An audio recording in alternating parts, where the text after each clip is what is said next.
4 months from now, we will have an incredible victory, and we will begin the 4 greatest years in the history of our country. We will very quickly make America great again. You've been sleeping for too long. Time to wake up and get strong. Yeah, wake up. We're going to win so much, you may even get tired of winning. And you'll say, please, please, it's too much winning. So because, 10 years ago, we had a global order, the liberal order.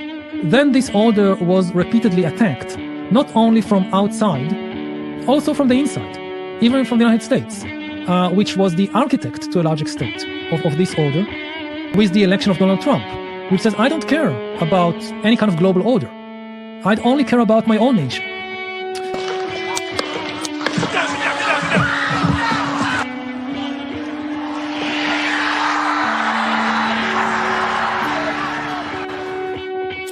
Today, an indictment was unsealed, charging Donald J. Trump with felony violations of our national security laws, as well as participating in a conspiracy to obstruct justice. Trump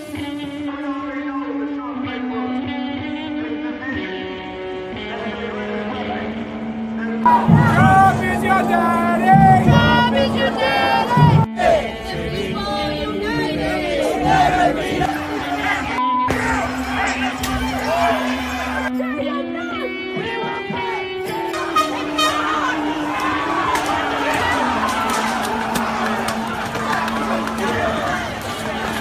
Because together we can truly make America great again for all Americans. So I want to just tell you what a great honor this is. I want to thank you. I will not let you down. America's future will be bigger, better, bolder, richer, safer, and stronger than it has ever been before. God bless you, and God bless America. Thank you very much. Thank you very much.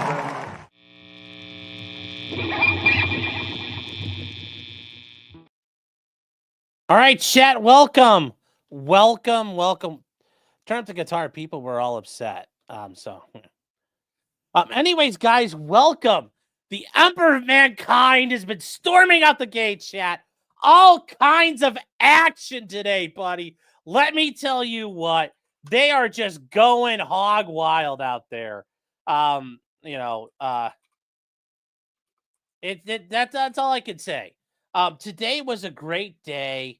As far as things went, RFK had his confirmation hearing, and as much as I don't like the Kennedys, oh my God, I will tell you this much: listening to RFK fucking go toe to toe with all those people in Congress, in the Senate, that was impressive.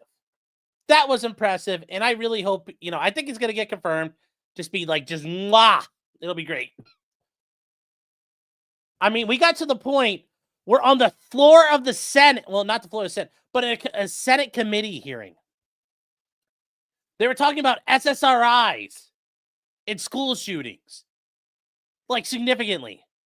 There were a lot of things that brought up. Kurt, friend of the show, Kurt, was here saying RFK was holding his own. Yeah. But it was great because, the other thing they brought up that never came up in the thing, and I don't know if people noticed this, there was no talk about transgender health. And I think that the Democrats realized, like, oh, fuck, nobody cares about this. If we fucking took time talking about it, we're fucked. So I think they realize it's a non-starter. I think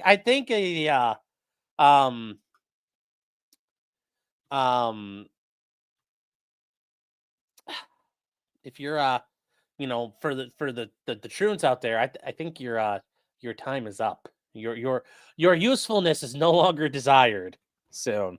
The SSRI debate had me heated. I was driving to listen to that. I'm like, oh my God, we're actually the fact that it even came to that point. I was like, whoa. Yeah, RFK tossed in some zins. Yes. RFK did, yes. Craig. How you doing, Craig? Yes, total tranny death. MAGA. TTD. But anyways, guys, we're going to start off with what's going on hard and fast right now. ICE Ice, baby. Bum da da bum da da bum dum. You have to go back in a backpack. Ice is out there just hoovering people up. Ice is out there hoovering people up. And they're going at, and like, yeah, they're predominantly going after criminals. But when they like raid a criminal and then they find other people who aren't documented, they're just grabbing everybody. It's like, don't hang out with fucking scumbags. I don't know. Just me. That's just how I think.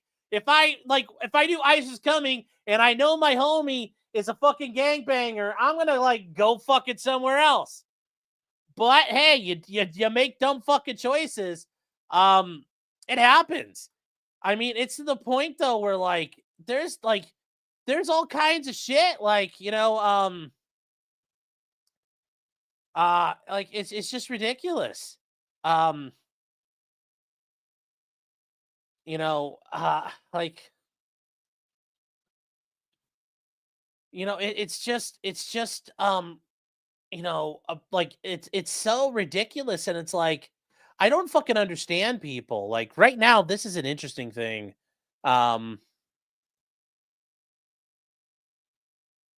This whole thing, we're gonna get to the Guantanamo shit, chat. We're gonna get to the Guantanamo stuff. This was very interesting. This just, how fucking stupid do you have to be? So in Massachusetts, an 18-year-old got into a fight with her brother over a phone. And it was basically domestic disturbance, and she got fucking snapped up because she got arrested for domestic violence and immigration came and took her. It's like, why? If you're like, this is the thing I don't get. If I know there's feds hunting me down, if I know they're hunting me down, guess what I'm going to fucking do? I'm going to be good. I'm not going to do a goddamn thing wrong. If I thought the feds were fucking coming after everybody, I would like get into a fucking fight over a cell phone. Keeping your fucking head down. I guess you're too fucking retarded to be here. You couldn't even play hide and seek right. The fucking feds picked you up in jail because you fought over a phone like a dumb fuck. Bye. Go wherever you're going. You know, I'm sure it'll be great. You know, wait, where is she? Where is it? Where is she from? It's like, you know, joke's on us. Go back to let's see here. Where is she from? She's Nicaraguan. Her mom's from Nicaragua. Okay, well,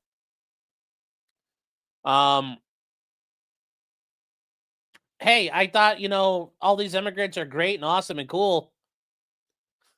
Make Nicaragua great again. Show me we're wrong. Embarrass us. Embarrass us. Yeah. Yeah. Head down. Exact change. Aerosol can only as intended. Yeah. Yeah. So I just don't get it. Yeah. It's like we're doing Operation Warp Speed. Like Trump's doing Operation Warp Speed. Just now he's doing it for immigration. And I will say, man, the ICE guys, you know what? When we had to catch and release everybody, guess what they did? They kept really good fucking lists. And now they're like, oh, hey, all those lists you guys kept, use them. And they're like, all right, here we go.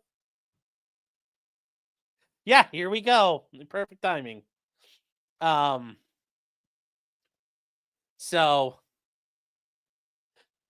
yeah, here's the crazy thing, chat. Here's how fucking crazy this is now. Like this is winning, chat. This is some speed running here.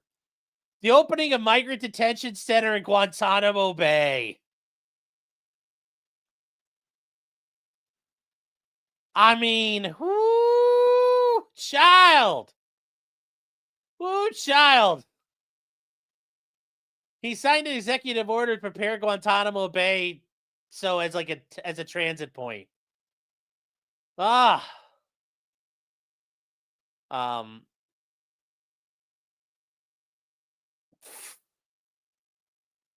know, and the great thing is that they try to escape. I guess, you know, go have fun in Cuba. Bye.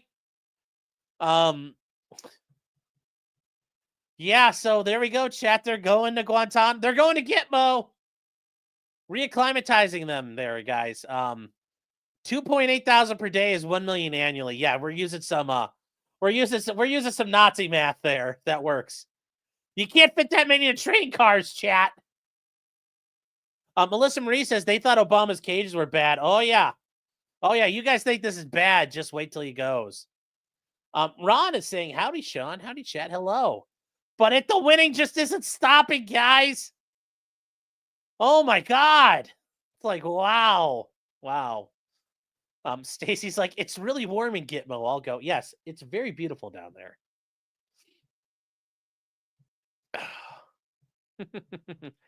Do they speak Mexican in Guantanamo? They speak Spanish in Guantanamo Bay. So,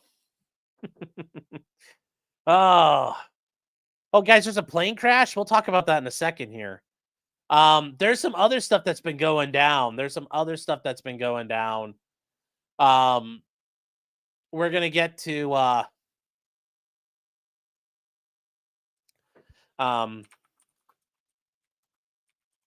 the other thing that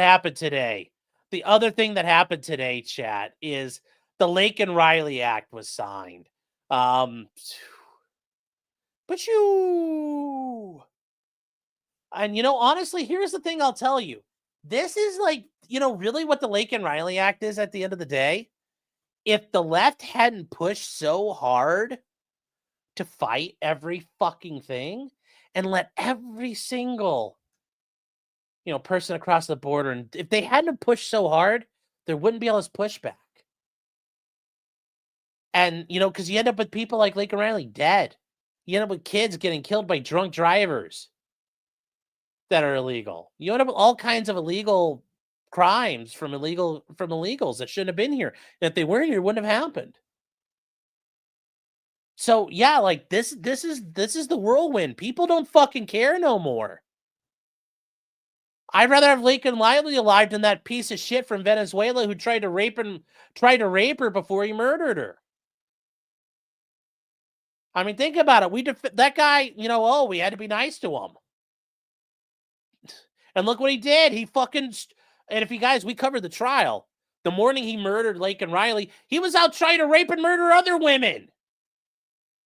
So it's like, there you go. This is the vibrancy. This is the vibrancy we brought into this country. This is the vibrancy. So, yeah, it's just...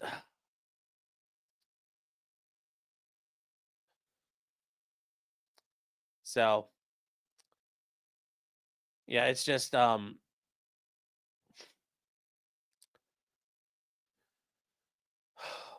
So, I mean, because, yeah, the cultural enrichment of this is just bullshit. But anyways, guys, the Lake and Riley Act got signed today. Based! So, there we go. Don't commit a fucking crime and you won't get fucking caught.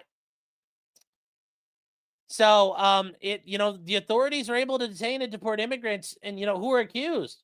Okay, well, we'll figure out sorry, sounds like shit's happening. Like, you still got caught. You're an illegal. Bye. It's like they already should be deported. The bill will become a law barely 10 days into Trump's presidency. So, yeah. Yeah, but it's interesting. It passed with wide fucking approval. So even the Democrats are like, God, I'm going to get fucking murdered if I don't support this. They knuckled under like bitches.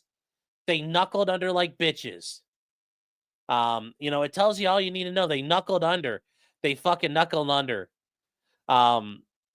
Because like we know what happened. If you guys didn't know this, here's the vote tallies. It passed 263 to 156. It passed 64 to 35. So if you guys want to see who voted for this, here you go. 46 Democrats are like, yeah, I can't afford to go home. But if you guys want to check online with the clerk of the U.S. House of Representatives, you could see it all there. Chat. And then for the Senate, you know, that's a little easier because there's only 100 of them. But you can see how your senators voted. You can see how your senators voted. You know, because you have alphabetically, or they could do it grouped by, and they do it by the groups. You know, they have, you know, like it's just how it goes, chat. It's just how it goes. Sadly, would have been 65 to 35, but JD Vance couldn't vote, and Ohio's only got Bernie Moreno, so he's carrying the banner, chat, for Ohio. He's carrying the banner, but we don't have a second vote in Ohio yet. And we're still working on that, so our apologies. But then you get to see all the ones who voted nay. They're like, we're okay with Laken Riley being raped and murdered. That's okay. That's okay. That's okay. It's so okay. It's so okay to have Laken Riley raped and murdered. We'll let it keep happening. It's okay, chat. It's okay to let that happen. It's okay to let that happen. We don't care. We don't care. Sorry. Gotta go back. But yes, as this keeps going, though, just the cope in this article here. And it says, but a number of them backed it anyway. A sign they're under pressure to regain ground with voters who are concerned about illegal immigration. Yeah, they're knuckling under, taking the knee. They aren't gonna knuck if you buck. They're bitching out, chat. You know, it's like the song goes, "Knuck if you buck." Well, it's like knuckle under, motherfuckers. And hold on, chat, one sec.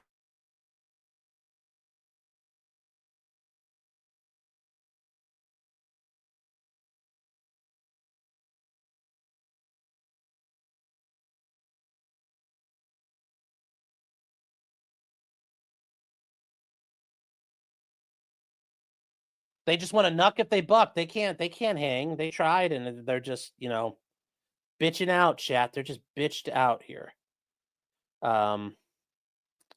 Just bitching out, chat. Just bitching out. So yes, some crimes could lead to deportation for immigrants who are in the country illegally. You know, it's a bunch of crimes. They include burglary, larceny, theft, shoplifting. Get the fuck out. We bring you here and you get, like, guys, go on fucking watch all those body cam videos. I know speaking English. You know, you see like these Romanians doing it. It's not just like, you know, Hispanics, but like you see Romanians trying that shit. Get the fuck out. Assaulting a police officer, a crime results in death or bodily injury. Yeah. Sorry. Goodbye. Goodbye. Yeah, that's yeah, I mean it's just oh well, chat, oh well. You know. And then she talks about Laken Riley. Yep, she was here, and a guy named Jose Antonio Ibarra, you know, murdered her. She, you know, for why? Because he's a faggot. You know, sadly, he's not probably getting his asshole busted open sideways in prison, but it would be a good fate for him because he deserves it. He deserves it. You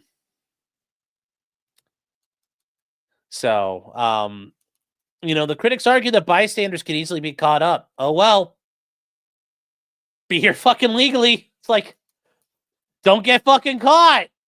You know, don't be near there. Don't be near there. You know, the argument of, oh, if one of our group chose to shoplift, don't hang out with people who shoplift. If you have shithead friends, don't hang out with them. Like what? Like, oh, no, los míos. Like, no, don't hang out with your friends who do gun bullshit. Don't hang out with your friends committing a crime. It's not fucking hard. Great, we'll help you police yourselves. We'll cut down on shoplifting right away. Nobody goes out. Ta-da! Things sort themselves out, chat. They sort themselves out. It's like it works out this way.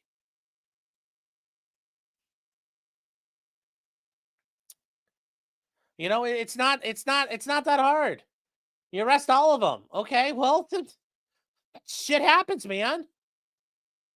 Yeah, anybody caught in the group could be subject. Yeah, shit happens.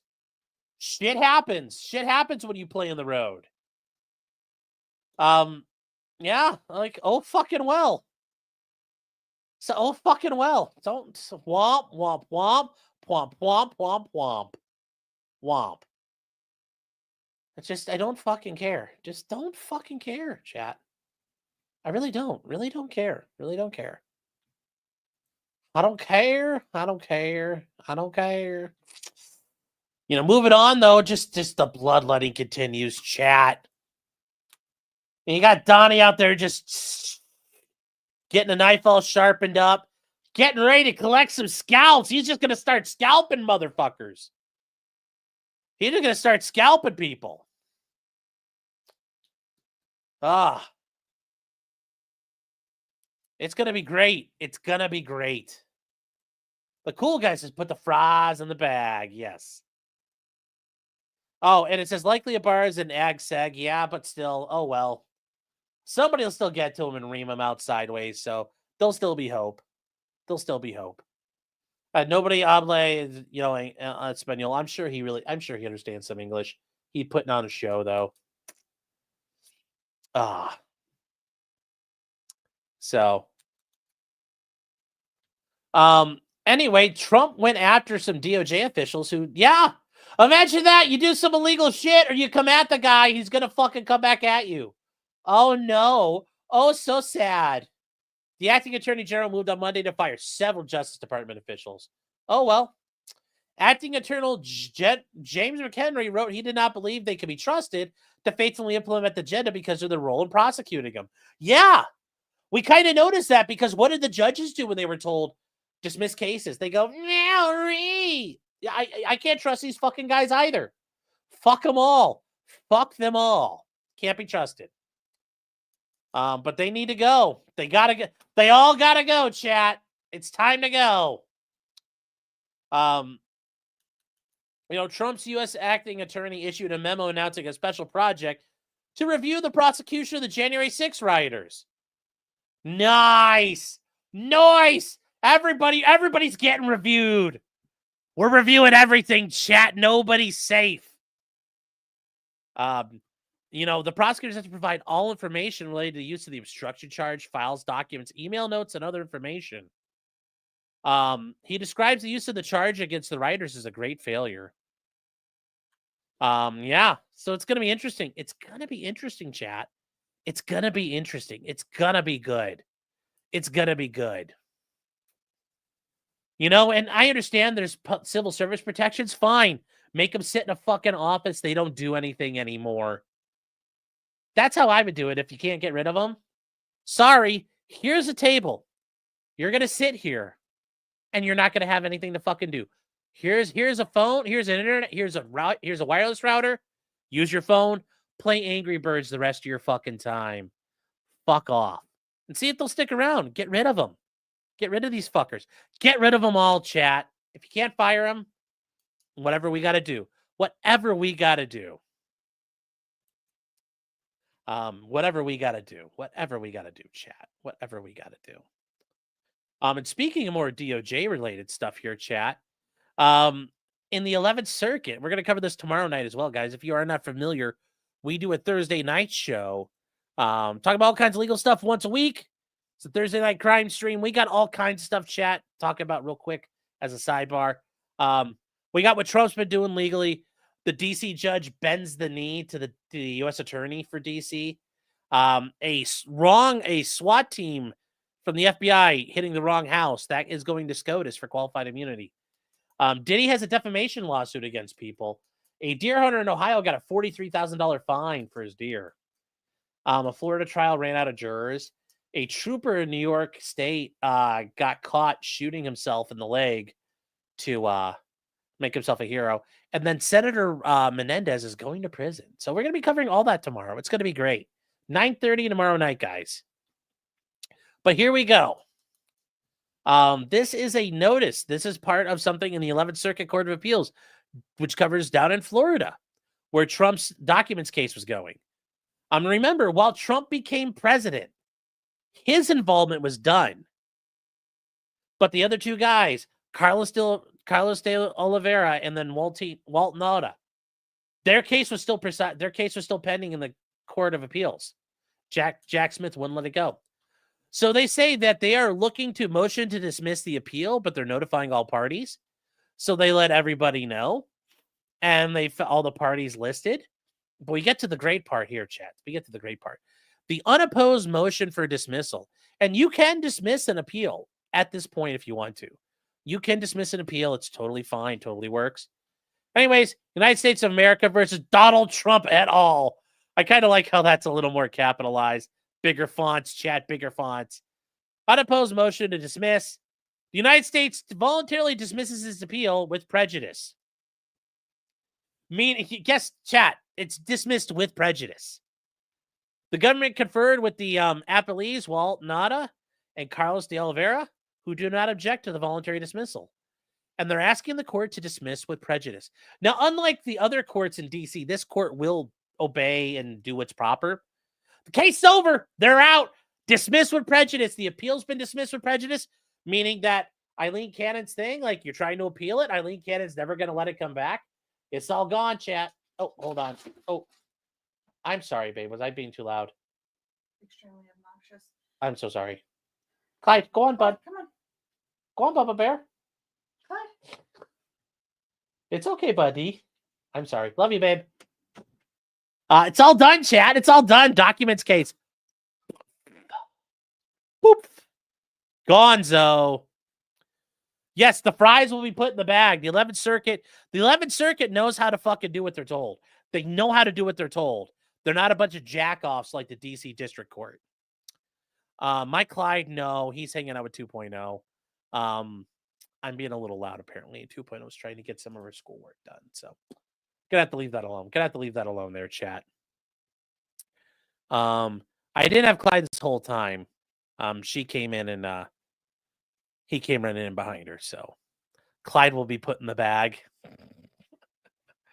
Okay, so real quick, guys, we're gonna take a look at this plane crash thing here. I don't know if it's let me see here. Let me see here. Well, okay. Let's see if we can bring up some plane crash stuff. See if there's any information. Let's see. So in DC, a plane hit. Okay.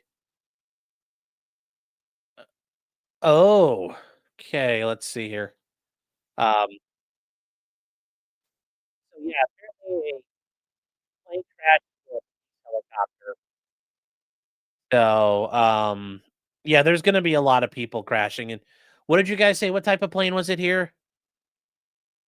The Sikorsky is in military. Well, yeah, Sikorsky's are military. Black Hawk, Sikorsky makes a lot of helicopters. It's a helicopter company. I'm never extremely obnoxious. There's a CRJ 700. Oh, geez. Uh-oh. That's, yeah, that's going to be, there's going to be a lot of people on that. So here's what we know then apparently, chat. Let's see if I can bring this up. So there are some videos. This is outside of This is outside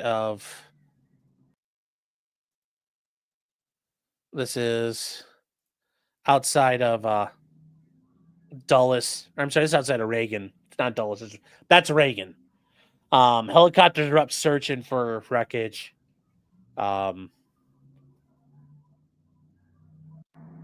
Geez, that's just... So let's see if there's any more information here. Let's see if I can bring up any more here. Okay. If you guys didn't know, it's an American Airlines flight. If you guys don't know what a CRJ is, this is what you're looking at here. You know, they could be made by, you know, Bombardier. Mitsubishi also makes them. It's the regional business jets. So they can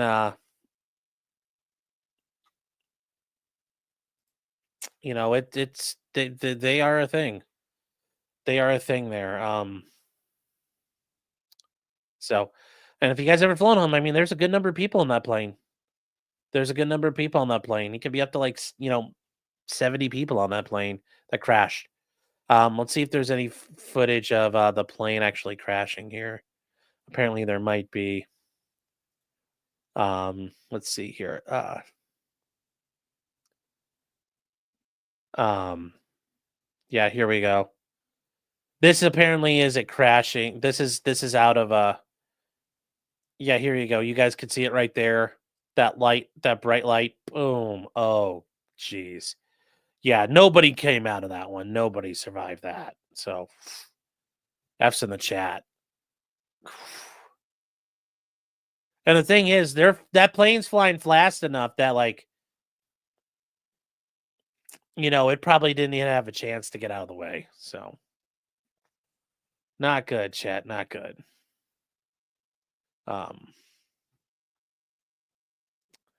Not good. Let's see if there's anything else here.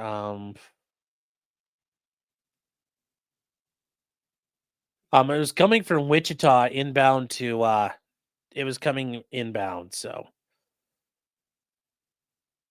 it was coming from Wichita, and yeah, that's also this is the webcam from the Kennedy Center. So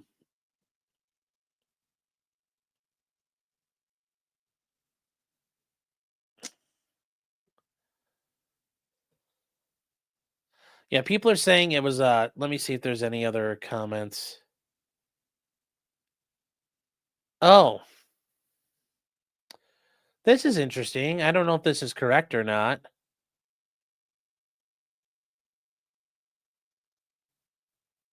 There's people are trying to say the flight radar, the police helicopter did not have its ATIS transponder on, which I don't know if that's true or not. So it's a military helicopter they're thinking right now. Okay, well, there's a lot of military flights around DC. Clearing airspace is rough. Okay. So let's see if there's any other things here. So there's a military helicopter they're confirming. Oh, here we go. Been made aware of this situation, and tragically it appears that a military helicopter collided with a regional jet at DCA Airport right here in Washington, D.C. That's all I can confirm at this point in time, and I can just say that the thoughts and the prayers of the entire Trump administration are with all those that are involved, and we ask the public in this area to please stand by for guidance from law enforcement and allow them to do their jobs as they attempt to save lives right now. Breaking news, I have called over to my counterparts at the White House, and I can confirm that President Trump has been... Okay, so some of you guys are saying like the helicopter ran into it. I mean, that's not really possible. The helicopter can't go fast enough. What the helicopter probably did was fly into the path and get hit. I mean, that's what it kind of looks like from the footage. The helicopter flew into the flight path. So, Bama Law says, I hope Mark Milley was on it. We are not that lucky. We are not that lucky. So, sadly, we are not that lucky. Implied Strike says it happened just off the water joint base in Anacostia. Yeah. The military is in contact with the liaison for civilian aircraft. Yeah, but even then, military aircraft do interact with civilian air traffic control routinely. That's not a big deal. Like my parents are air traffic controllers. Military aircraft would fly through all the time. They would always have to contact civilian air control. So we're not sure. Not really sure what happened. Dimitri Bell is saying Big Sky Theory failed the air traffic controllers. I mean, generally speaking, the Big Sky Theory works. And what he means is, guys, the air traffic controllers, if you ever meet one, ask him what happens if all the radars go down, what happens? And you know what they'll tell you? It's a big sky. Meaning it's a very big sky and all the airplanes are very little. It's a very little airplane in such a big sky, and they can find each other and they'll make sure they don't hit each other. So that's the Big Sky Theory. POV with the POV walks with the roving Cyclops says, awful lot of rigs for scooping bodies. Well, it's until they're confirmed that it's only bodies, it's a search and rescue operation. Soon it'll be a recovery operation. Adam Lanza was the pilot. Anodyne says, how big of a jet? It's the Bombardier CRJ 700. So it's this bad boy. Has about 65 to 75, 70-ish people. You know, more and more people are taking these. It's one of these, basically. Big enough. Big enough. Big enough. So, military helis still have their ATIS transponders on. Yep. Yep. And if you guys don't know what that is, the way transponders and stuff work, air traffic control radar, so civilian air traffic control radar, isn't like the boop, boo, and like the radar beams go out and reflect off airplanes. It's all about your transponder. Now, they do have the ability to turn on like an actual energy-based radar, but the way their radars normally work is they receive the data from the transponders and they plot it on a map for you when you're air traffic controlling. So it's that's what that is. So everybody has a transponder. And that's what they do. So the transponder works that way.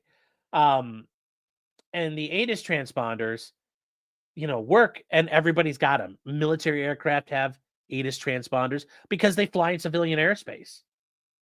Even the military uses them that way too, because you know, it works and it's a standard and it's safe, and the radar reflecting off an airplane doesn't mean anything because it just says there's an object out there. The transponder says, hey, this is, you know, F-15, blah, blah, blah, blah, blah, or Black Hawk helicopter, blah, blah, blah, blah, blah, or CRJ 700, United Airlines 2535. That's all the information you need. Otherwise, yeah, like everybody has them. Everybody has them. All military aircraft have them. And if you guys are wondering, if just so you know, it means the Automatic Dependent Surveillance Broadcast, ADS-B, but you hear people say like ATIS. That's what that means. It's an FAA thing, okay? It's meant to make sure air travel's safe. You know, when like there's all kinds of rules about it. You know, there are times where you don't have to have it, but it's like you're out in international waters. But if you're in the United States, you have to have it, chat. You have to have it, okay? Because it gives you like your location, your ground, you know, your speed, your altitude, all the things you need to know, that makes it quick and easy to check. Distorted noises make sense for it to be military. Otherwise, the air traffic controller would have been on their ass. Yeah, but you've seen a bunch of there's a bunch of these channels where you could see like pilots fucking up. Civilian pilots fuck up all the time, and when they land, it's like contact the tower for a phone number. And it's because at that point, if you ever watch any of those videos, that means you have to call the tower and they're going to report you, but they're not talking over the radio. You have to call them over the phone. It did look like the plane tried to move away at the last minute. Yeah, but when you're going a couple 100 miles an hour in a helicopter, that's, remember, if it's a Black Hawk helicopter, it's painted dark colors. It's not meant to be observable. Guess what? You're landing at night. You're coming in hot for an approach to Reagan. That helicopter is going to be fucking invisible, even with the lights on. So Libby says, how could a helicopter pilot not see that plane? Maybe he thought they were farther away than they were. Maybe he wasn't paying attention. I mean, think about it. People get in fender benders all the time. You know, people fuck up on their jobs. It just happens to be when you're flying a fucking helicopter and you fuck up, usually you die because you're hitting something, because helicopters fly close to the ground. I don't know. Who knows? Like, we'll find out sooner rather than later, because the military aircraft have information data. That's all being taken and processed. The black box in this plane is going to get processed. We're going to find out a lot, but I'm assuming the pilots just messed up. Sometimes, I mean, maybe they thought they had clearance to cut across the airspace because they can ask for that. And air traffic control say, yeah, everything's out too far. You can cross. Who knows what happened? We don't know. There's a million things that could happen there. So, plane had up to 60 passengers, yeah. Distorted noises, still, the fuck was air traffic control doing? Sometimes air traffic control is sitting there screaming at, like, the pilots not to have an accident. and they still get in accidents. Like they're if you go through air crash history, that happens. That happens routinely. That happens routinely, guys. But there's also times where air traffic control fucks up, but a lot of time it's pilots. The pilot's unfamiliar with the area. Maybe that's a common one. You know, there's pilot error. They misjudge things. They're not familiar with the area. There's not an issue of IFR or VFR because military pilots are VFR. I mean, they're IFR. They're instrument flight rated, and the airline pilots will be instrument flight rated. So there wasn't an issue about that. I mean, but it's probably some sort of pilot error. That's almost always what the problem is. Oh yeah, they were in contact. All right. Yeah. Oh, Philip, you're saying the approach speed for a CRJ is not that fast. Well, I guess maybe then it did slam into it, but I'm assuming the Blackhawks got in the flight path. And when the CRJ is coming in to land and it's got its flaps out and that's low enough for landing gear, those planes are not nimble, chat. The helicopter's far more nimble, and they probably didn't see it right away. Brad is saying, so the helis don't have the transponders? No, they 100% do have transponders. Yeah. So, yeah, SAR, do not land, SAR. I mean, that happens. That happens. It's a Sikorsky H-60, meaning a Blackhawk. It's a Blackhawk helicopter. Dimitri says, how do they ensure black boxes survive on the military planes? I mean, if it's getting shot down, there's a bigger problem that it got shot down. And it's probably going to crash and explode into a million pieces, and you probably won't get data recovery like that. But in this situation, it probably is recoverable because you're not recovering it from any enemy territory. So we'll see. We'll see. The Blackhawk might not have had its transponder on. If they didn't, that's a big fucking problem. That's a big problem. So, oh, Philip's saying the CRJ's approach speed is 115 knots. Yeah, but I don't see 15. If we watch that video, that's a lot more than a 15 knot. Like the rate, that's more than 15 knots. That's not like I'm just saying if we watch it again. Did I show the video? Yeah, we can watch it again if you guys haven't seen it here. Let me see here. CNN is showing it. Well, let's see what they got.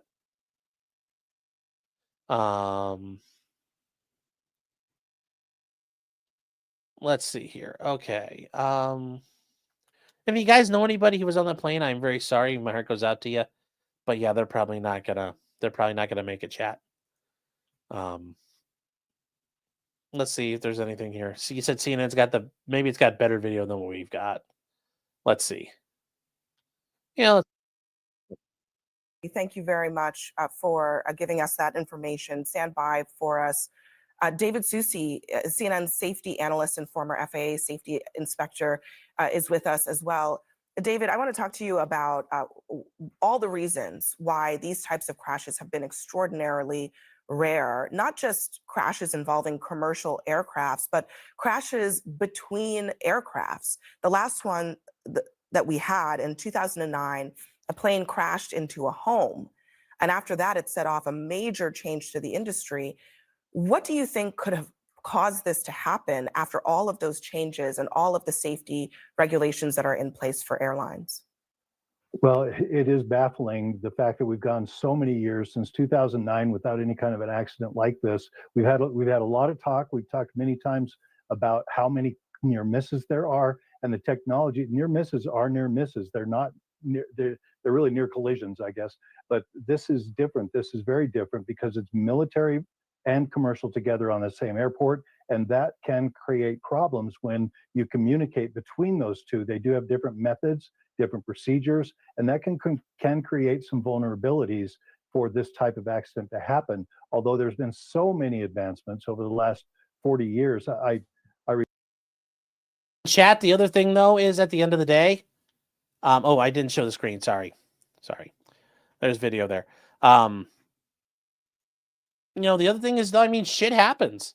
Accidents happen. You can't prevent them all. You do your best to prevent them, and we've gone 15 years without an airliner crash.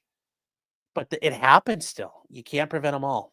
Recall the January 13th in 1982, the accident of Flight 90, Air Florida Flight 90, into the Potomac almost exactly to the day. We're maybe within a week or two of that accident 42 years ago. Mm-hmm. And when I worked in Washington, D.C. with the FAA, that accident was used to demonstrate to us, to show to us, and again, all the things that can happen on an aircraft crash. And it was almost exactly in the same area. The 14th Street Bridge is where that one crashed.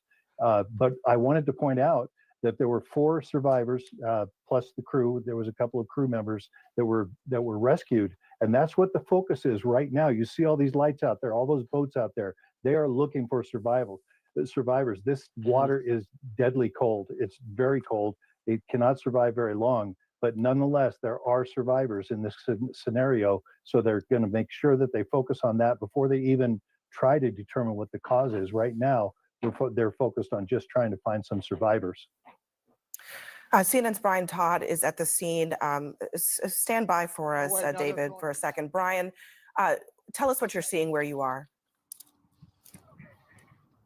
Okay, Abby, we're at a place called Gravelly Point, which is a park adjacent to Reagan National Airport. Behind me are some emergency vehicles. There were a lot more of them here. In chat, Gravelly Point, this is Washington, D.C. here. This is Washington, D.C. This is Ronald Reagan National Airport. It is right here, and they're over here. The CNN guys are somewhere in this area right here. Let's see what they're talking. Let's see what they've got, though. A moment ago, I'll set the scene for you. You see Reagan Airport over there to your right. You see some police vehicles here just in the foreground. But if our photojournalist David Brooks can zoom in beyond that, you can see the entirety of the immediate response in the background there, or in the distance there, with all of those flashing lights. We believe that is approximately the area where this plane went down.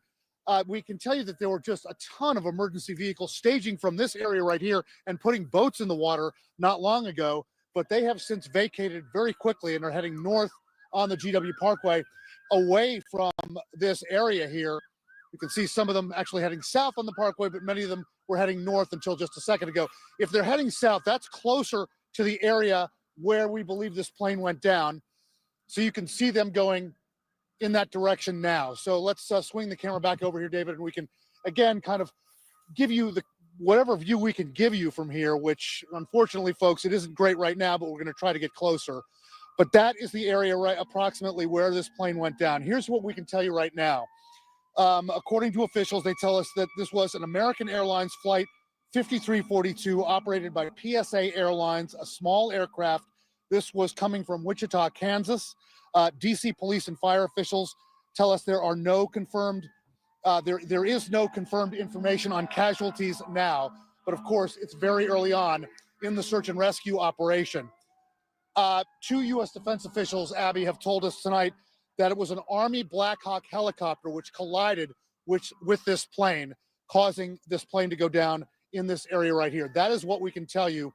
Some frantic activity here from Gravelly Point and from this area near Reagan National Airport. We're going to try to get a little Brian, bit closer and, of course, get more information. I'm hearing actually what sounds like a picking up of the siren activity. What's your sense of where are they headed? And has that increased in the last couple of minutes? Okay, some of you guys are bringing up questions here of like Helping Hound saying, I've seen longboarders where the suit said inflate on impact. Why can't we use this for the helicopter crews? It's not an issue of that, like, these things collided at a couple hundred miles an hour. Like, literally, they exploded in midair. So surviving the impact and the fire and the destruction of your helicopter, like that helicopter smashed into a million fucking pieces. That airplane smashed into a million fucking pieces. So having like an inflatable suit doesn't mean anything because you're already dead, very likely. And yes, that water is deadly cold right now. It's deadly cold. It'll give you hypothermia. You hop in that water, you die very quickly. It's not like Deadliest Catch bad, but it's pretty bad. How did the helo not go in and see the landing lights? Brad, we don't know. Oops. I mean, people fuck up all the time. Oopsie poopsie is a thing, guys. Like, whoops-a-doodle. And, you know, I'm not trying to make light of it. It's just like there are a lot of whoopsies out there. And whoopsies are a scalable thing. It's like relative. You know, when you're working at McDonald's, a whoopsie's not a big deal. When you're flying a helicopter, a whoopsie's a pretty big deal. Every whoopsie's a big deal. So did the diver go to the bottom and confirm there's 60 dead people? Well, no, because they're all floating on the water. But like nobody survived that. If anybody survived that, God, that would only be because of God. Nobody survives crashes like this. Mid-air collisions are pretty much nobody survives those. It's just very dangerous. So there's no way they're survivors. The Army needs to stop chewing at crayons. Well, those are the Marines that do that, from what I understand. The helicopter blades are also very dangerous. Yeah, but that's not really an issue at that point because those blades would have fractured immediately. Rotors are pretty fragile. So as soon as the airplane hit, the rotors are shattered and gone. It's like they're all dead. So,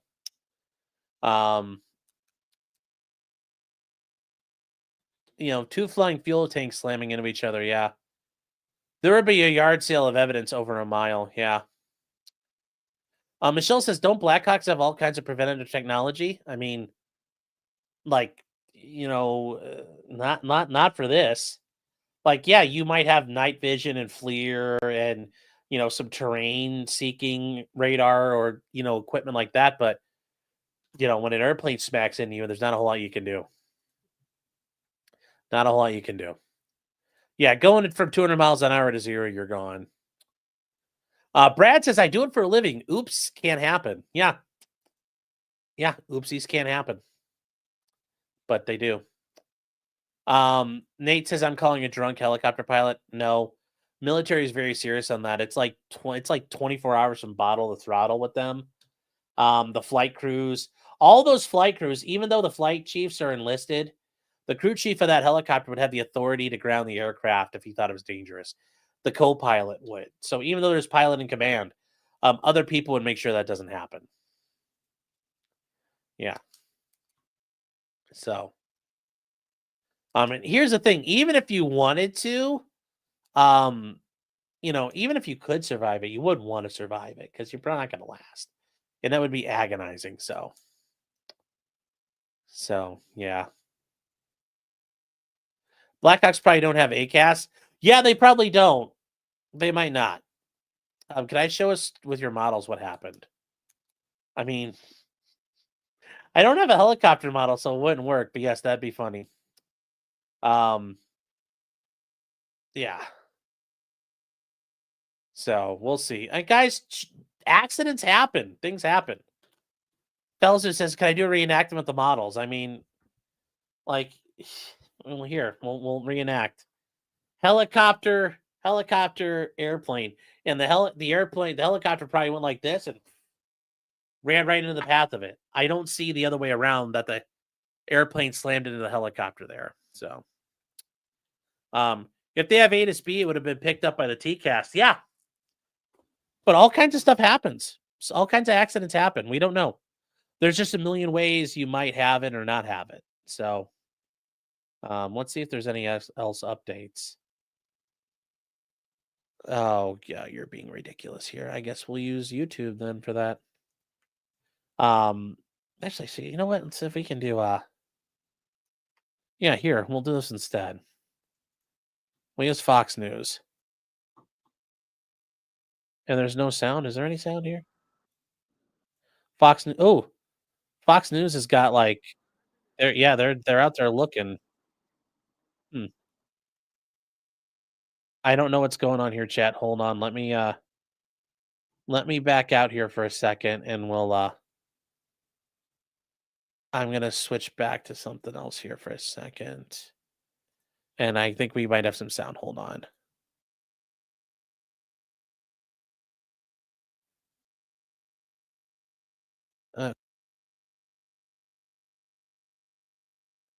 Um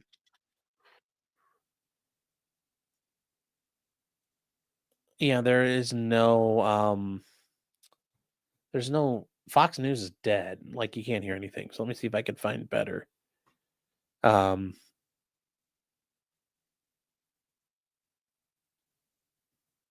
uh, where? Hold on here. We'll have to use CNN chat because this isn't working. Let's see if CNN's live. No, CNN's not live on YouTube. All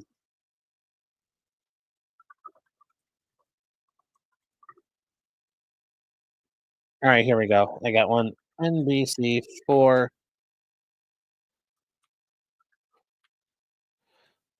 Why is this not working here?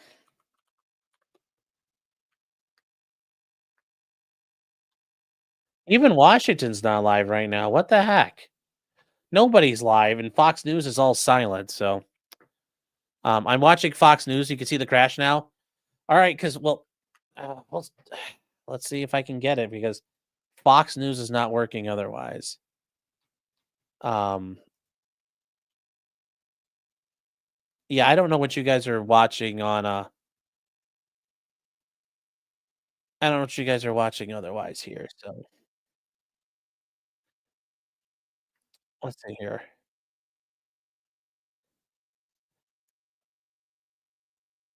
Let's see. And it's not working here. I don't know what you guys. I don't know what you guys are watching it at. So if you guys happen to watch it, let me know. Live Fox Now is working. Oh, okay. That'll help. Live Fox Now. There we go.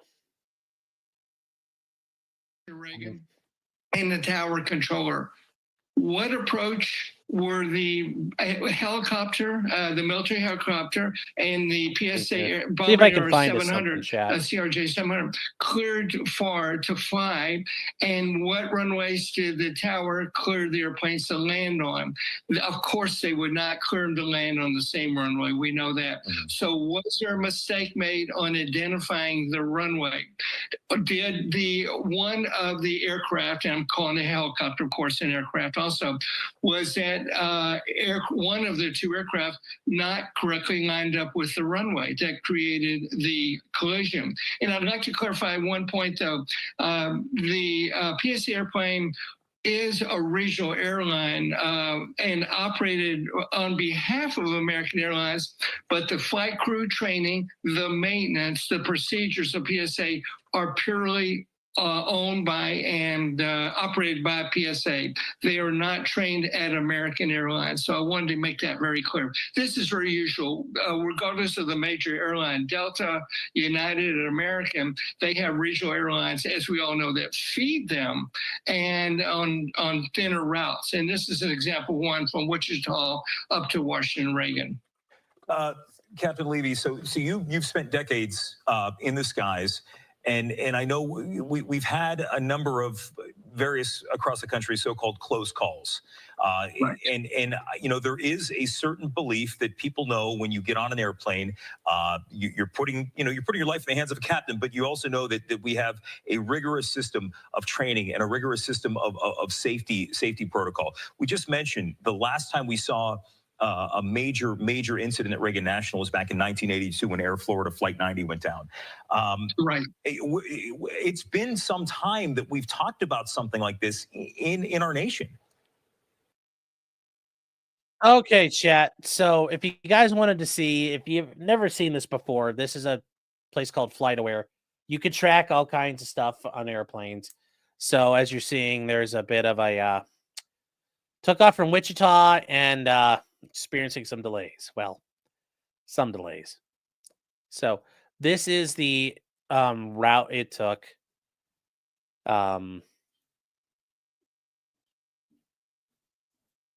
It's the route it took all the way over as it got going. And then from here, chat, we can see this. This is all the stuff as it's landing here. So we'll zoom in a little bit so you guys can see this. Obviously, it got up to, it shows you its filed altitude and its filed speed. As it's coming in under 10,000 feet, it's coming in to land. This is the approach speeds as it's landing, you know, and it's coming in. And, you know, at 400 feet, it was going 139 miles an hour based on available data. That means it's trying to land. trying to land. So, yeah. So, Sounding 6 has a 5-second delay when it made all the difference. That's when it comes to airplanes, it's happens all the time. Happens all the time. So, happens all the time, chat. Yeah, I mean that's the thing, Brian. The civilian airline was coming in. It's got no, when you're coming in like that, you've got your flaps are down, your gears down. You're not maneuverable. It's got no speed. The helicopter's far more maneuverable. There's nothing they could do to get the plane out of the way. Even if they shove the throttles forward, it's too late. By the time you see the helicopter, it's probably too late. So, probably too late. It's just a very busy airspace, and that's a problem with a very busy airspace. There's crashes. So,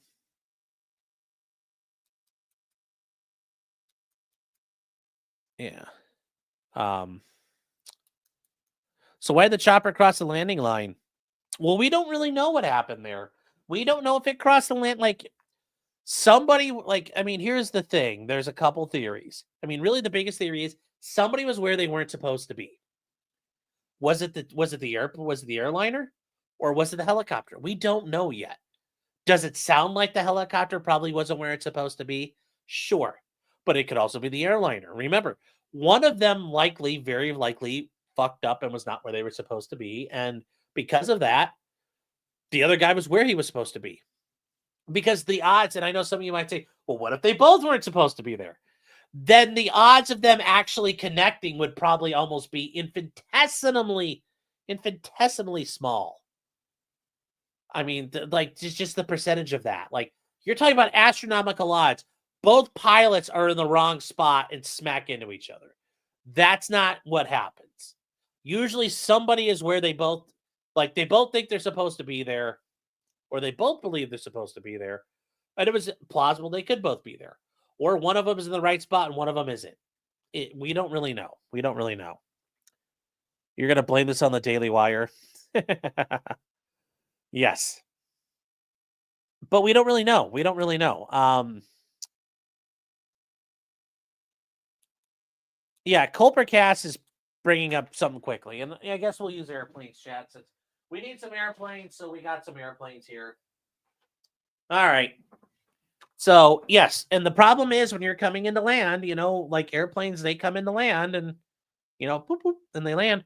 Well, when your flaps are down, all that's going on, you don't have maneuverability. Pretend this is not a high-performance stealth fighter. You don't have ability to move. Even if you put your flaps up, you're only going 139 miles an hour, maybe 170 miles an hour. That's not fast. That's not fast. That sounds fast to us on the ground, but in the air, that's a snail pace. And speed is life when you're flying an airplane. And yeah, you try to turn, you're just gonna stall, and you'll just, I'm betting there wasn't a whole lot they could do, because at that approach speed, if they turned and they tried to maneuver, you have a descent. You stall out and when you stall, you're out of gas. There's not enough airflow going over the wings to sustain lift, and you're fucked. That's it. So, yeah, there's nowhere they could go. There's nothing they could do. And only a military aircraft, like an F-35, something with an afterburner. Even then, they probably couldn't get out of the way fast enough, depending on how close it was, till they saw the helicopter. So it all depends. It all depends on what you're looking at. It all depends on what happened there. Yeah, there's a lot of times it's just 5 to 15 seconds. Think about you're driving a car. Somebody flies through a stop sign or flies through a red light. A lot of times everybody's okay. But that one time where things line up just right, accident. So, yeah. The jet was landing and supposed to be on the approach path. Maybe they were on the wrong runway. We don't know. We don't know all the data yet. So, there are survivors. Jesus Christ. I don't know. I don't know if those people want to be alive, but if they're survivors here, hold on, we'll take a look. That is correct. And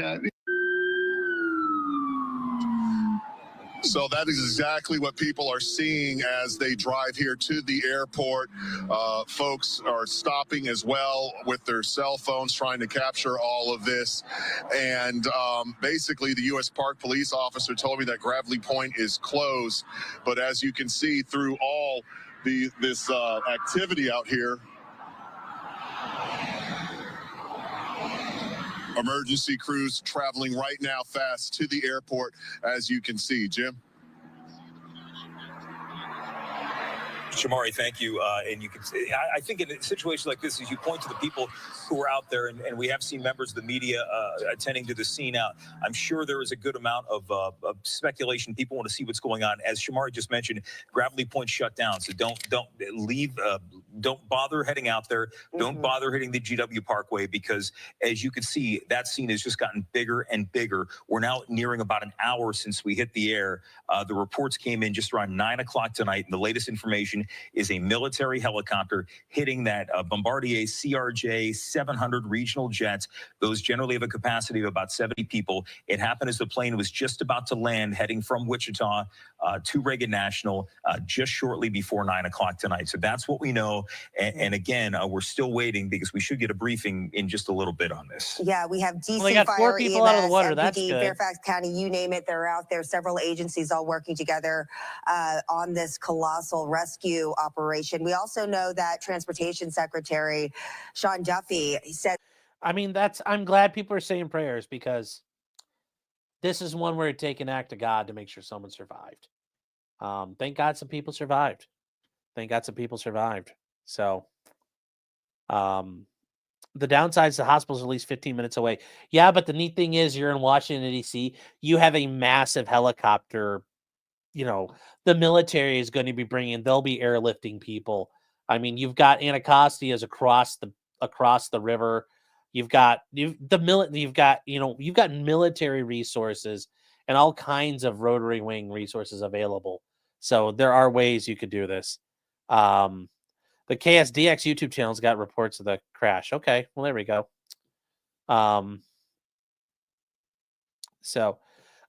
Yeah, guys, and that's the thing. Also, just kind of getting back to this, some people, I was highlighting some comments. When you're coming in for an approach, like when your flaps are down and everything, there's nothing you could do. You've committed to land. Now you can do like a go around, but you have to get your speed up and pass the runway, fly off. You could raise your flaps and pretend you're taking off again and fly away. You have to do that in accordance with you're flying, like you're taking off. You can't pull your flaps up right away. It takes time. You have to do everything accordingly. So there wasn't by the time these guys were fully committed. By the time that they hit this plane, by the time they hit the helicopter, there was really nowhere for them to go.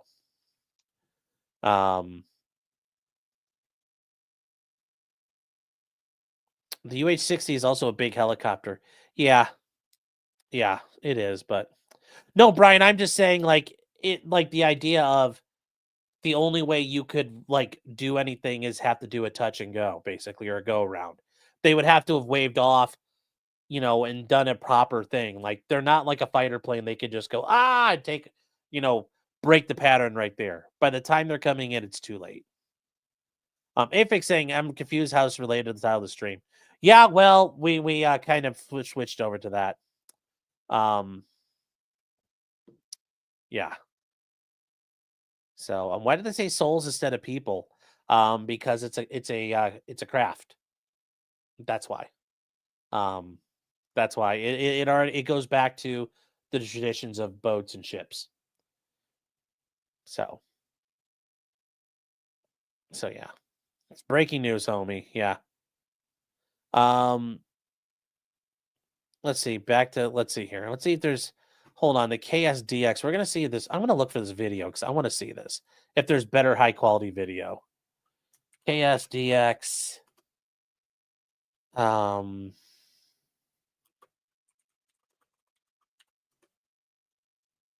Okay, let me see here if they've got it.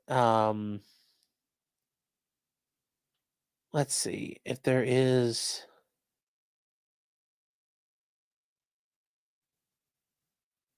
No, Chad, I don't see the thing showing the crash. KSDX.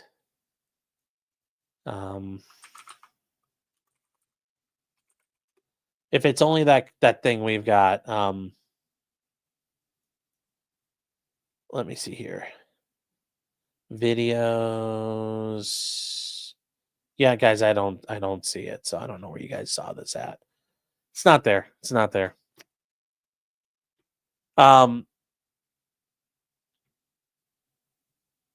It goes back to maritime law. The sovereign citizens got it right. Well, yes, yeah. So, KSDK. Oh,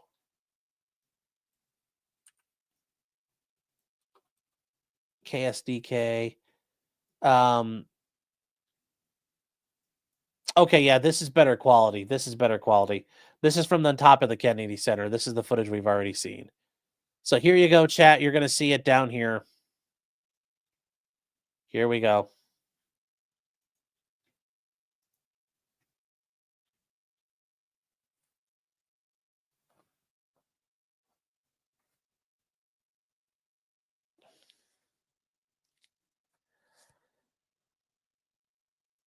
And notice, guys, this airplane doesn't look like it's coming close, like it's going left or right. That means it's coming this way. It's coming towards you. And if you notice, this airplane is coming from here. So that's why you're seeing that. That's just the optical illusion. So here they go. And the helicopter is right there. The helicopter is right here. So it's about to hit.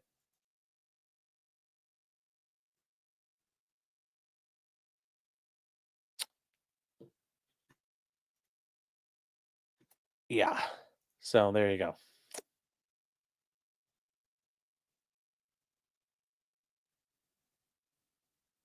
Yeah, so there you go.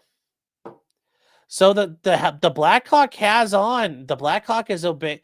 The Black Hawk appears to be doing it. It's got its lights on. It's got collision lights on. It's got everything set. Somebody's where they weren't supposed to be, and it probably is the helicopter, if I had to guess. I'm guessing the helicopter was not where it's supposed to be, but you lose situational awareness.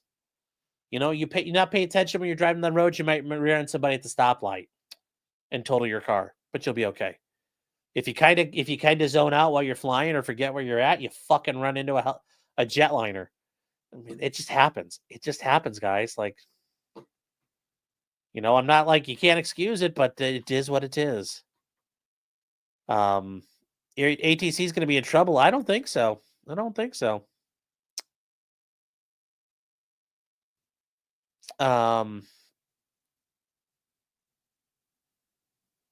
The helicopter's playing chicken.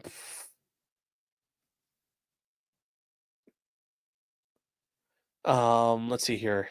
Woman pilot confirmed now. Brad is saying Pat reported him in sight and told him to maintain visual separation from the CRJ. Oh, well, whoa, boy. Oh, did that really happen? That's the NTSB review of this is going to be very interesting. And guys, it doesn't look deliberate. It's just these things are. There's only so much separation you could do at a time. Like after a certain point, they're gonna connect. It's kind of like Titanic with the iceberg. After a certain point in that, you know, in space, their trajectories are going to hit no matter what you do. So, I mean, very quickly, they're, you know, so. Have they blamed Trump and Sean Duffy yet? No. So, yeah, heads will roll. Heads will roll. There's a bunch of you guys with comments, though. John Gordon says, Trump says, oh, I'm going to come. Yes, he is. Rowan Coward is saying, hey, Sean, do you like Gabe Owens? I don't know who Gabe Owens is. I mean, there's Gabe from Valve. I like him. And Boguslava is saying, I want letters of marque. And I've made this comment before. Letters of marque are the best justification that we are entitled to weapons of war under the Second Amendment, because letters of marque indicate that you will privately supply yourself with equipment to fight a war and be a pirate. So you do it on your own. Let's see here. The buzz CJC is Trenda Argula. It's Arugula, the notorious vegan Venezuelan gang. Boo. Unhung Hero says, did I see the midair crash between the jet and the helicopter? Well, we have now. Hunch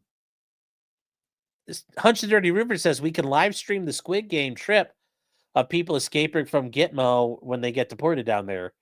And we could pay off the debt, no problem. Mystery Sniper says, do the ICE administrative warrant versus a real warrant? Well, yes, those are things as well. The ICE holders are administrative. They're not the same as a real warrant, but yes.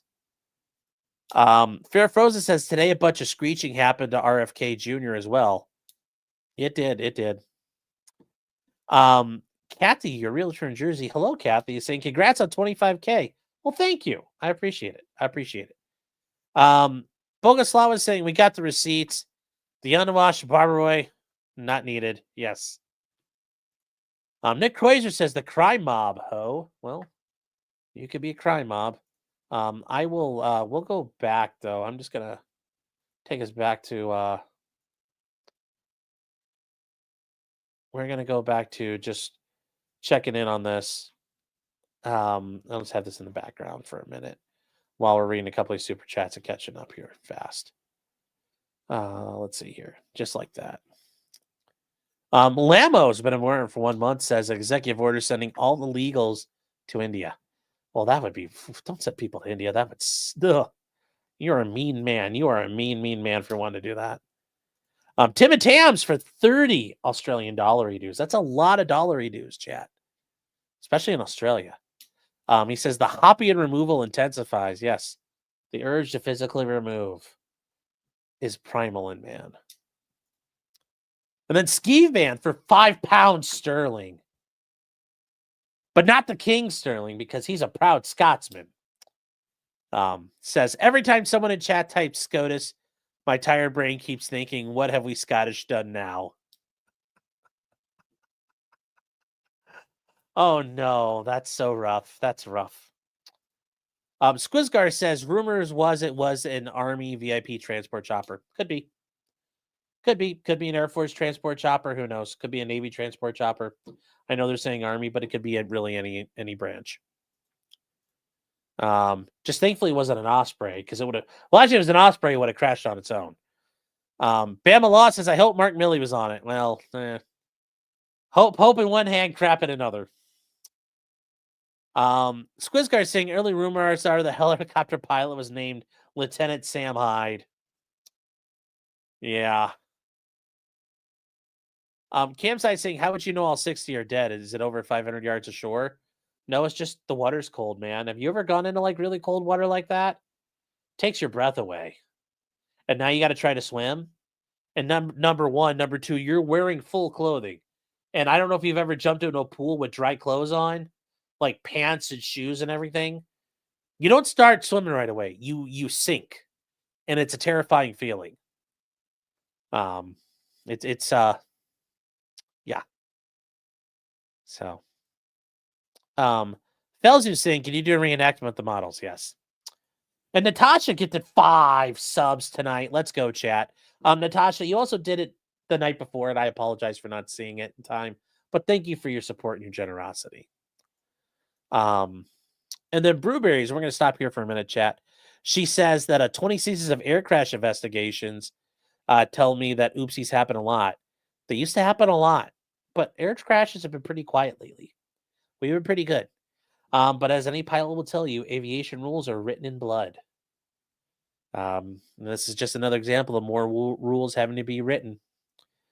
And then Squizgar with 20 memberships, more H1 green visas.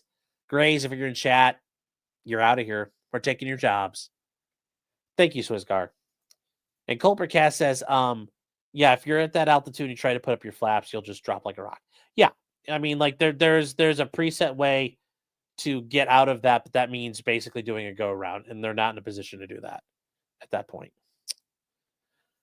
And that's going to be it for right now. We are going to we'll see if there's any more updates real quick, and then we'll talk about RFK in a second here. Let's see. to enter the rescue efforts. Yeah, and let's see here. We don't have a timetable as far as like, well, this is all inbound flights being held at their origin until 5 a.m. But we think that it's probably going to. And that's pretty normal. Like they're not, we don't need any more airplanes coming into land. We've got a busy enough situation. Go longer than that. I mean, obviously, we can't say, but right. right now you just have to stay on top of it. But in the meantime, some people will stay there at the airport, and others will still need to try to find a way out. And as you can imagine, yeah. So there you go, chat. All right, we're gonna move on. We're gonna move on to your boy RFK. Yeah. So RFK had one of two hearings today, or one of his two hearings was today.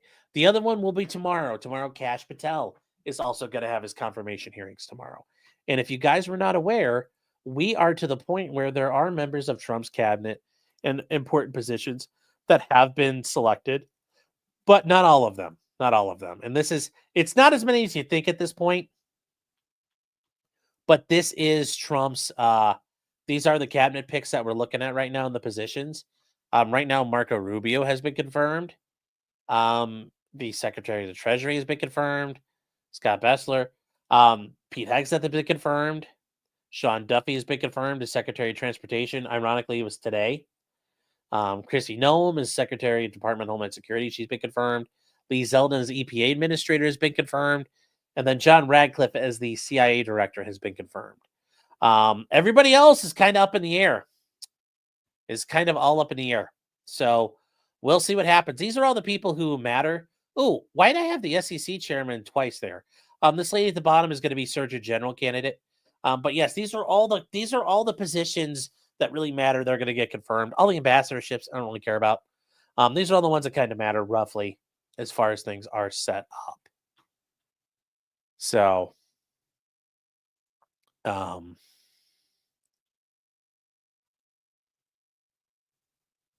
when is the RFK vote? It's not for a while yet. So, but RFK did a really good job, chat. He did a really good job taking care of what was going on. And I think it's really interesting. If you guys get a chance to hear it today, his opening was actually very good. His opening statements were very good. So we'll skip ahead to this here. So this is RFK's opening remarks. Yep. And I will say, was RFK, got to do, his things here. It was actually pretty good. So here we go. If you guys have never seen these hearings, it's a hearing on RFK to be the Secretary of Health and Human Services. It's a cabinet level position. So here we go.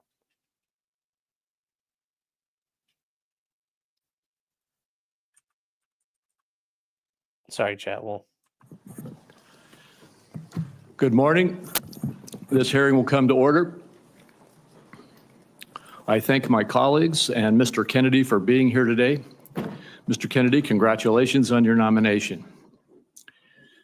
Throughout this process, Mr. Kennedy, you have been accessible to members and staff on both sides of the aisle and have demonstrated strong commitment to fulfilling the responsibilities of this role.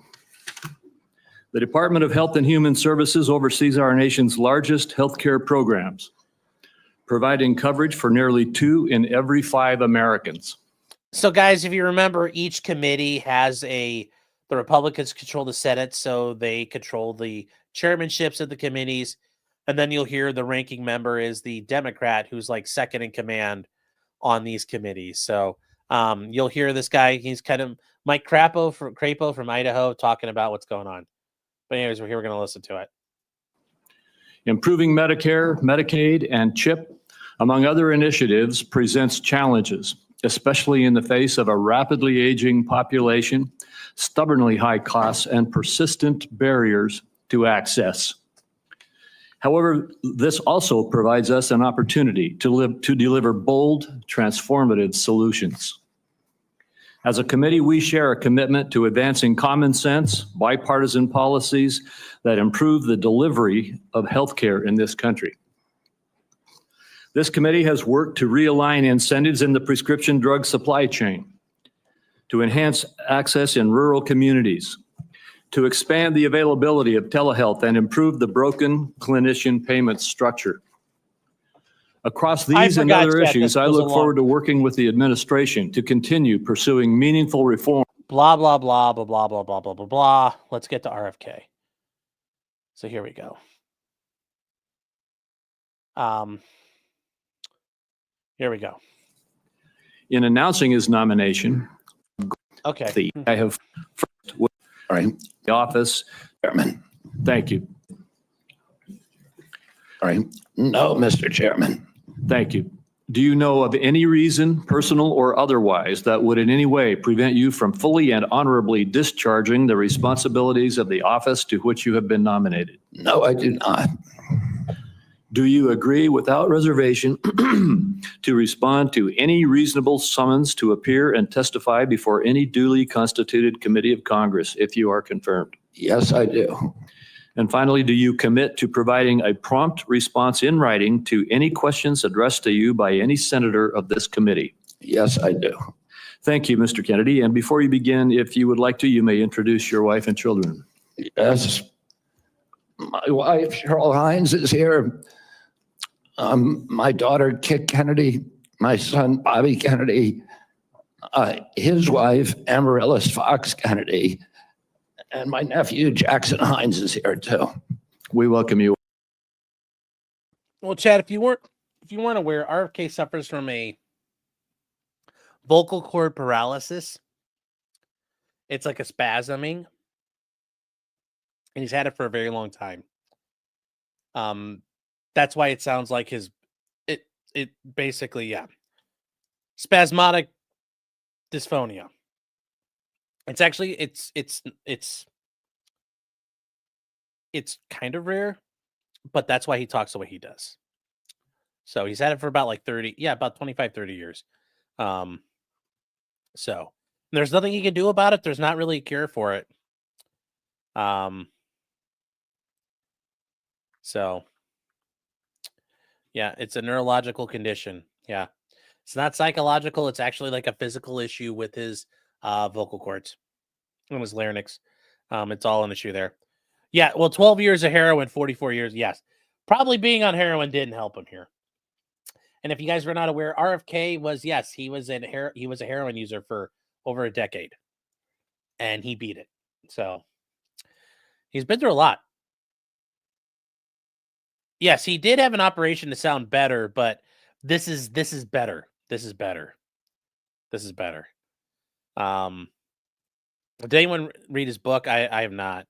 I've read a lot of his stuff though. And he has drinking. Yeah, he did a lot of drinking and drugging, but he's turned himself around. So, but anyways, here we go. Well, thank you. You may proceed. Great, Ranking Member Wyden and members of this distinguished committee. I'm humbled to be sitting here today as President Trump's nominee to oversee the U.S. Department of Health and Human Services. I want to thank President Trump for entrusting me to deliver on his promise to make America healthy again.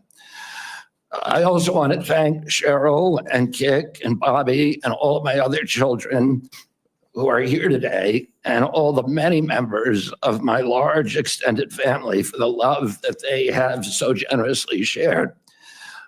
Ours has always been a family that has been involved in public service, and I look forward to continuing that tradition. My journey into the issue of health began with my career as an environmental attorney, working with hunters and fishermen and mothers in the small town in the Hudson Valley and along the Hudson River. I learned very early on that human health and environmental injuries are intertwined. The same chemicals that kill fish make people sick also. Today, Americans' overall health is in grievous condition. Over 70% of adults and a third of children are overweight or obese. Diabetes is 10 times more prevalent than it was during the 1960s. Cancer among young people is rising by 1 or 2% a year. Autoimmune diseases, neurodevelopmental disorders, Alzheimer's, asthma, ADHD. Depression, addiction, and a host of other physical and mental health conditions are all on the rise, some of them exponentially. The United States has worse health than any other developed nation, yet we spend more on healthcare, at least double, and in some cases triple, as other countries. Last year, we spent $4.8 trillion, not counting the indirect costs of missed work. That's almost a fifth of GDP. It's tantamount to a 20% tax on the entire economy. No wonder America has trouble competing with countries that pay a third of what we do for health and have better outcomes and a healthier workforce. But I don't want to make this too much about money.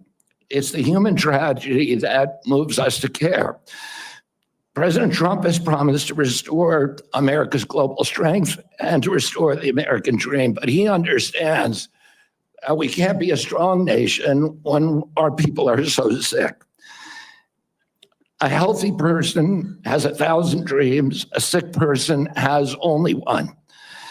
Today, over half of our countrymen and women are chronically ill. When I met with President Trump last summer, I discovered that he is more than just concern for this tragic situation, but genuine care. President Trump is committed to restoring the American dream, and 77 million Americans delivered a mandate to him to do just that, due in part to the embrace and elevation of the Make America Healthy Again movement. This movement, led largely by Maha moms from every state, you can see many of them behind us today, and in the hallways and in the lobbies, is one of the most transcendent and powerful movements I've ever seen. I promised President Trump that if confirmed, I will do everything in my power to put the health of Americans back on track. And I've been greatly heartened to discover a deep level of care among members of this committee, too, both Democrats and Republicans. I came away from our conversations confident that we can put aside our divisions for the sake of a healthier America. For a long time, the nation has been locked in a divisive healthcare debate about who pays. Well, when healthcare costs reach 20%, there are no good options, only bad ones. Shifting the burden around between government and corporations and insurers and providers and families is like rearranging deck chairs on the Titanic. Our country will sink beneath a sea of desperation and debt if we don't change the course and ask, why are healthcare costs so high in the first place? The obvious answer is chronic disease. The CDC says 90% of healthcare spending goes toward managing chronic disease, which hits lower income Americans the hardest. The president's pledge is not to make some Americans healthy again, but to make all of our people healthy again. There is no single culprit in chronic disease. Much as I have criticized certain industries and agencies, President Trump and I understand that most of their scientists and experts genuinely care about American health. Therefore, we will bring together all stakeholders in pursuit of this unifying goal. Before I conclude, I want to make sure the committee is clear about a few things. News reports have claimed that I'm anti-vaccine or anti-industry. I am neither. I am pro-safety.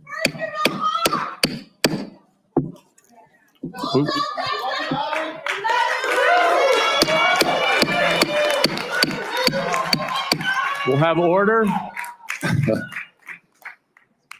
Please proceed, Mr. Kennedy. I am pro-safety. I worked for years to raise awareness about the mercury and toxic chemicals in fish, and nobody called me anti-fish.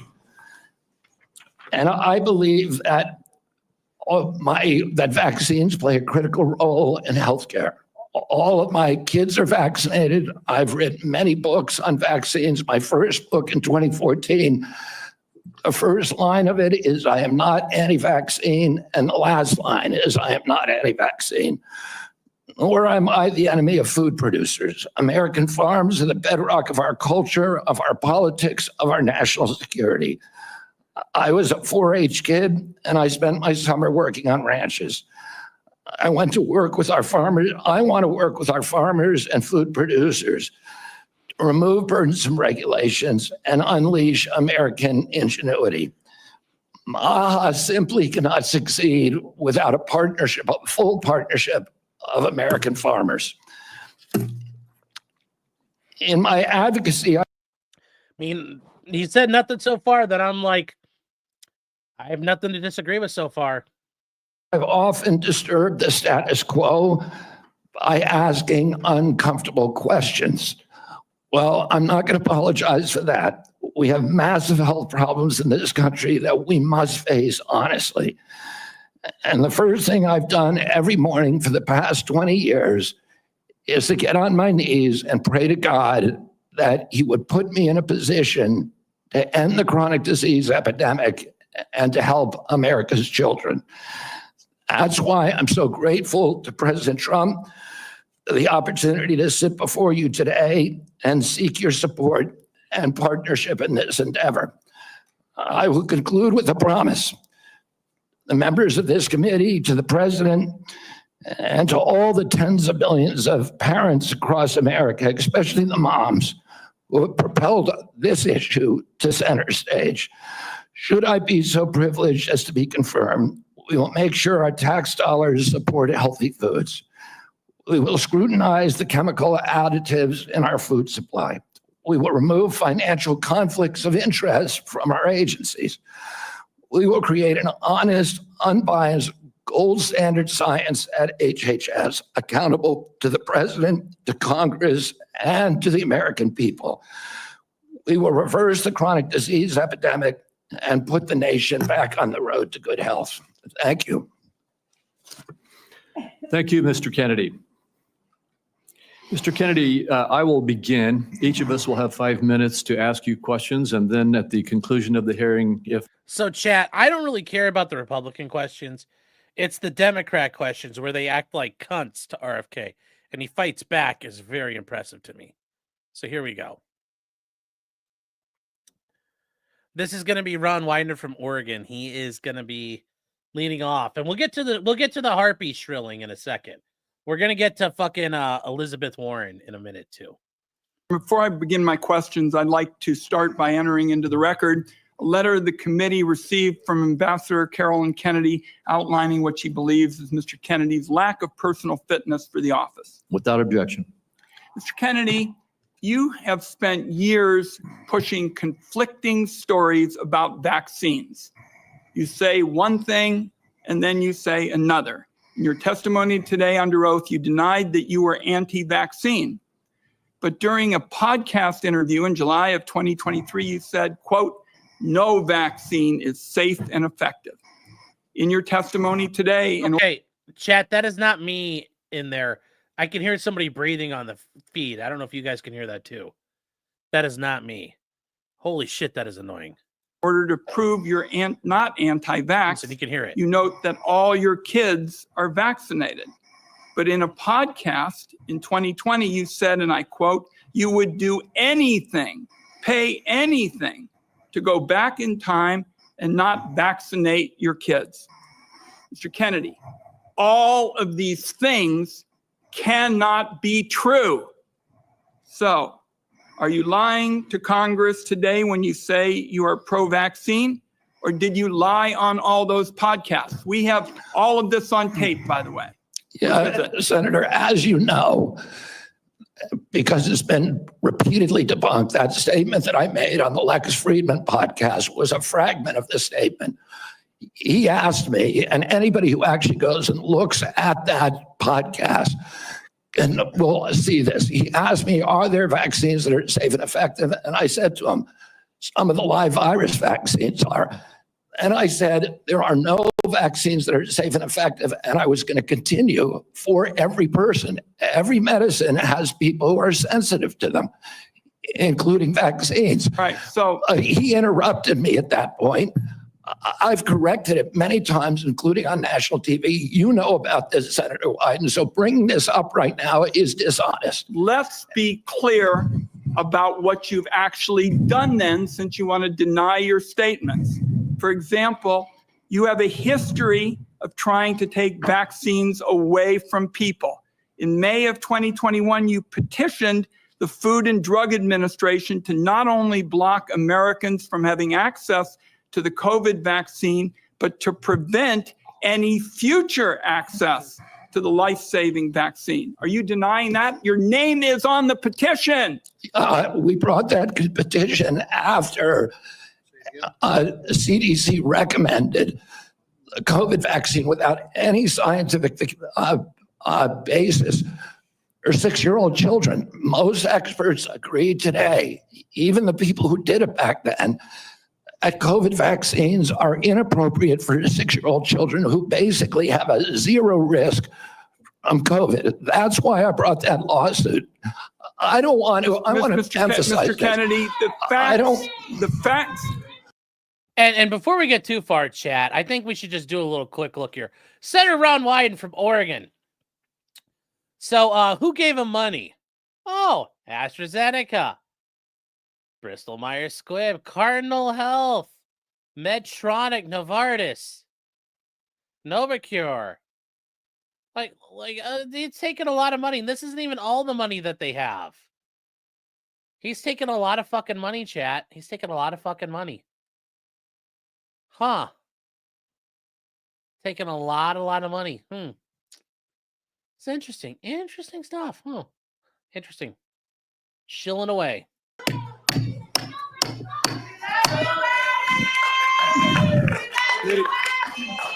The committee will be in order. And to the audience. Senator, I'm not against If you'll hold vaccine. off for a second, Mr. Kennedy, to the audience. Comments from the audience are inappropriate and out of order.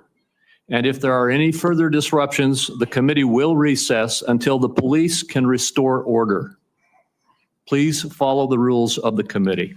Mr. Kennedy, you may proceed. I also want to point out that your recitation of what happened in Samoa is absolutely wrong, and you know it's wrong, and you know it's wrong. We'll get to that in a moment. Right now, we're talking about the petition that you filed to block Americans from having access to the vaccine and to prevent any future access to the vaccine. Those facts are on the record. My third question to you is, you made almost $5 million from book deals, mostly promoting junk science. In 2021, in a book called The Measles Book, you wrote that parents had been, quote, misled into believing that measles is a deadly disease and that measles vaccines are necessary, safe, and effective.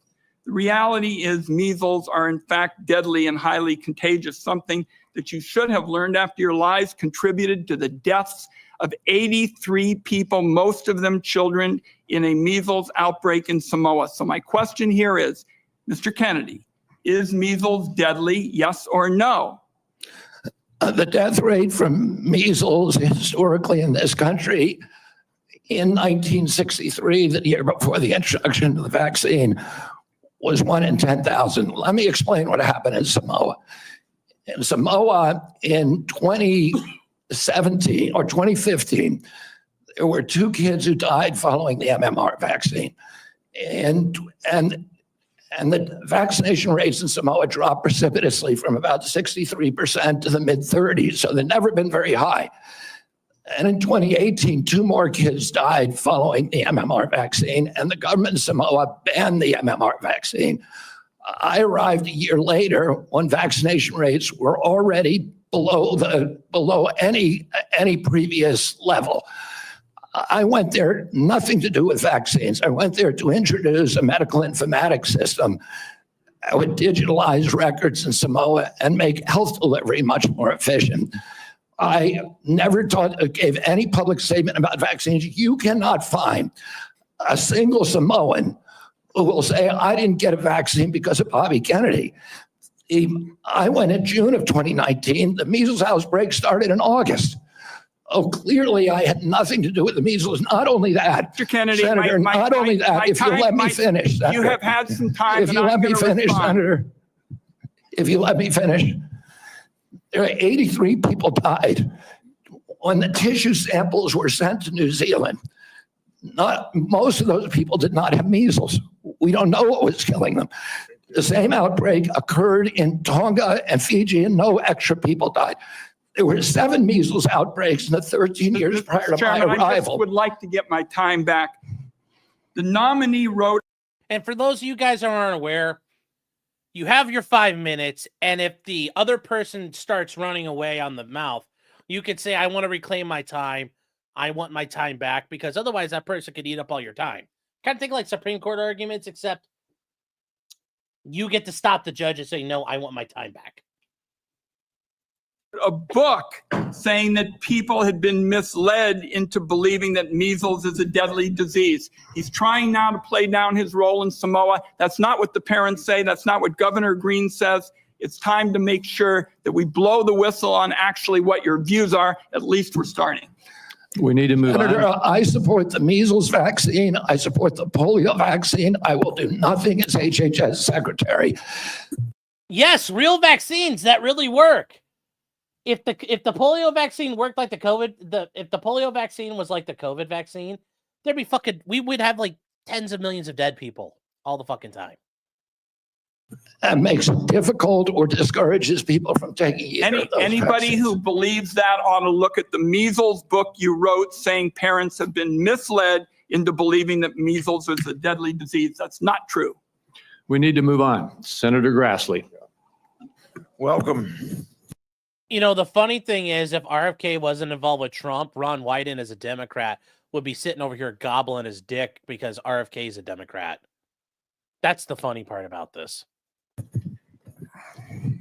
So we're not going to do Senator Grassley. Like I did in my office. Like I said, I'm just going to make some points to you. I got about 7 I want to quickly get done.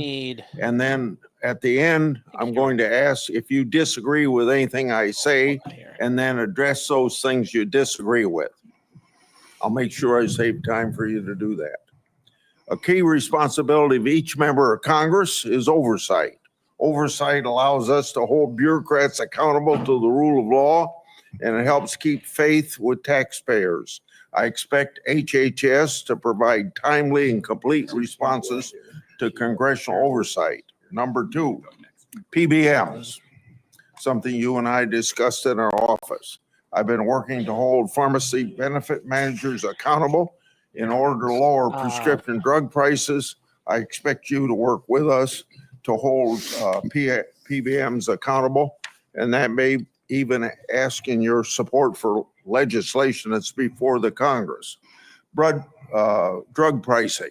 Senator Durbin and I have for a while been trying to get a bill passed that requires price disclosures on TV ads for prescription drugs. We're going to skip ahead because we don't need to listen to these guys. John Cornyn's a Republican too.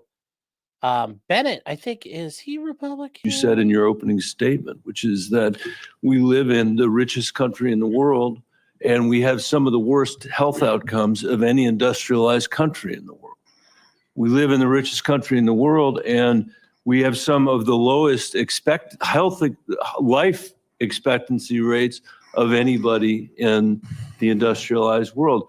I was a school superintendent before I was in this job, Mr. Chairman, and I can tell you that Mr. Kennedy's right, that when I look at the kids in the Denver public schools, if we don't change the way we eat in this country, 40% of them are going to suffer adult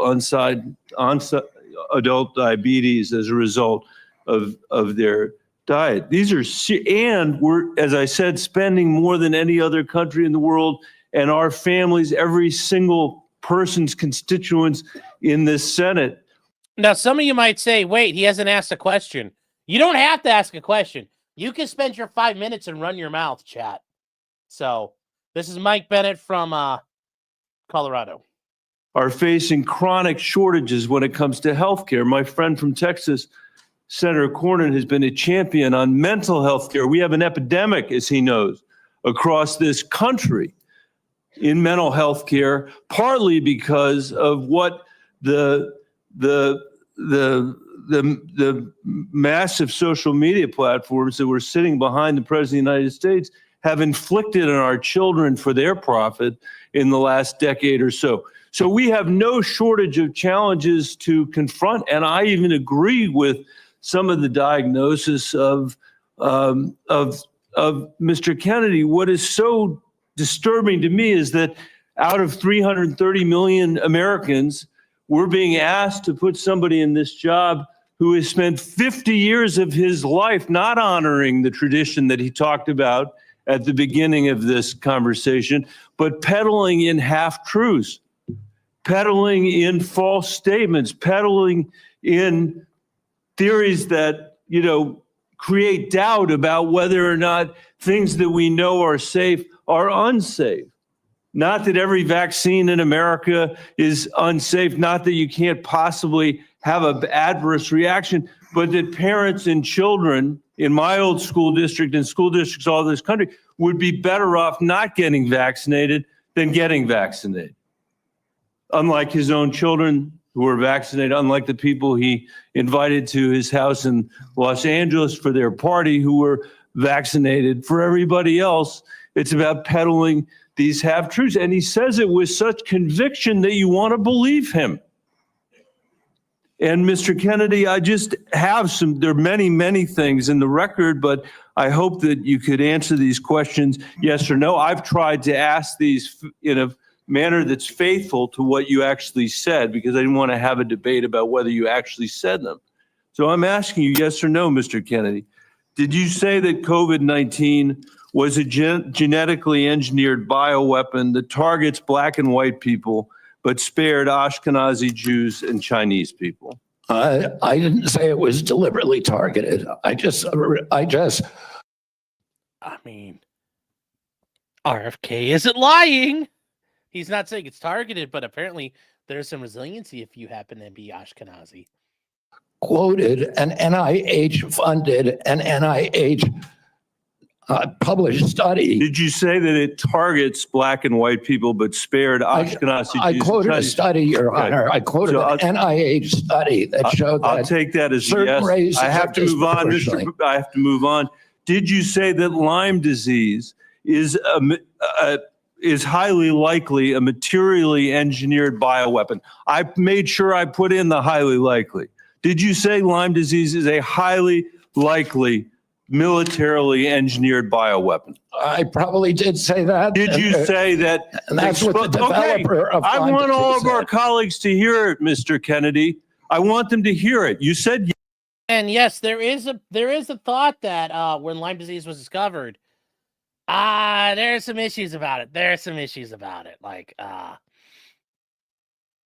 yeah. Because when you look at where, like, all that's going on out there, and you look at, like, where, kind of where Lyme disease was found in Lyme, Connecticut. That's kind of an issue there. And then when you talk about that, and when you look at, Connecticut's on Long Island Sound. And, well, chat, there's a, if you guys are not familiar with your geography here, we're going to go to this real quick. This is the state of Connecticut. And if you come straight down off of that, you come to this little place in Suffolk County, New York. It's Plum Island. If you guys don't know, the Plum Island Animal Disease Center was a U.S. Department of Agriculture place where testing of various infectious diseases on various animals was done. Now, a lot of people claim the military is involved in their testing, doing biological weapons testing there. We don't really know. It's not really 100% clear, but yeah. Lyme disease was discovered in Lyme, Connecticut. And look at that. Look at that, chat. Look at that. Lyme, Connecticut, and Plum Island. Huh.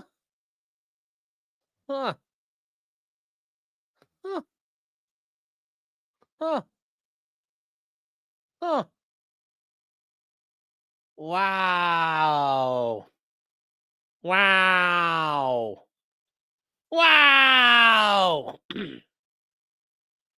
Wow.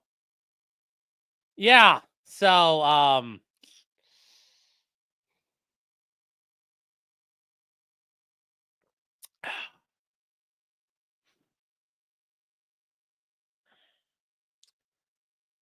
Yeah, so it's very likely it was some sort of lab leak.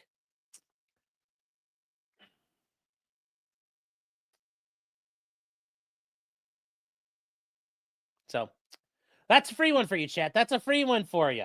That's a free one. We're gonna go back to the hearing though. Yes. Did you say that exposure to pesticides causes children to become transgender? No, I never said that. Okay, I have the record that I'll give to the chairman and he can make his judgment about what you said. Did you write in your book, and it's undeniable, that African AIDS is an entirely different disease from Western AIDS? Yes or no, Mr. Kennedy? I'm not sure if I made that. Okay, I'll give it to the chairman, Mr. Kennedy. And my final question, did you say on a podcast, and I quote, "I wouldn't leave abortion to the states. My belief is we should leave it to the woman. We shouldn't have the government involved, even if it's full term." Did you say that, Mr. Kennedy? Senator, I believe that every abortion is a tragedy. Did you say it, Mr. Kennedy? This believe- matters. It doesn't matter what you come here and say that isn't true, that's not reflective of what you really believe, that you haven't said. Yes, very vaccinated, very vaccinated. And also all the points he's talking about, normally this guy would agree with. He'd be agreeing with all this. But because he supports the orange man, this guy's all mad about it. Over decade after decade after decade, because unlike other jobs we're confirming around this place, this is a job where it is life and death for the kids that I used to work for in the Denver public schools and for families all over this country that are suffering from living in the richest country of the world that can't deliver basic health care and basic mental health care to them. It's too important for the games that you're playing, Mr. Kennedy. And I hope my colleagues will say to the president, I have no influence over him. I hope my colleagues will say to the president, out of 330 million Americans, we can do better than this. Thank you. We need to move on. Senator Cassidy. Mr. Kennedy, President Trump has sworn to protect Medicare. Republicans are exploring reforms to Medicaid that could help pay for Trump administration priorities. With this context. All right, chat, we're going to skip ahead here. I think the next one's Maggie has. Oh, no, this is a good one. Mark Warner from, I think he's Virginia. It is what prevents. Anyways, here we go. Hold on. It's, where is it? Yeah, Mark Warner from Virginia. Here we go. Now we're getting to the good ones here, chat. All right. For literally hundreds of thousands of Virginians, Medicaid is what prevents them from health crises on a daily and weekly basis. And some imaginary new plan. And if there was a new plan that was to be the basis of what Trump was going to do in repealing Obamacare, I would have thought by now we'd have seen it. I got to tell you, listen, Senator, can I reply to that? Senator, Mr. Kennedy, I got questions. I appreciate our visit. I know you take your views seriously, and I don't reflexively vote. I voted for 4 of President Trump's nominees already. Got a lot of grief from folks on this panel. But I got to tell you, I saw an email that you put out Monday night, or your campaign did, in a fundraising email. Your presidential campaign celebrated that the freeze on all new regulations, guidance, and announcements is a way to protect unelected bureaucrats from further undermining our health freedom. Then you ask your donors to help pay for your campaign debt. Did your campaign, and you put out that? I don't think my campaign exists anymore. All right, well, listen, I got to tell you this. Somebody's out there soliciting money for it. Maybe you ought to find out who is. So the fact that you celebrate this freeze, do you think? That's not his fucking problem. Oh, someone's running a scam. Okay, oh well. Crybaby. That was a good idea to put all of this on hold for 90 days, funding and any kind of further work, NIH research? As Chairman Crapo pointed out. I'm not asking for, I love Mike Crapo. I'm asking you. You're up for a very, very important position. As he pointed out, Senator, the portals that were closed were not closed as a result of the Trump Let me just tell you, I'd like you to Purposeful explain, policy. excuse me, sir, I'd like you to explain to a domestic violence center in Richmond that's saying because there's freeze, they may have to close down, where those battered women to go. Or a rural nonprofit I've got in the Shenandoah Valley who's saying that freeze is going to potentially shut down their ability to operate. So I guess if you deny or don't know what your campaign's sending on, you don't know if you raised a lot of money Monday night. I'm saying that the Trump You don't administration know if has- you raised a lot of money. The Trump administration has made clear it does not want to freeze benefits right, for any Americans under Medicaid or Medicare, and I do not want to dismantle the Medicaid. freeze is affecting beyond Medicare and Social Security. I would hope you would have known that to be able to answer some of this. Now, you've said publicly, you want to immediately get rid of 600 NIH workers on day one. When we had our meeting, you said you actually like to get rid of 2,200 people from HHS. Which offices are you going to start cutting and riffing these 2,200 workers from? Senator, there's 200 political appointees that are changed during every administration. So if you got rid of those 200 political appointees, you're not going to replace them with your political appointees. Well, President Biden this year changed 3,000 employees at HHS, 3,750 So at NIH. you're 2,200. What departments are you going to pick them from? Well, the same as President Biden did when he changed 3,000 out. They're from across all I'm down to a departments. minute 30. The chairman's been generous with colleagues on both sides. I may have to go a couple minutes over, but let me just say, so let's just answer, this, I hope, since you're asking to become the top healthcare official in the United States in terms of HHS, huge ramifications, and part of this job is to be the senior advisor to the president on health issues. So when we're looking at this purge and we're looking at laying off workers, when we're looking at potentially the president's illegal offer to try to buy out federal employees, which I would say to any federal employees, think twice. Has this individual in his business world ever fulfilled his contracts or obligations to any workers in the past? But if you are in this position, will you pledge that you will not fire federal employees who work on food safety, work on trying to preventing things like salmonella? Senator, there's 91,000 employees. So that I take that as that's a simple yes. And I'm going to take that as a no. Run that I take that as a no. agency Will you actually? We talked about protecting Americans from cyber criminals. Something we need to do a lot more on. Will you commit not to fire anyone in the health arena who currently works on protecting Americans from cyber attacks in their healthcare files? I will commit to not firing anybody who's doing their job. Based on your opinion, based upon your opinion, or your political agenda, or Mr. Trump's political agenda? Based upon my opinion. I guess that means a lot of the folks who've had any type of views on vaccines will be out of work. Will you freeze grant funding for community health centers? Will you freeze federal funds for community health centers the way the current administration has done? The White House has made clear and no funds are going to be denied to any American for benefits in any program. Do you know what happens at community health centers? Those are direct. Are you talking about the Indian health centers? No, I'm talking about community health centers across the country. I understand that. I mean, I strongly. So you're going to excuse Indian health centers, which is good, but others are not.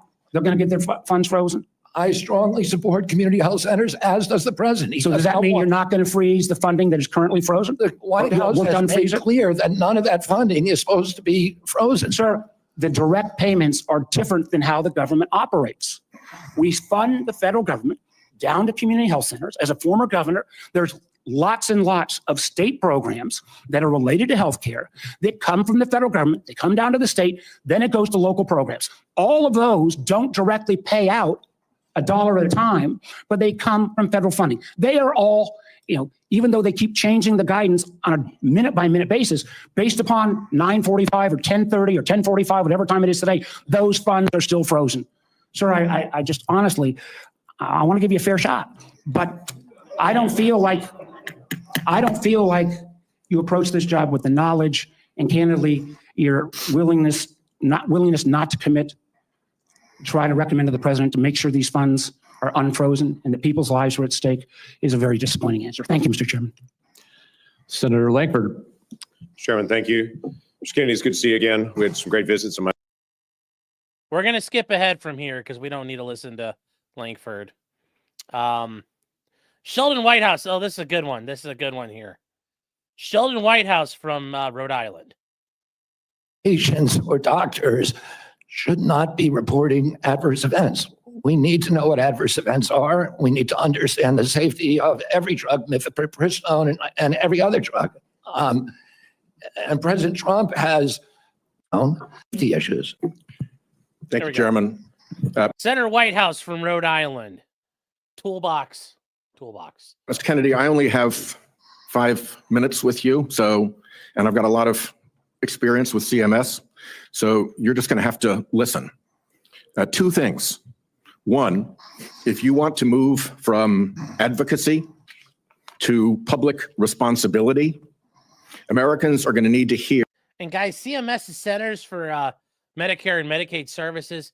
They're in charge of payments and kind of like that administer the program. So, with Medicaid, it's Medicaid and CHIP, all the stuff out there. So that's when you hear CMS, it's a pretty important organization. A clear and trustworthy recantation of what you have said on vaccinations, including a promise from you never to say vaccines aren't medically safe when they in fact are, and making indisputably clear that you support. I think it's concerning. None of his staff told him wearing a sweater or some sort of like fleece cardigan thing underneath his suit jacket makes him look like a complete fucking doofus. He looks like a complete retard. So good job, Rhode Island. You have a retarded senator. Mandatory vaccinations against diseases where that will keep people safe. You're in that hole pretty deep. We've just had a measles case in Rhode Island, the first since 2013.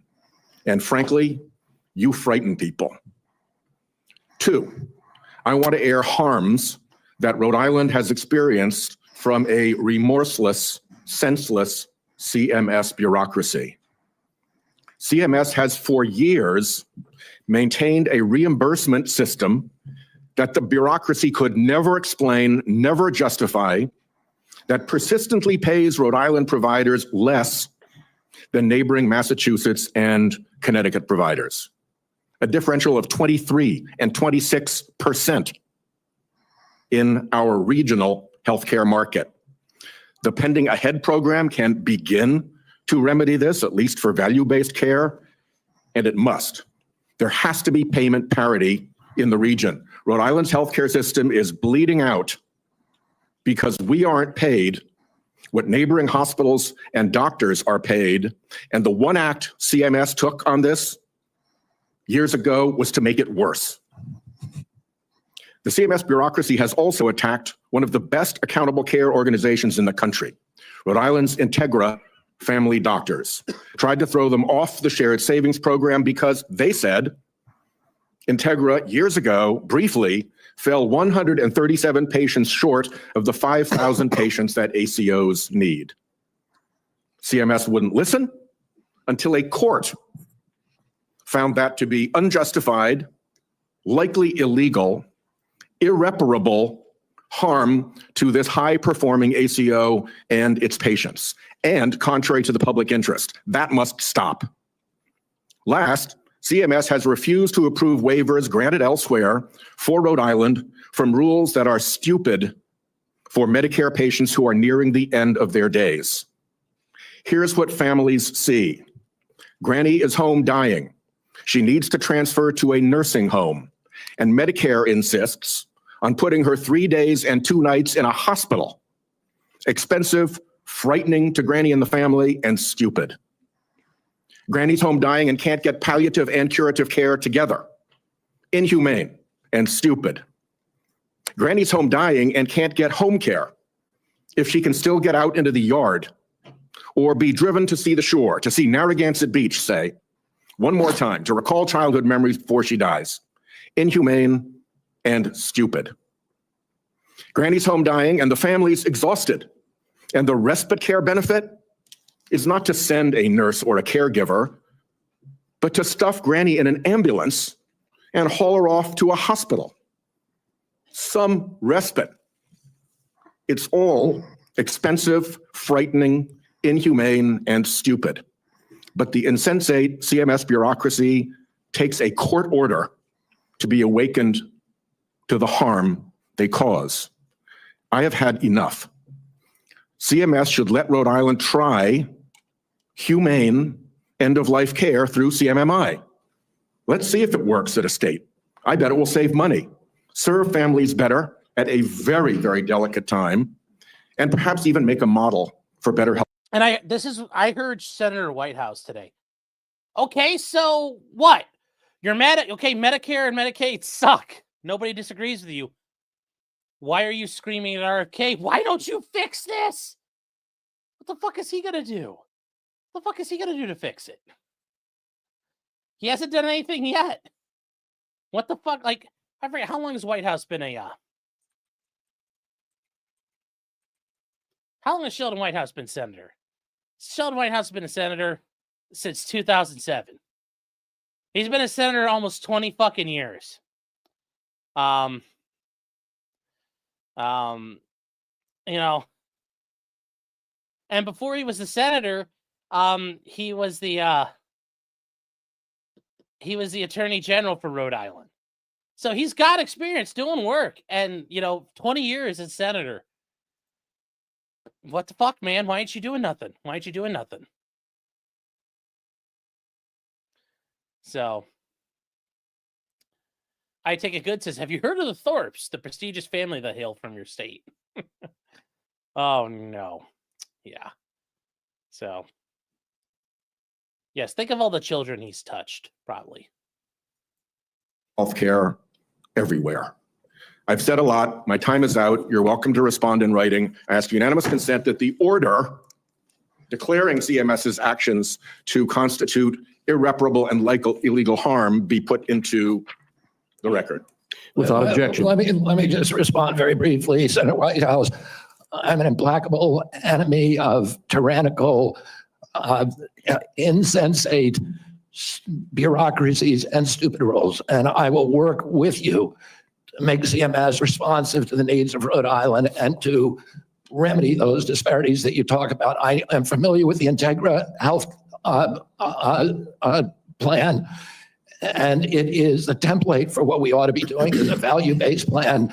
And I look forward to you to making sure that we create pilot programs like this. Unfortunately, Mr. Chairman, around the country. Unfortunately, Mr. Chairman, one of the things I've learned in my tenure in the Senate is that a nominee saying that they're willing to work with me amounts to exactly zero. We need to get this fixed. Thank you. Well, I guess at that point, then we will move on to Senator Daines. Mr. Chairman, thank you. Mr. Kennedy, I'm glad to see you here this morning. I listened to your opening remarks, and you mentioned that you want to make HHS the gold standard of science. This is the senator from Montana. Now, here we go. Here are some scumbags. Here we go. This is... and to your family is... This is... Oh, who is this? This is Catherine Cortez Masto from Nevada.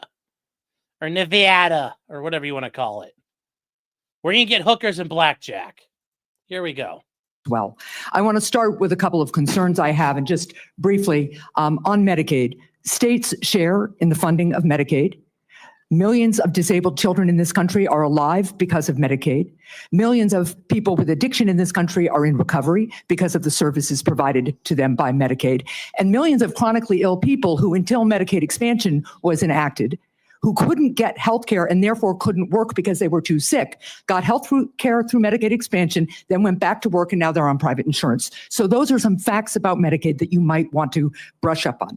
Now, I'm also extremely concerned about your endorsement of radical fringe conspiracies that, if implemented at HHS, would put American families' lives at risk. Vaccines are one of our greatest public health triumphs. And you don't need, I'm not talking about abstract medical science. One of the people who helped raise me was my grandfather, who was a pediatrician. He practiced medicine in this country from 1921 until the mid-1980s. And I heard details about the difference those vaccines made in saving lives in the children who were under his care. Vaccination has helped to eradicate many deadly diseases in the United States, including polio and smallpox, something we should be proud of as Americans. I am extremely concerned that as Secretary, you would be able to halt critical vaccine research and to exploit parents' natural worries by advising them not to vaccinate their children. This will lead to more children getting sick, and some will even die. Before the measles vaccine, about 500 American children died a year from measles. This is too much of a risk for our country, and there is no reason that any of us should believe that you have reversed the anti-vaccine views that you have promoted for 25 years. For example, you have previously falsely suggested that the polio vaccine killed many, many, many, many more people than polio ever did by causing fatal cancers, while rigorous safety studies show that to be completely false. Now, let's go to something we agree upon. I am really heartened to see that one area where we agree on is on women's reproductive freedom. In your own words, it's not the government's place to tell people what to do with their bodies. You said that, correct? Yep. Mr. Kennedy, in 2023, you came to New Hampshire and said, quote, I'm pro-choice. I don't think the government has any business telling people what they can or cannot do with their body. So you said that, right? Yes. Yep. But you also said we need to trust the women to make that choice because I don't trust government to make any choices. You said that too, right? Yes. It is remarkable that you have such a long record of fighting for women's reproductive freedom, and really great that my Republican colleagues are so open to voting for a pro-choice HHS secretary. So, Mr. Kennedy, I'm confused. You have clearly stated in the past that bodily autonomy is one of your core values. The question is, do you stand for that value or not? When was it that you decided to sell out the values you've had your whole life in order to be given power by President Trump? Senator, I agree with President Trump that every abortion is a tragedy, that we can't be a moral authority in this country. Right. So, but that isn't what you said back in New Hampshire in 2023. My question is exactly when did you decide to sell out your life's work and values to get this position? Senator, I agree with President Trump that every abortion is a tragedy. So what you're telling us, just to be clear, because my time is limited, is that regardless of what you believe, regardless of what values you have, if President Trump tells you to do something, you're going to do it. You said just now the discussion about mifepristone. Oh, he's asked me to study the safety of it. Here are the safety studies that tell us mifepristone is safe and effective. And I asked Mr. Chair that these about 40 studies be admitted to the record by unanimous consent. Without objection. So the studies are there. The safety is proved. The science is there. But what you're telling us is if President Trump orders you to take out. No, Chad, I was completely retarded when I was reading this. This is Maggie Hassan from New Hampshire. Sorry, my bad.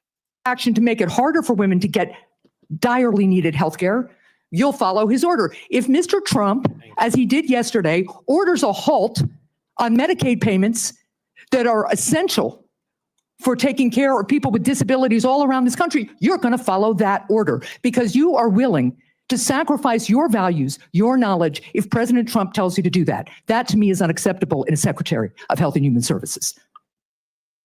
As I explained before, the White House has issued a statement. The good news is, chat, when they do this shit, that means they know he's going to get confirmed. Saying that there was that policy will not deprive any American. Yeah, the problem is the White House issued that statement only after we pointed out the damage it would do, and it became politically uncomfortable for them. You know what else that freeze on federal funding did? It halted funds for critical research that could cure pediatric cancer. So if the president tells you to do that, you're going to stop that too. That's enough. Thank you. Senator Cortez Masto is next. Sorry, guys. Like I said, that was Maggie. Mr. Kennedy, thank you for coming into my office and having the conversation that we did. I appreciate your passion and your belief, and you've spent years really talking about the issues that matter to you. Trump made cancer, chat. Let me ask you a couple of questions, though I just need some clarification. Right now, there's a 40-year-old law that requires hospital ERs accepting payment from Medicare to actually provide emergency care to patients. So let's say a woman experiencing a life-threatening condition like a heart attack goes to the ER. As a lawyer, you would agree that that federal law protects her right to emergency care, correct? Yes. So now a pregnant woman with life-threatening bleeding from an incomplete miscarriage goes to the ER. Let me rephrase that so you can hear. A pregnant woman with a life-threatening bleeding from an incomplete miscarriage. What is a woman? What is a woman? I don't know what a woman is. You have to tell us. Goes to the ER, and her doctor also determines that she needs an emergency abortion. But she's in a state where abortion is banned. You would agree also as an attorney that federal law protects her right to that emergency care, correct? I don't know. I mean, the answer to that is I don't know. If the Does state it, well, answer- let me ask you this as an attorney, doesn't federal law preempt state law? The federal constitution does. Sometimes not every federal law preempts state laws. It could be unconstitutional. I'm Well, I not would trying to tell be you in this evasive, case, let me ask you Senator. I'm this. just telling you I don't know the I answer to appreciate that. question. But what authority do you have over this as the director of HHS? What authority do I have? Yeah, to enforce the law, In what regards? to make sure that a hospital that receives payment from Medicare is ensuring that they are providing the necessary emergency care to patients when they present. It's actually the EMTALA law. So what authority as HHS director do you have with respect to EMTALA? My understanding is that I have budgetary power and that it's pretty much limited to that. But if you tell me I have another authority, I don't even think that Well, let me tell you, we you have a do. law enforcement branch at HHS. Actually, you do, and that's CMS. CMS actually investigates complaints of EMTALA violations, as well as the Health and Human Services Inspector General, who, by the way, was just recently fired by Donald Trump. So you will be enforcing EMTALA laws, and it's important that you understand their impact and don't play politics with the patient presenting at the ER based on a position that this administration has taken. Let me ask you another question. When we met in my office, you said about lowering drug prices, that when Big Pharma price gouges, the American people suffer. I think we both agree on that. And I think you're sincere in your belief that you want to reduce prices for Americans, correct? Yes. Yeah. The Inflation Reduction Act empowered Medicare to negotiate prescription drug prices. It penalizes drug companies for price hikes above inflation, and it caps seniors' out-of-pocket drug costs, along with reducing insulin prices to $35 per month. But your future boss, Donald Trump, on his first day in office, revoked President Biden's executive order that actually directed the health secretary to examine ways to reduce drug prices and improve access to innovative therapies for the American people. And unfortunately, Republicans in Congress want to repeal the Inflation Reduction Act, which means reversing all of those things that we worked on to lower prices for Americans. So my question to you is, what do you do? Why are you there? Are you there to be a rubber stamp to this administration and cave into all of these positions that they're taking, even though you know they're in disagreement with your positions on lowering drug prices and that they could harm Americans? How do you handle that as HHS director? Senator, my understanding is that the White House issued an executive order, I believe today, supporting the drug negotiations under the IRA. President Trump was very aggressive during his first term about negotiating drug Oh, sorry, Chad. prices. He has instructed me, and I've met with him repeatedly on as that we need lower prices than seniors in this country, and So let and me ask others you, are. let me ask you this, because I only have so much time. So we've already negotiated lowering prices for 10 drugs with Big Pharma. And Big Pharma, by the way, opposes this. They have not only are asking for a pause, they have filed lawsuits, but we've already negotiated the first 10 drugs. And we want to expand it to the next 10 to 15 that the Biden administration has put forward. Would you agree and continue that path of really mandating that Big Pharma come to the table and negotiate drug prices for Medicare so we can lower those prices for Americans? My understanding is that the executive order that was issued today, which I haven't seen, but I've read a summary. Well, let me of. ask you this then, because you keep citing the Trump administration and you're just going to follow what they say. Is that what you're doing? You're just a rubber stamp for them in this position? So anybody, Trump. so it doesn't matter that you're before us. It could be anybody coming before us as long as they're a rubber stamp for this administration and disregarding your beliefs and what you think. I guess my question to you is, if it really is fundamental to what you believe, how do you live with that? How do you address those issues as you're moving forward, You want me to knowing answer that the it's going to question, harm Senator? Americans? Yeah. You want me to answer the question? No, I'm asking you. Okay. President Trump has asked me. Yes, ho. Do you want me to answer the question? No, I'm asking you. Listen to this ho. Listen to these dumb hoes.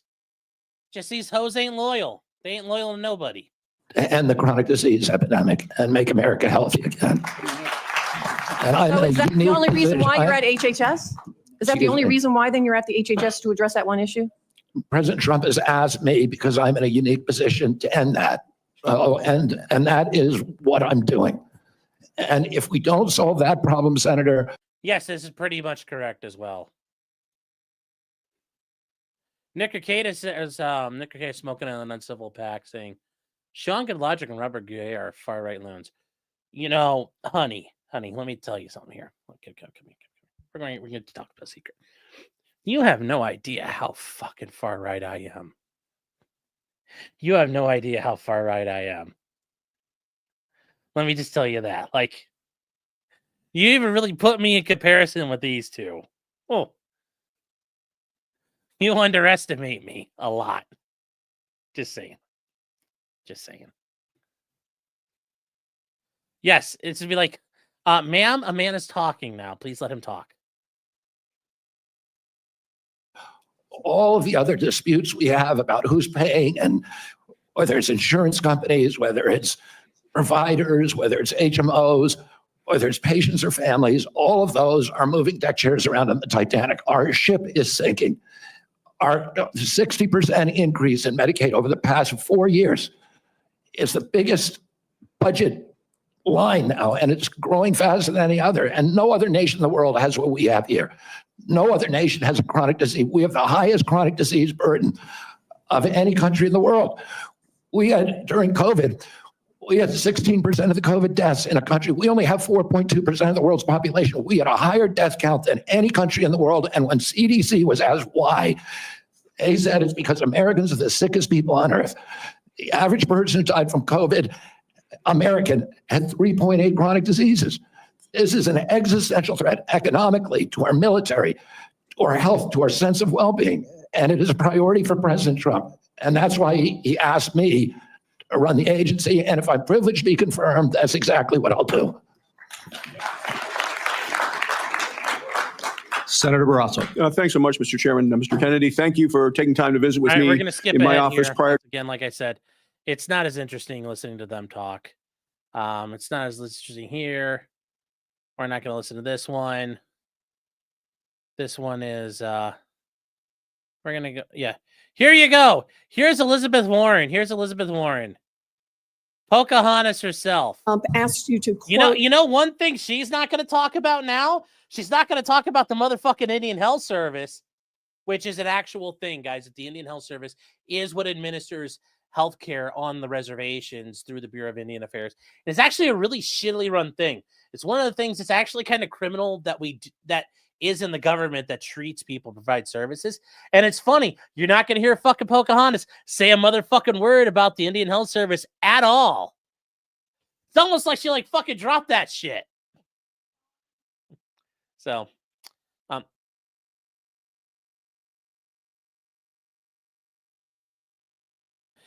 hold on, chat. Apparently I'm being very annoying, so we got to take care of that. And I don't blame her. I probably am. Oh, yeah. There we go. So, I do think it's interesting. She, yes. Elizabeth Warren, oh, Pocahontas, you know, I'm a native, and you have a time to influence native health policy, and here you go. It's interesting. It's interesting. Makes you think, chat. Makes you think about what happened to her. Also, Corrections 101, buddy. How you doing, man? It's good to see you. Hope you're doing well. It's been quite a while. Say, just gives the natives firewater and boom boom sticks. They will be fine. Oh. Windmill says, I can attest to the services of the Indian Health Service. Yeah, it's a very, we really do.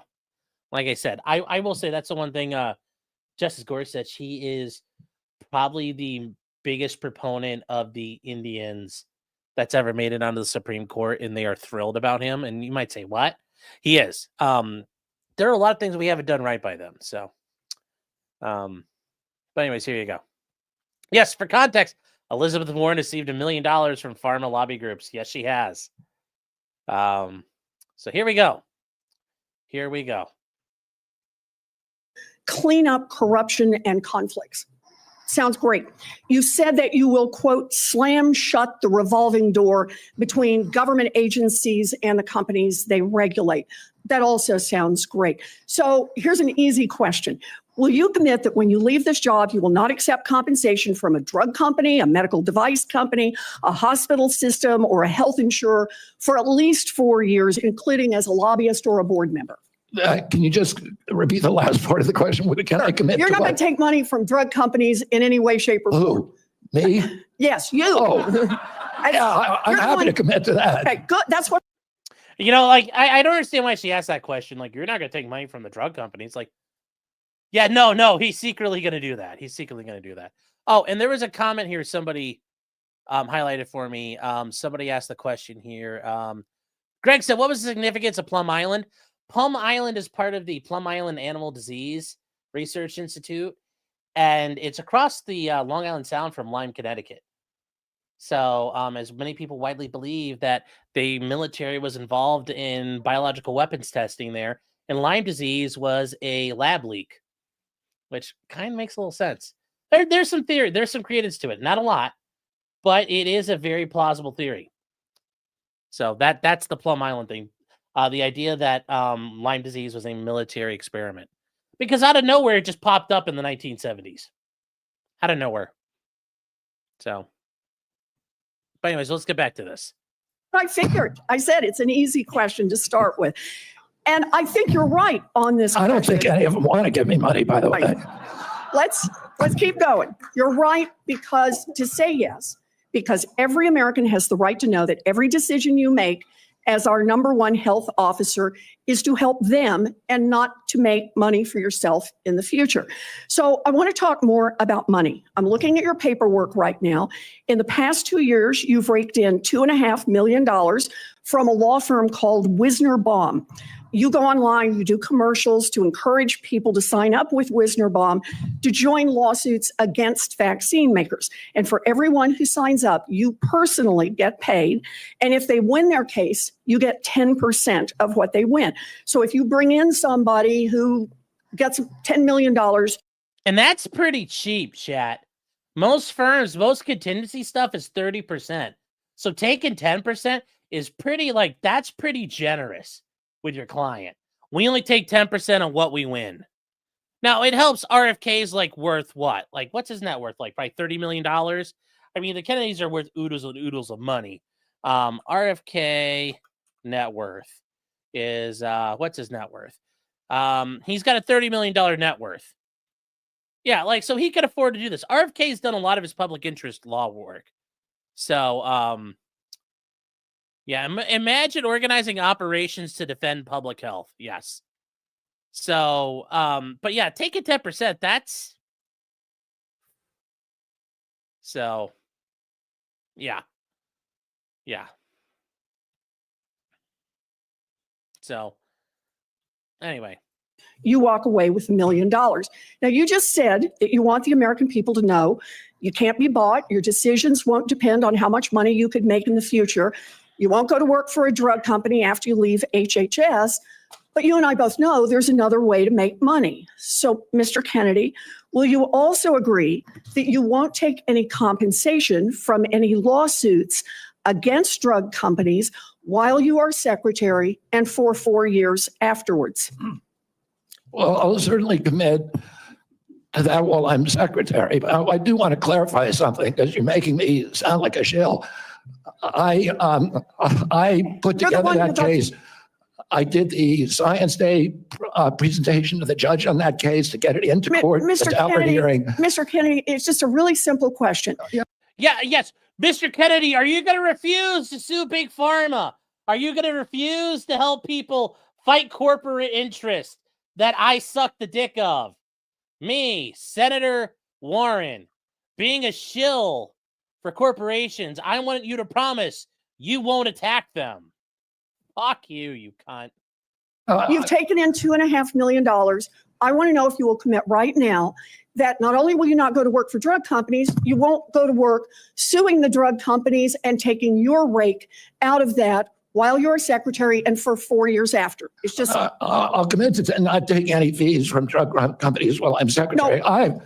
I'm asking about fees from suing drug companies. Will you agree not to do that? You're asking me to not sue drug companies, No, and I'm not going to agree to that. Drug companies as much as you want. Yeah, see, she's saying you could do the work. I just don't want you to get paid for it. Listen to her. You do it. I'll do all the work you want. You just can't get paid for it. What the fuck? I'm not going to agree to not sue drug companies or anybody. So let's do a quick count here of how, as Secretary of HHS, if you get confirmed, you could influence every one of those lawsuits. Well, let me start the list. You could publish your anti-vaccine conspiracies, but this time on U.S. government letterhead, something a jury might be impressed by. You could appoint I people don't to the understand that. CDC vaccine panel who share your anti-vax views and let them do your dirty work. You could tell the CDC vaccine panel to remove a particular vaccine from the vaccine schedule. You could remove vaccines from special compensation programs, which would open up manufacturers to mass torts. You could make more injuries eligible for compensation, even if there is no causal evidence. You Okay, and this is bad. How? Because right now they enjoy complete immunity. They're the only industry that has complete and full immunity by law. Like you're not selling me on this, Senator Warren. could change vaccine court processes to make it easier to bring junk lawsuits. You could turn over FDA data to your friends at the law firm and they could use it however it benefited them.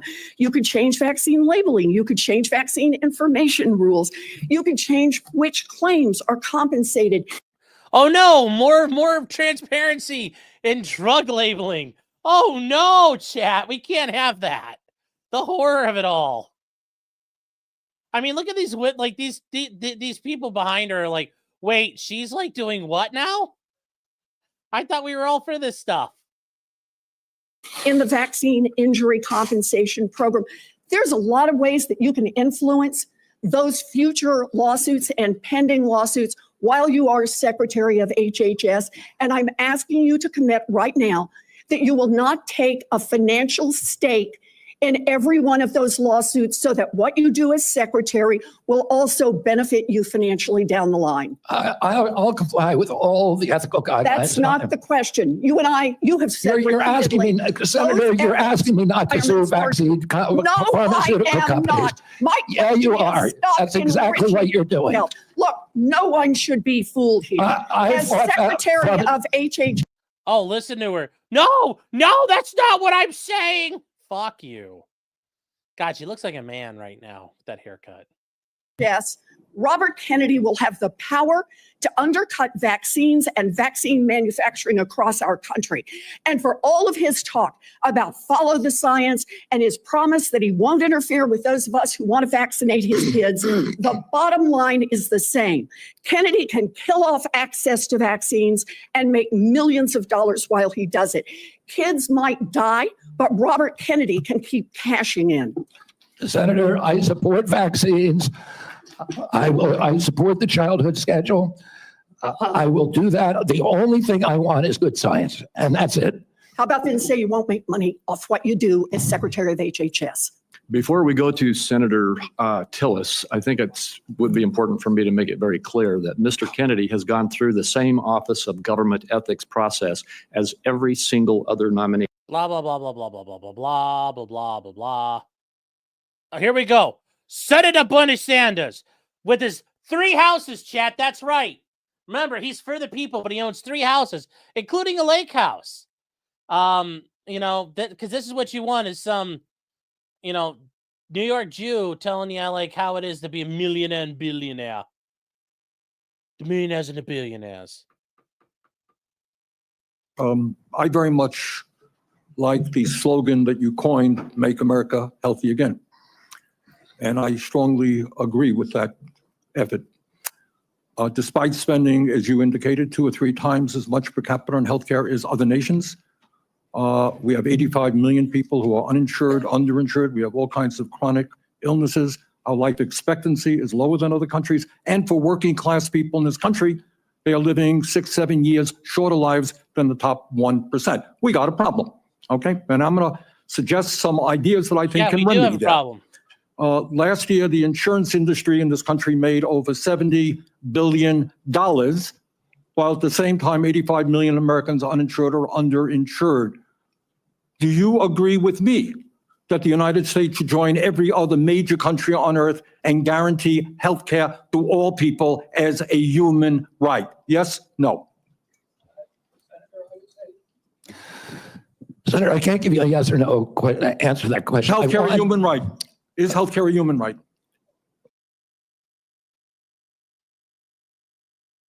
Why did it stop? What the heck? In the way that free speech is a human right, I would say it's different because if with free speech doesn't cost anybody anything, but in healthcare, if you smoke cigarettes for 20 years and you get cancer, you are now taking from the pool.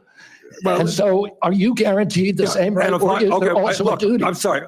I'd love to talk for an hour with you. We got a few minutes left here. All right. Every other country on earth says healthcare, whether you're poor or rich, young or old, is a human right. I'm not hearing you say that. All right. You've talked about the drug companies, and maybe we agree on this one. As you all know, despite the drug companies making over $100 billion in profits. Yeah, and Kennedy's a good point. It's a right that requires other people to contribute. So no, we can't do it. Paying CEOs outrageous compensation. Yeah, and then they pay the people on your fucking committee. Like this bitch right here. She makes a lot of fucking money off the pharmaceutical companies. She makes all kinds of fucking money. All the people on your side are making money off of it. Packages, we in some cases pay 10 times more for the same drug. Will you support legislation that I will introduce which says that in America we should not be paying a nickel more for prescription drugs than people around the rest of the world? Yes, no? To equalize it? Not to equalize it, that we should not be paying more than other countries for the same damn drug. President Trump has asked me, in fact, I had a meeting with President Trump a week ago where we showed him the charts. He knows the charts. We're paying 10 times more from Europe. That's right. And are you going to commit to us that you will end that absurdity? I think in principle we can. We should end that disparity. Good. Okay. That's great. All right. I happen to believe that climate. Oh my God! Look at his face. And I only heard this. I didn't get to see it. Look at his fucking face in response to that. Yes, we shouldn't pay any more than anyone else does. And he's like, okay. Like, you fucking asshole. Change is real. It's an existential threat, and it is a healthcare issue. Donald Trump thinks that it is a hoax originating in China. Oh, guys. Question is, in your judgment, I figured it out. That's RFK breathing. Is climate change a hoax, or is it real, causing devastating problems? President Trump and I, from the beginning, from our first meeting, agreed to disagree on that issue. I believe climate change is existential. My job is to make Americans healthy again. All right, you believe that you disagree with Trump? You don't think climate change is a hoax, is what I'm hearing. My job here is to I'll make just ask you that, Americans Mr. Kennedy, not a trick question. I answered your question, Senator Sanders. Okay, you disagree with the president on that. I answered your question. Okay. I'm going to pick up on a point that Senator Hassan made. Look, there is no question that abortion is a divisive issue in this country. I would say a majority of the people are pro-choice. There's a strong minority who are pro-life. A year and a half ago, you went to New Hampshire, running for president, gave a speech, and you talked about government should not tell a woman what she can do with her own body. That's her choice. Now, I think everybody on that side is pro-life. I think everybody here is pro-choice. I have never seen any major politician flip on that issue quite as quickly as you did when Trump asked you to become HHS secretary. Tell me why you think people should have confidence in your consistency and in your word when you really made a major U-turn on an issue of that importance in such a short time. Senator, I believe, and I've always believed, that every abortion is a tragedy. But you told the people of New Hampshire that it was their right. All right, let me do a last question because I'm running out of time. I think the gist of what you're trying to say today is you're really pro-vaccine, you want to ask questions. You have started a group called the Children's Health Defense. You're the originator. Right now, as I understand it, on their website, they are selling what's called onesies. These are little things, clothing for babies. One of them is titled Unvaxxed, Unafraid. Baby's the thing Bernie Sanders likes to butcher with abortions. That's what he's like, the baby things. It's like, yeah, the things you don't want women to have. Next one, and they're sold for $26 a piece, by the way. Next one is Pretty good fucking grift. I should start doing Clyde onesies. no vax, no problem.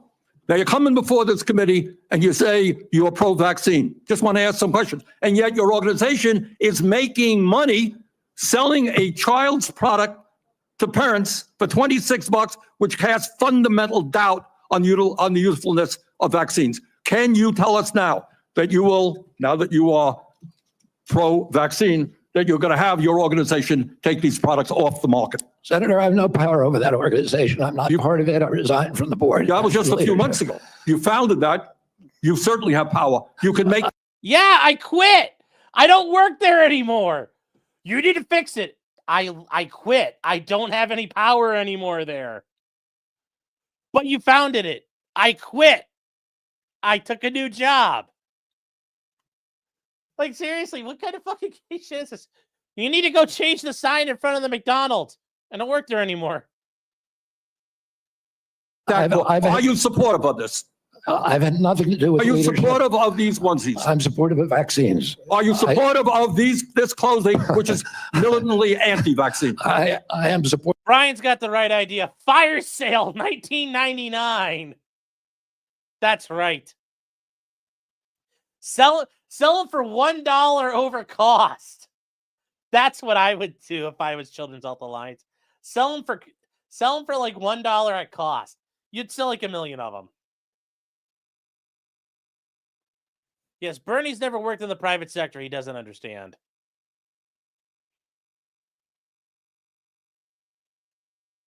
Yes. Are you supportive of these onesies? Supportive of vaccines. I will. I want good science and I want to protect. But you will not tell the organization you founded not to continue selling that product. Thank you, Mr. Chairman. Senator Blackburn. Thank you so much, Mr. Chairman, and thank you so much for being with us today. All right, and we're I have no this. doubt We're that skipping here. We're skipping this. Blah blah blah blah blah blah blah blah. This is another. We're getting to where's the good one here? Oh, this guy, the senator for New Mexico. This is Mexico Nuevo, I think is how you'd say it. Here we go. Yes, Senator. Practice I think between the two of us. I'll then divide my time up with my colleagues. Okay, you are welcome to do that. Thank you. Senator Lujan. Thank you, Mr. Chairman. Mr. Kennedy, when we met, you stated to me that it is not your goal to take away programs that work for Americans. Do you stand by that statement? Yes, Senator. Mr. Kennedy, do you know how many Americans rely on Medicaid? About 72 million plus the 7 million kids who are on chips. Appreciate that, 72 million. Yes or no, is it important that expectant mothers and newborns have access to health coverage? Is it important that expectant mothers and newborns have access to health coverage? Absolutely, Senator. Mr. Kennedy, do you know how many babies born in this country are covered through Medicaid? I would guess, I don't know the answer. I would guess about 30 million. I have it, Mr. Kennedy. About 41% or 1.4 million babies births are financed by Medicaid, according to the National Center for Health Statistics. Yes or no, do you believe that Medicaid is a critical program? I believe that Medicaid is a critical program, but that it's not working as well as it ought to be. And President Trump has asked me to make it work better, that most Americans are not happy with it. The premiums are too high, the deductibles are too high, and everybody's getting sicker. Too much money is going to the Kennedy, insurance industry. I have a series of yes or no questions. They're pretty simple. Because you heard we're not going to get a second round of questions, I ask for your indulgence to be able to get to them yes or no. In New Mexico, as you know, Medicaid is often measured state by state. It might surprise you if you look at some of those surveys. In New Mexico, the response was 90% of New Mexicans on Medicaid report satisfaction getting care, 80% getting specialist care, 85% getting urgent care, 95% ease of filings out of focus. Not to pick on any one of my colleagues, but in Louisiana, 86% of people on Medicaid are satisfied with their interactions. 83% are satisfied getting care. 85% are satisfied getting specialized care. 82% getting urgent care. I can go on state by state, but we don't have the time today. yes or no, do you support cutting Medicaid or reducing? I'd almost ask him, like, so you're telling me Medicaid's perfect? Because it's not. It's not. Those same people say all that, and then how many horror stories do you hear about Medicaid? So that's the funny thing. They're just crowing about this, and it's like, Medicaid's fucking garbage, man. It's fixed. And especially in an area where you and I spoke about with the federal investment in Medicaid, which is known as FMAP. President Trump has not told me to that he wants to cut Medicaid. He's told me to make it better. Do you support cutting, yes or no? Let me ask you this way, since it's only about President I support Trump. making it better, Senator. If President Trump asks you to cut Medicaid, will you do it? Oh, it's not up to me to cut Medicaid. It would be up to Congress. Oh, and You don't I'm going to answer- work. I'm Sir, going to work. Mr. Kennedy, Senator. Mr. Kennedy, I mean, that's fair. He can't cut Medicaid funding. That's your job, motherfucker. Look at him. He's like, blah, blah, blah. That's silence, chat. Remember, it's those silences. And look, he's throwing up a Roman while he's at it, too. Look, he's looking for Kyle as well, chat. He's looking for Kyle, too. He's like, I've seen Kyle. He's this tall. Oh, no, chat. He's throwing a Roman. And it's a right-handed Roman, too. That's the worst kind. Oh, no. you don't want to answer, I'll move on. Do you know how many states will end? Mr. Chairman, if I may pause my time. So I understand that people are getting asked to leave if they stand up with signs, but there's a lot of other as well, Mr. Chairman. So it needs to be extended to everyone. As Mr. Kennedy said, we should respect each other when we have a difference of opinion. We're just trying to do our jobs here and trying to ask questions. You should be thrown out of a fucking helicopter. You should, all the sides, just even most of the right side too. Most of Congress should get dumped out of a fucking C-17 in the middle of the night, but it's not going to happen. So don't talk about respect. That's all. And that's all I'm doing with Mr. Kennedy, folks. So Senator Lujan, you are right. And I ask the audience to please be respectful. Thank you, Mr. Chairman. I appreciate that very much. Mr. Kennedy, do you know how many states will end their Medicaid expansion if the federal share of Medicaid drops? Well, there's 40 states that have signed on to the expansion. So, It's a smaller number. So it's 9 states would quickly have to end their expansion because of the laws that they have. That's about 4 million folks across the country. And in New Mexico, Iowa, and Idaho, they have triggers that it would immediately have to go into effect if in fact that gets cut. The reason I'm asking those questions is there's been a lot of chatter and conversations around Medicaid. Now, I agree we can always do better, and we must be doing better in America. But Medicaid has been shown to improve health outcomes, including mortality, quality of life, and access to preventative care as well. And there's some areas, Mr. Kennedy, that you and I touched on specific to Native American communities. One of the concerns that I have are these programs matter to folks. You shared your passion about caring for folks. I believed that passion. My question in this area is, as you know, when folks are doing research and they're going to check to see if medicine works on someone, if they're not included in that trial, it often doesn't help them. That's what all the evidence shows. So what are you going to do when programs are eliminated to require the inclusion of Native Americans in clinical trials when it comes to life-saving medicine? I'm going to do everything I can to make sure there's Native Americans in clinical trials. As I said to you when I visited your office, I spent 20% of my career working on Native issues. My family's been deeply involved with them. My family, father and uncle were big critics of the Indian Health Service, failure to deliver good health results or health care on the reservations. I'm going to bring a Native, and for the first time in history, into my central office, that all the major decisions in my office will be that he will have it. We've already interviewed a candidate, a very, very good candidate, will have direct impact on all the major offices. And one of my priorities is to improve. I appreciate that. I have a follow-up in that space specifically. Will you commit to finalizing the congressionally mandated FDA guidance to increase clinical trial diversity? Just repeat that again. I'm sorry. Will you commit to finalizing the congressionally mandated FDA guidance to increasing clinical trial diversity? Yes. I appreciate that. Will you commit to reinstating all of the pages that were eliminated and people that were fired from this administration that have this responsibility? I cannot commit to that because I don't know who they are. Well, there's I'll some folks commit to out there doing the working work. with you to make Mr. sure Kennedy- those positions are adequately staffed. I will follow up in writing in those specific areas because I think there's some commonality here, but answers matter. And so I'd like to get those as timely as possible. The last thing, Mr. Chairman, that I'll say is one of the conversations I had last before this hearing was with the family that I've been working with to work with my Republican colleagues when it comes to autism and federal programs and making a difference in these families' lives and this little girl's life. What I'm asking now, Mr. Chairman, is unanimous consent to enter into the record an article from Autism Speaks titled, quote, "Do Vaccines Cause Autism?" End quote. And I'll note that the first sentence states, quote, "Vaccines do not cause autism," end quote. I'm not so sure about that.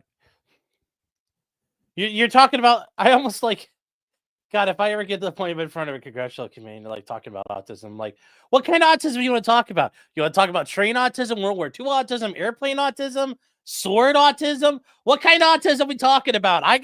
Be like, Congressman, I got like 30 minutes here. How autistic do we want to get right now? Thank you. I yield back. Without objection. And before we move on, we've had a request from several quarters for a quick restroom break. We will take a 5-minute recess. I'm sorry to those remaining 5 or 6 senators who must wait a few minutes, but we will have a quick break. We will be back as soon as we can.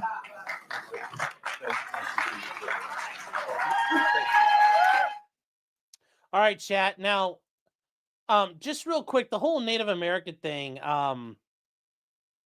it's a real fucking problem. We're kind of joking about it a little bit, but it is a real fucking problem. The way things go for natives. They get kind of treated like shit, and the Bureau of Indian Affairs, with the money it has, doesn't spend it wisely or help the tribes out very well. It's especially interesting for Senator Lujan because his dad was born on the Pueblo reservation. Like he's a blooded member of the tribes. And, it's like, yeah, there's a lot of fucking problems with the Indians. A lot of things have been done wrong to them over the decades. Petsy Man is saying, are Native Americans a separate species? Why does it matter where they're excluded? No, but they have a different genetic makeup. Like everything affects people differently. Like they still don't understand why natives have an issue with drinking alcohol, but there's some sort of biological biochemistry issue when Indians drink alcohol that causes like the rates of alcoholism to just explode in them compared to everybody else. We don't understand it. I mean, there are biological differences between races of people. There's nothing wrong with saying that. Captain Chromo says there's a ton of autism here. Yes. Oh, yeah. And we'll, let me see here.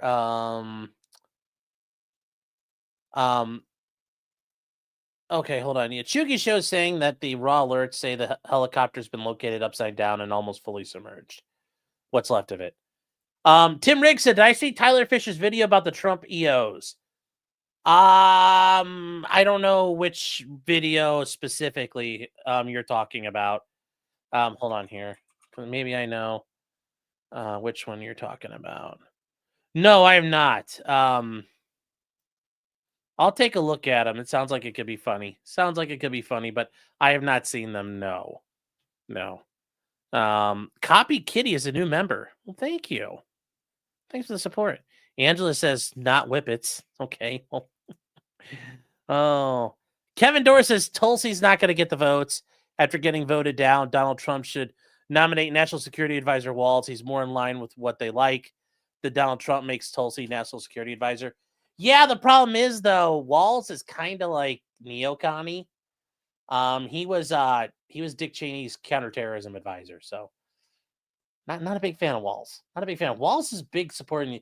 Waltz supports the Ukraine war, and I don't like that. So, Bob Johnson says RFK is still a commie outside of the health realm. Of course, fuck him on everything else, but yeah, let's have better food and better health care. I'm all for that. That sounds great, and we could do it. Let me see here. Hodor said, because I talked about Plum Island, the drone's already en route, maybe. D says Mr. Bennett speaks like he's over-vaccinated. Yeah. And M Towers, chat. M Towers. Almost as good as an N Tower, but not quite. It's pretty close, though. It's good to see you, man. It's saying, these senators defend a government that let the FDA fast-track an autism drug from the 90s that caused liver cancer in children, and then moral grandstand all the way. Yep. Complete shit. Taylor Cook says, oh, good old Maggie. Ask about her husband at Phillips Exeter.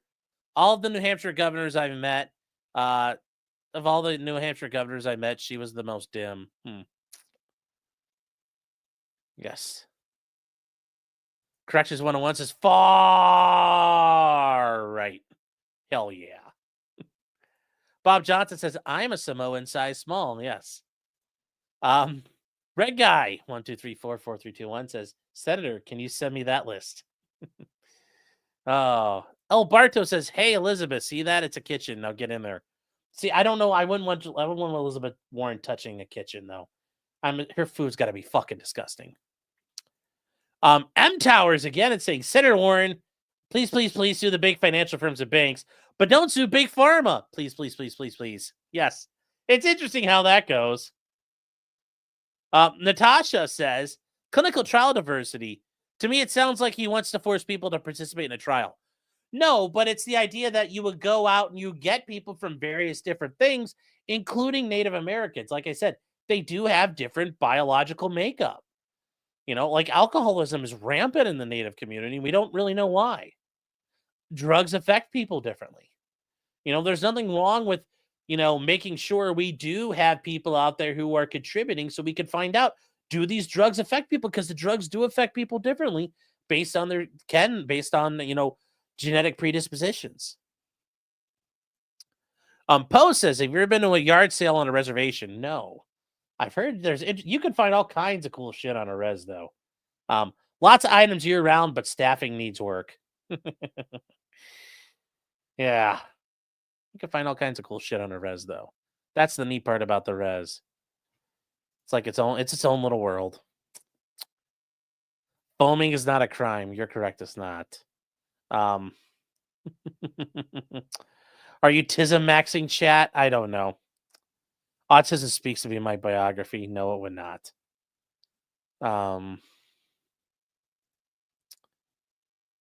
All right, chat. Here we go.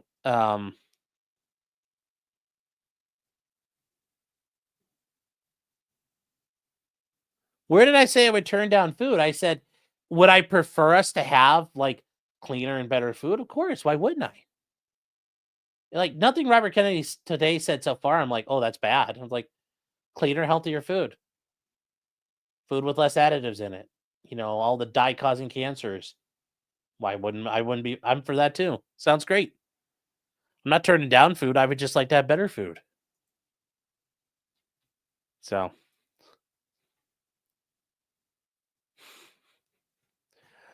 here we go.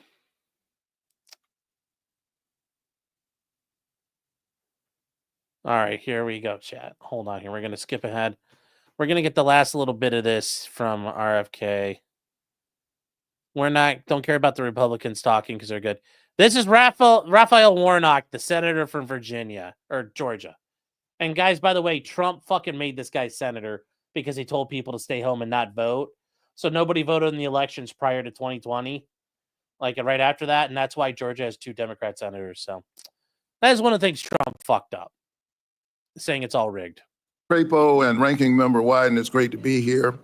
Mr. Kennedy, welcome. Welcome to you. It is a little embarrassing they make the black guy go last. You're like, it's kind of like racist. He's like the last man is a black guy. You're like, yeah, and that's not racist at all out there. And to your family, thank you for meeting with me a few days ago. I'd like to follow up, if I might, with some of the issues that we discussed in my office. I want to talk to you first about the CDC, or the Centers for Disease Control and Prevention. I'm proud of the work that the CDC does, proud that it's located in Georgia with more than 10,000 employees in my state. If confirmed, you would be the cabinet secretary over the CDC. Representing HHS is about 29% of the federal budget. CDC is a part of that.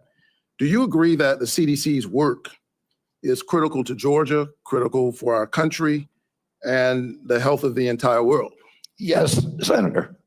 Senator Isaacson, my Republican predecessor, would have agreed with that. Bless his memory. He was a fierce advocate for the CDC, as am I. The CDC is an agency filled with It's also fielded and housed in your home state, so you have a vested interest. It's in Hotlanta. hard-working, dedicated public health servants. They wake up every single day working to keep us safe. I think we don't think often enough about their work Tyler's correct. Herschel Walker was a shitty candidate too. because it's easy not to celebrate the folks who are Good to protecting see you, you Tyler. from that which doesn't appear because of the work that they're doing. So grateful for the work that the CDC employees do. Some of them are members of my church. I saw that deep commitment firsthand when I visited the CDC just last summer. Mr. Kennedy, you have compared the CDC's work to Nazi death camps. You've compared it to sexual abusers in the Catholic Church.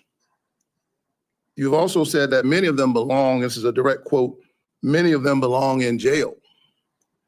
For me, those are disturbing characterizations of the CDC workers that I know who are trying to keep the American public safe every single day. And as you are presented as the nominee for this position, I need to know, do you stand by those statements that you made in the past, or do you retract those previous statements?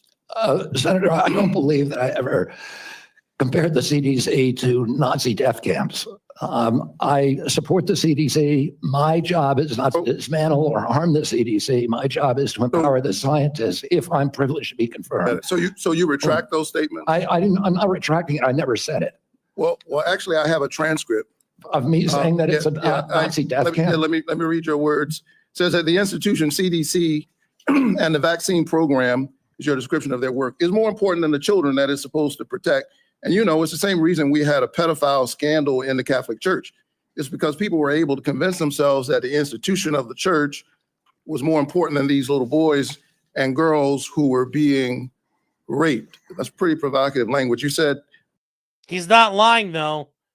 People put the church over those children, and it's a fucking disgusting thing that happened to the Roman Catholic Church. My fucking church, all those people put the church ahead of those children, and it was fucking disgusting. There's no lie to that.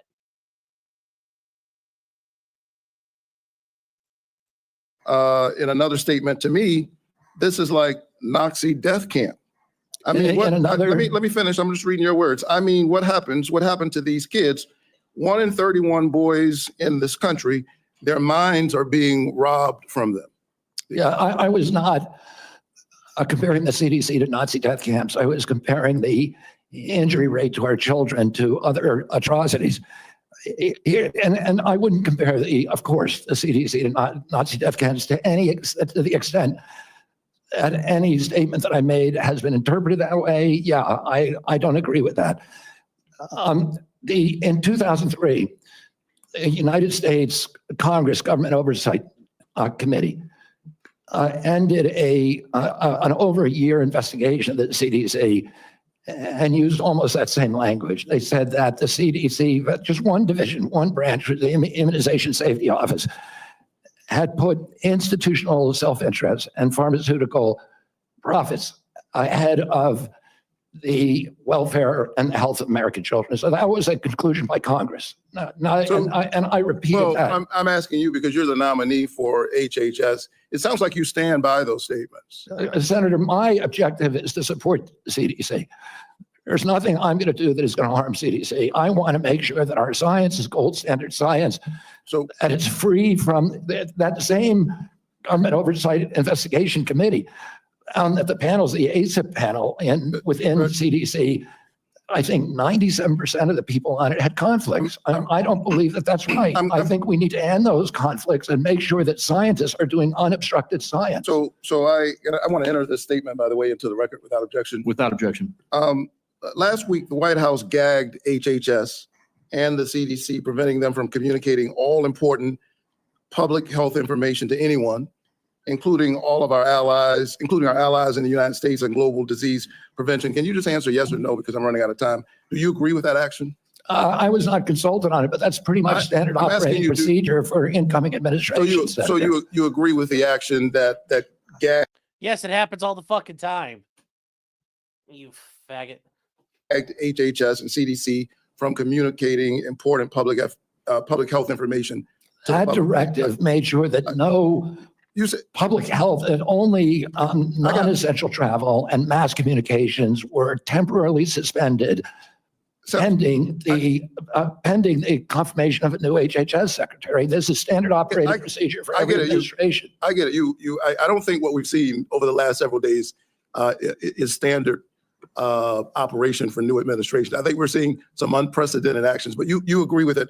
Last night, members of the CDC, along with other federal employees, were actually invited to resign, these buyouts. And I got text messages and folks I know work from the CDC, for the CDC, that do this important work, who got that note. And it's really important because my experience is that when you send out that kind of note, the folks who resign are the folks who you least likely want to see resign. They got other options. They're gifted folks. They got a lot of expertise. They have options. A lot of them are doing this work because of their patriotism, because of their commitment. Do you agree with the buyouts that were presented to CDC employees just last night? I agree. At the vast majority of the scientists and experts at CDC are patriots and good government servants. Can you tell me yes I don't or think no? anybody's going to resign who's committed to making America healthy. Can you again. just answer yes? Okay, you agree with the buyouts. In our meeting, I asked you to confirm your support for the Affordable Care Act. You also mentioned that you and President Trump want to fix the ACA by making premiums more affordable. Can you answer me yes or no, as I don't have a lot of time? Did you know that tax credits that help families afford health insurance and save Georgians an average of $531 per month per person are set to expire at the end of the year? Did you know that? I do. We need to move on. Do you support Congress extending these tax credits so that Americans can continue to afford health care? Congress has to make its own decisions about that. My instructions from President Trump You're saying I'm running is out to of time, make but I'm having a lot of trouble getting the witness to answer yes or no to a yes or no question. Well, And I've got one more question. You're almost at 9 minutes. Sir. Well, I need him to answer yes or no. Yes or no? Do you I'm not going support- to answer yes or no to a question that's not susceptible to an honest yes or no answer. Okay, I can't We get an need to answer. move on. I think that the fact that you find it difficult to answer basic questions is deeply troubling for me as you present yourself as a nominee to run HHS. Thank you so very much. I've been in courts all over the country and prosecutors. Mr. Chairman, you told me I'm out of time and the witness continues to filibuster even after I said I'm done. Senator Smith. Mr. Chair, thank you. Thank you, Mr. Chair and Ranking Member, and welcome, Mr. Kennedy. So, Mr. Kennedy, I don't have a question for you on abortion. I think that my colleagues on both sides of the aisle. And this is from Minnesota. This is kind of like the thing that I listened to in the car. I was like, what the fuck? This is the dope shit here, chat. SSRIs. Have covered this, but I want to say I can respect people who have different views than mine on this issue, but it's hard for me to respect people who won't give a straight answer to what they think on this issue in particular. Mr. Chair, I just want to note that I understand that anti-choice advocates have said that in these hearings, they were looking to hear Mr. Kennedy provide some reassurance that he is on their side, and I'm not hearing that. And I think most Americans are looking for some hint that the decisions that people make about abortion should be personal and private, and they should be free to make those decisions without government interference, and I'm not hearing that either. To make it worse, the answers that you have given tell me that the Trump administration is more than willing to restrict or even ban medication abortion without a single act of Congress, and even in states where abortion is legal. And what is clear to me is that you and President Trump are dangerous to women's access to mifepristone. So having said that, I want to move to a different topic. Mr. Kennedy, I appreciate Senator Cornyn's questions about mental and behavioral health, something that I care a lot about. I know that you and your family have had personal experience with mental health challenges, as have I. And I agree that the mental health crisis in this country is a crisis. So let me ask you, in an interview in 2023 and again in 2024, you blamed school shootings on antidepressants. You said, and this is a quote, There is no time in American history or human history that kids were going to shoot schools and shooting their classmates. It really started happening coterminous with the introduction of these drugs, with Prozac and with other drugs. So do you believe, as you've said, that Based. No, chat, no. That's 100% true. I mean, is RFK wrong? I personally don't disagree. Like, there's something there. Like, a lot of these guys who play duck hunt, you know, choke down SSRIs routinely. Like, are we saying that that's a lie? Are we really? Yes, and this is on when he was on with Bill Maher. As much as I don't like Bill Maher, this was a really good discussion him and RFK had. So, that was very, very good. Yeah, I don't smell the lie. I don't smell the lie.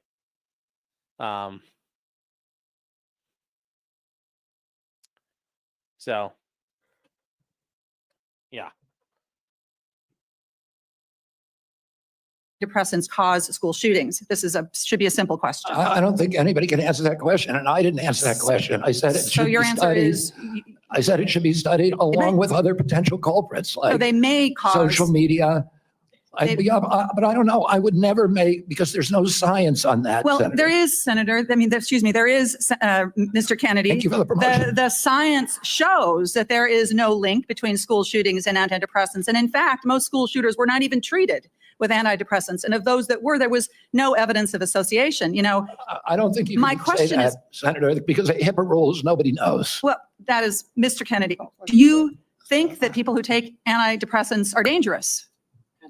I think, listen, I'm not going into HHS if I'm privileged to be confirmed with any. So you can't say that people to who- impose any preconceived ideas that I may have. I just want to have Okay, good science. So you're not saying that they aren't dangerous, which means that they could I be said- dangerous. Let me ask you this. That's You've not true. You've described Americans who take mental health medications as addicts who need to be sent to wellness farms to recover. Is that what you believe? No, of course, I didn't say that anybody should be compelled to do anything. No, but I'm you for- said they should be sent.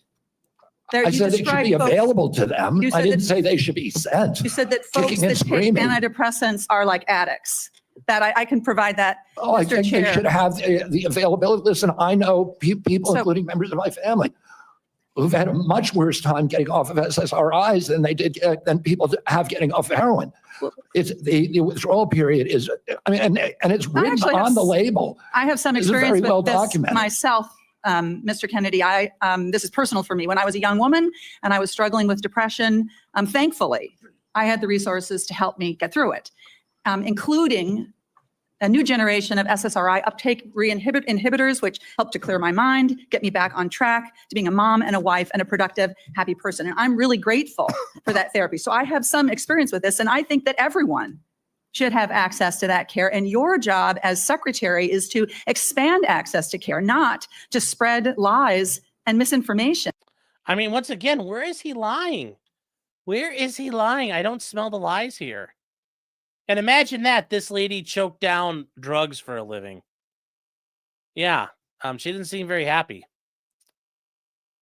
You know, like imagine that she's probably some BPD woman. She apparently needed a ton of SSRIs at some point. And like, no fucking shit, she probably did. I bet she still does. So, yeah, maybe, and you know, the idea of RFK saying we need to send people somewhere where they can like develop coping skills and get over what they're dealing with instead of eating Prozac all the time. Yeah, that's not a bad idea. I would rather have that. Let's help people work through their problems if we can do it. Nothing he said is so far bad.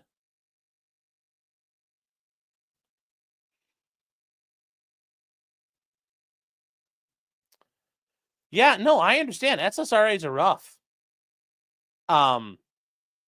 In the short term and in the long term, they're horrible to get off of. It's like getting off benzos. It's tough shit. Yeah, I'm glad you're off them. I hope you're feeling better, man.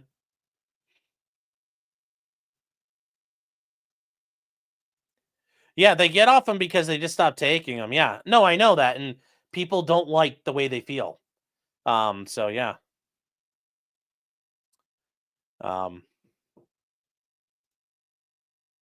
So,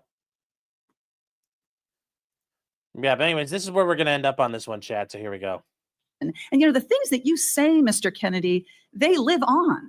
They have impact. And, we're having this conversation at the same moment that my Republican colleagues are looking to try to figure out how to save money any way they can. And so they want to cut Medicaid. Let's just think about this for a minute, because you're going to be, should you be confirmed, you would be responsible for CMS, which provides mental and behavioral health care to millions of Americans. Close to 40% of folks on Medicaid have a behavioral health condition. And you would be part of this administration that would be looking to cut Medicaid. So, Mr. Kennedy, these statements that you've made linking antidepressants to school shootings, they reinforce the stigma that people who experience mental health every day face every single day. And I'm very concerned that this is another example of your record of sharing false and misleading information that actually really hurts people.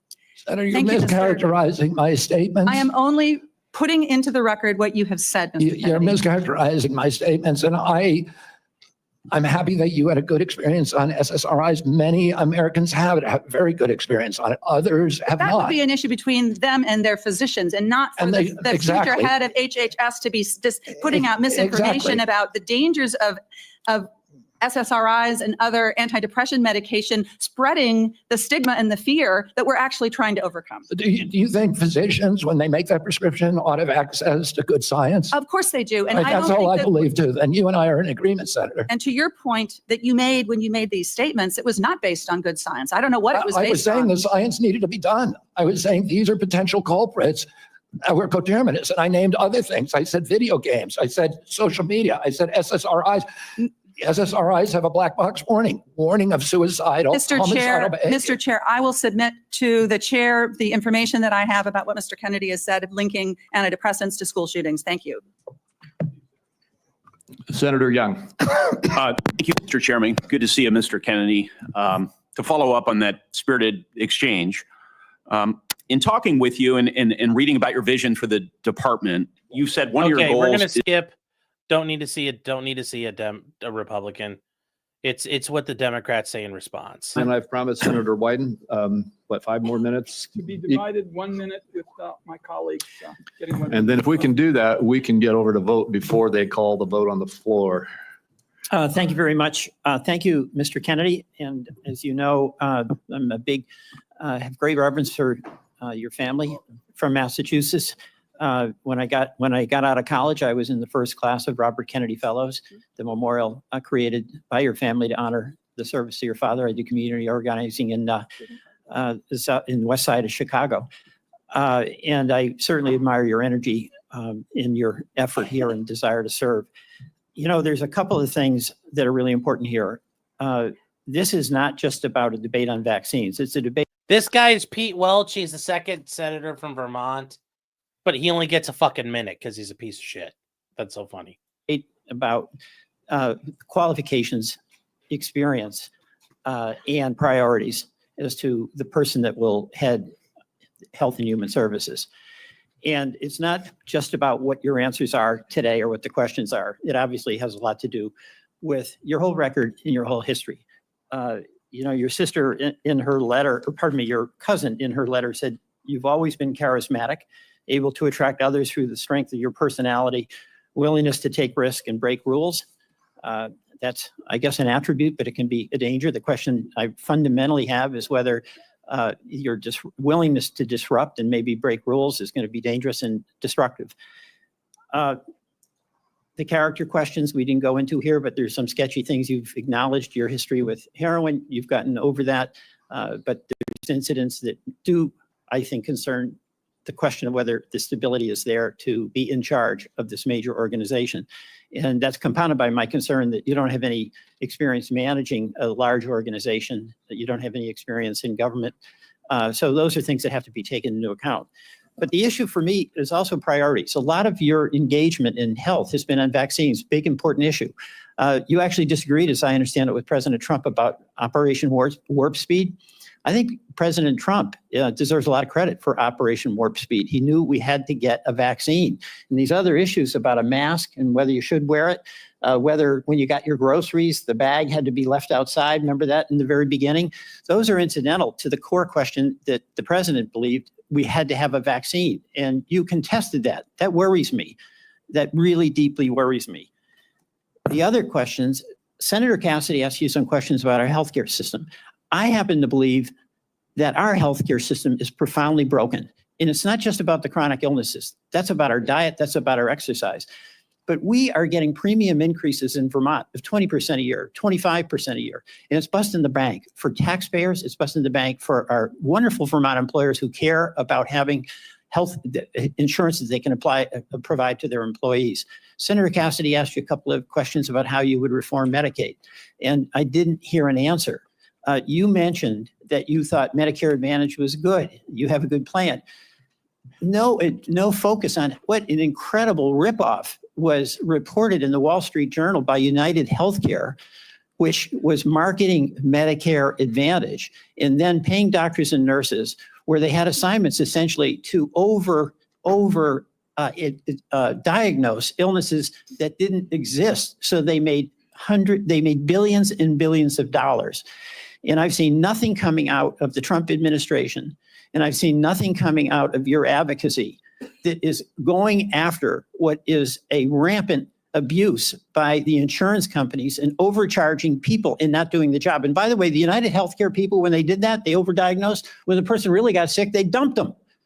Go to the nursing home on your own. That's a broken healthcare system. We spend the most and get the least. And I think there should be collective anger about this on both sides, because all of our people are dependent on that healthcare system.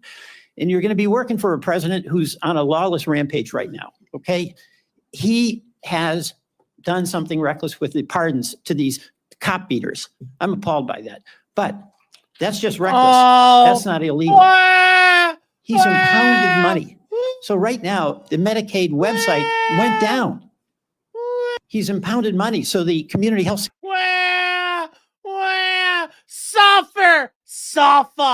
Safa. Take it harder. Take all of it. Take all of it. Take all of it. Take it and like it. Senators that Senator Warner was talking about are up in the air as to what they can do. Do you believe that a president can impound money that has been appropriated by Congress? Senator, let me answer the question about Medicare first.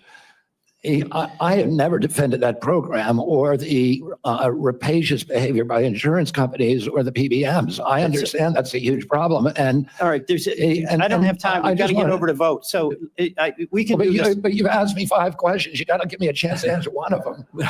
Please be brief.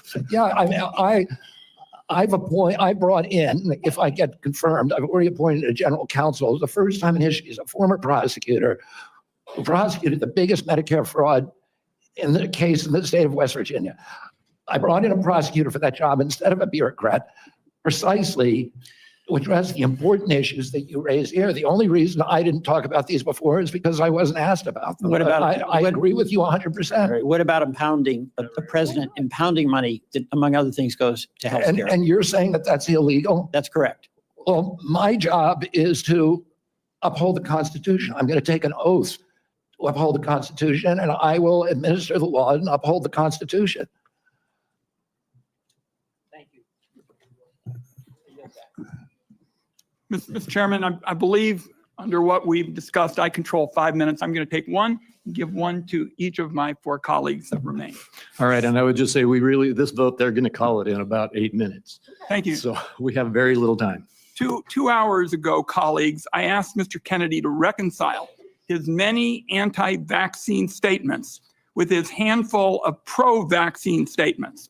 Instead, he gave us a word salad and ducked the issue.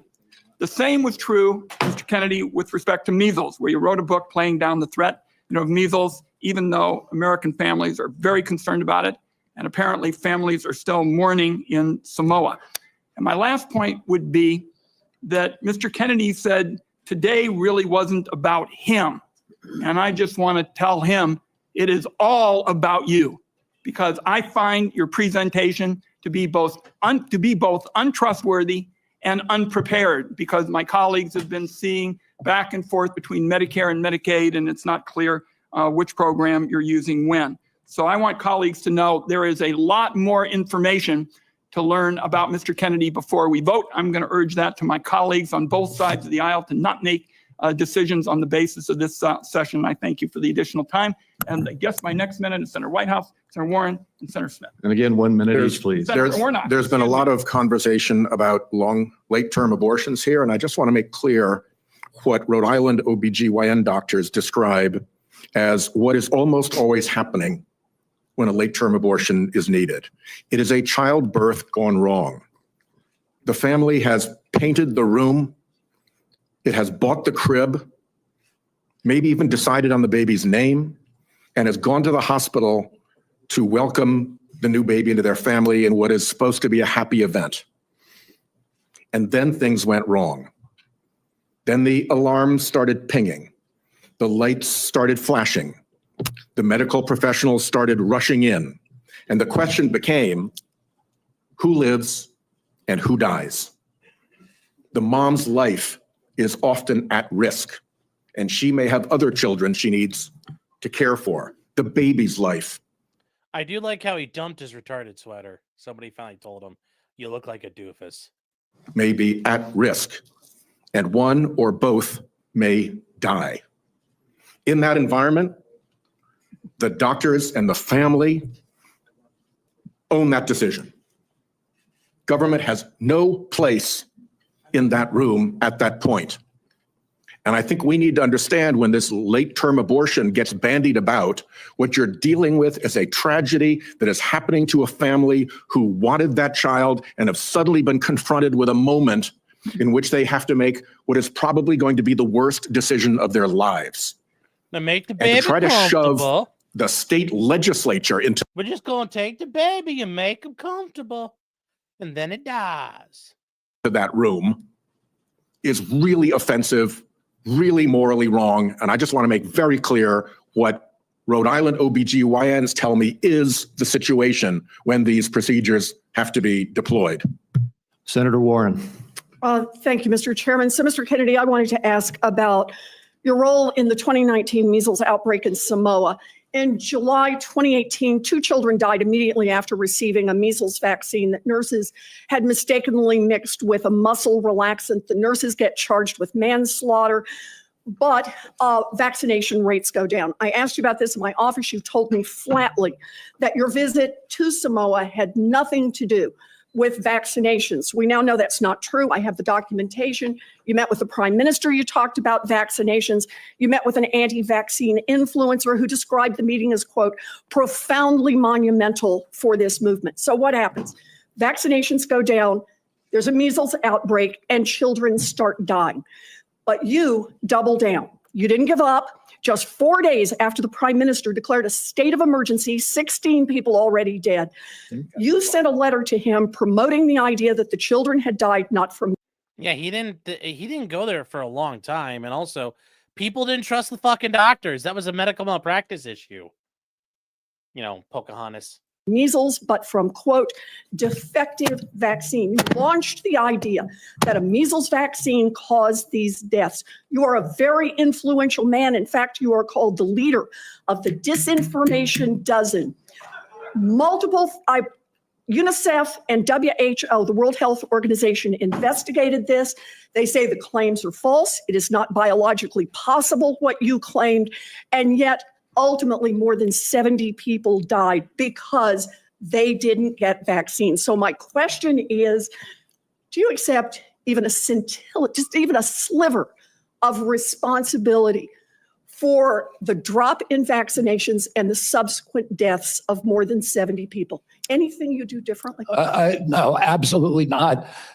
There were 2 incidents in which children died. In 2015 and again in 2015, it was from the measles vaccine. That's what the New Zealand General Hospital found. The government of Samoa banned the measles vaccine after the 2018. I arrived in July of the next year after the ban had been in place for a year. Mr. And Chairman, the measles, understanding that you wanted to hold this to a minute and that I don't get to present all the facts and documentation, I've got How about if we just decide to make entries for the record on exactly what the record shows about Mr. Kennedy's participation? And I think he's answered the yes or no question. He takes no responsibility. Senator Warren, we will do that. differently. And Mr. Kennedy, and to all the senators, every senator knows that following this hearing, they will be able to ask you questions off the record and you will be able to put answers back onto the record. So please give that answer. I apologize that we're shutting you off for giving a full response right now. Senator Smith, and thank we you. are way over time. Thank you, Mr. Chair. So, Mr. Kennedy, you have said that you want to give infectious diseases a break for about 8 years. You spoke about this with Senator Cantwell. My question to you has to do with avian flu. Over 100 million birds called. The disease has spread to dairy cows, and there are now 67 confirmed human cases and 1 death. So, Mr. Kennedy, do you intend to give research on bird flu a break? No, I intend to devote the appropriate resources to preventing pandemics. That's a central part of my job. What do you think is causing the avian influenza? I think the H5N1 virus is. So that's good to hear, because in a recent book, I will submit this for the record because we don't have that much time, Mr. Kennedy has questioned the scientific basis for germs causing disease and the power of vaccines and antibiotics. I've never Cure questioned disease. that, Senator. Well, I will submit that for the record. Thank you. Senator Warnock, 1 minute. I like the way you said that to the Baptist preacher. Thank you so much, Mr. Kennedy. Based on our conversations, it's my understanding Yes, Warnock is a preacher. And yes, disgusting scumbag he is. that you support work requirements in Medicaid. In 2020, President Trump approved a proposal from Georgia state leaders requiring Georgians to jump through a number of onerous bureaucratic hoops and fill out even more paperwork to verify work and get access to health care. I ask this as someone who represents a state that has not expanded Medicaid. Federal government, because of this waiver, spent $70 million on Georgia's Medicaid waiver. 82% of that went to administrative costs. The point that I'm making is that the folks that they're insisting need to work, 90% of those folks are working. They are caregivers or they have a disability. Let me give you one example. A woman I think of all the time, her name is Heather. She's a traveling nurse from Dalton, Georgia, who falls into the Medicaid coverage gap. Heather experienced a series of small strokes, leaving her unable to work. All right, it sounds like there was already an existing gap. I don't know why this is RFK's problem. Full time. She's dedicated her life to caring for patients, but now she can't afford her own medical care, out-of-pocket costs, because she doesn't make enough to qualify for tax credits to buy private insurance. What does Heather need? Does she need work requirements, or does she need access to health care so she can finally get healthy and get back to work? The individual that you described would need health care and not a work requirement. Thank you. Thank you. Thank you. Thank you. And we are done with the questioning now. Mr. Kennedy, I apologize to you, to the audience, and to So, Chad, it's things like this that really make you want to see Dead of Honor, the ending scene of that, actually play out from time to time. Just saying. And yes, Culpercast is right. Imagine being accused of literally murdering children and getting cut off from being able to respond. I know. Think about it. 200 years ago, RFK could look at him and say, fine, tomorrow, pistols at fucking dawn. Let's fucking do this. You've insulted my honor and I demand satisfaction. In the 1850s, he could beat the fuck out of somebody with a cane on the floor of the Senate. Not saying, hey, maybe we need to go back to that stuff. Maybe we need to go back to that stuff. Maybe we need to go back to that stuff. So.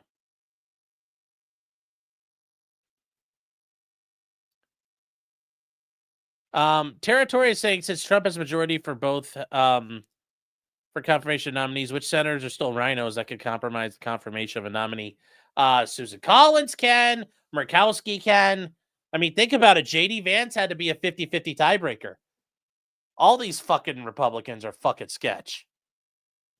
A lot of them are. So, he gets in. I hope he gets it too. I hope he gets it too. The amount of people just screaming and crying would be enough.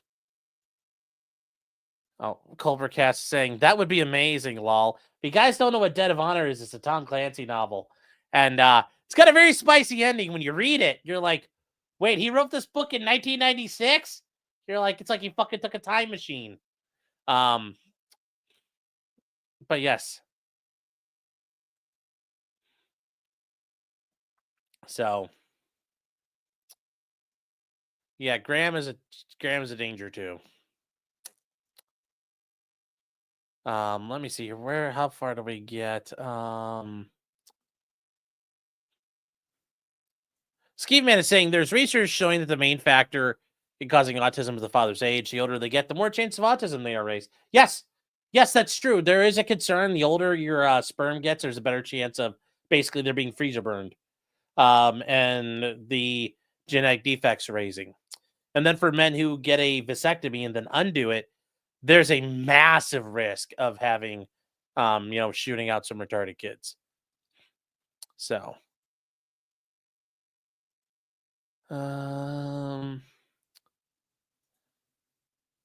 Wrestling Town says she's a lol. She's purposely trying to get someone on SSRIs to shake hands or with RFK while trying to show that SSRIs are not dangerous. Well, yeah. Drew K has been a member for 5 months. Thank you for the support, Drew. The J-Rock says, hey now, that's my black senator. Suffer, J-Rock, suffer. Suffer. Oh. Tyler says, that's why I get rid of my sperm daily. Oh. Greg says, what was the name of the Tom Clancy book? Debt of Honor. So if you guys have ever, the whole Jack Ryan universe, not the shitty Amazon stuff, Debt of Honor, the same guy in like Hunt for Red October, Clear and Present Danger, Cardinal of the Kremlin. Cardinal of the Kremlin, though, is still my favorite book. That is probably one of the best Tom Clancy books ever. I thought it was very well done. It's a really good spy novel. It's a good spy novel. But Debt of Honor is Tom Clancy book. This is... Oh, hold on here. We don't need this up. If you guys don't know what it is... no, that's not what I want either. This is what it is right here. Tom Clancy's Debt of Honor. It's got a very interesting situation in it.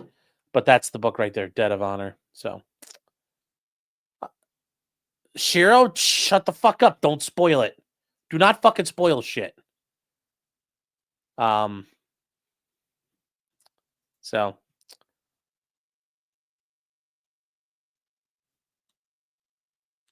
So don't spoil the fucking series.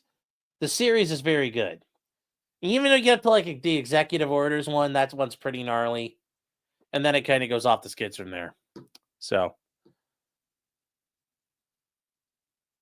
Will we need confessional after reading that? No, you won't. You're going to be like, based. But no, if you guys read any of the Tom Clancy stuff, like I said, Hunt for Red October, where Jack Ryan pops up, Cardinal of the Kremlin, Clear and Present Danger, those are all great books. Like I said, Cardinal of the Kremlin is a phenomenal one. Patriot Games is another one. That's pretty good. That's even better than the movie. The movie's not bad, but the book Patriot Games is even better.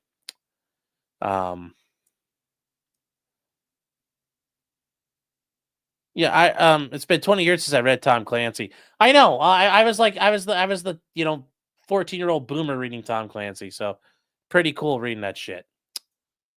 Colostomy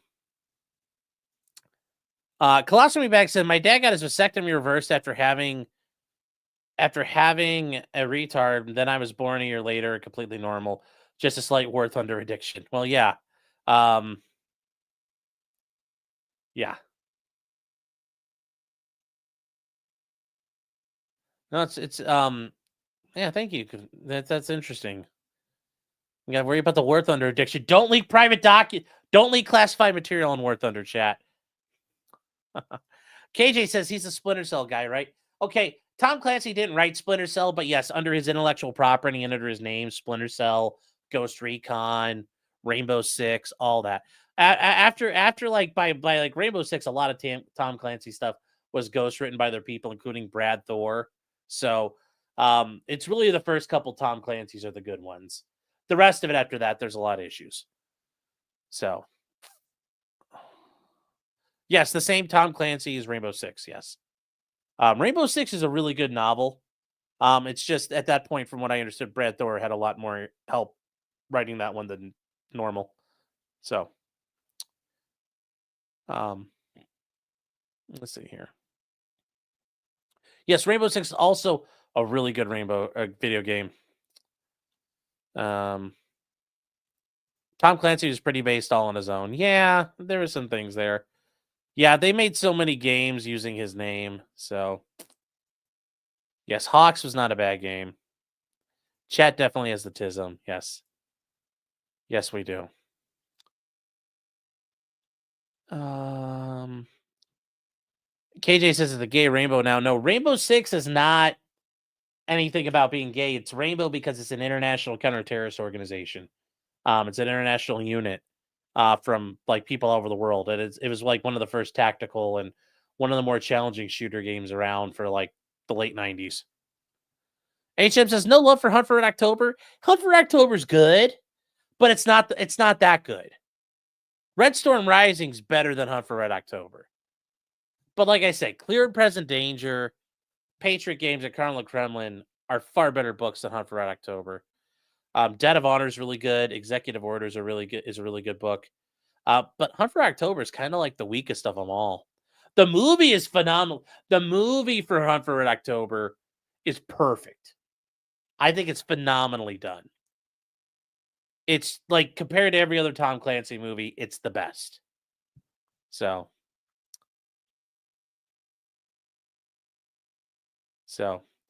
Wrestler Town says Rogue Spear is one of my favorite games of all time. Yes, it is. It's great. Dark Lotus says Metal Gear is legendary. Yeah, but we're not talking about Metal Gear.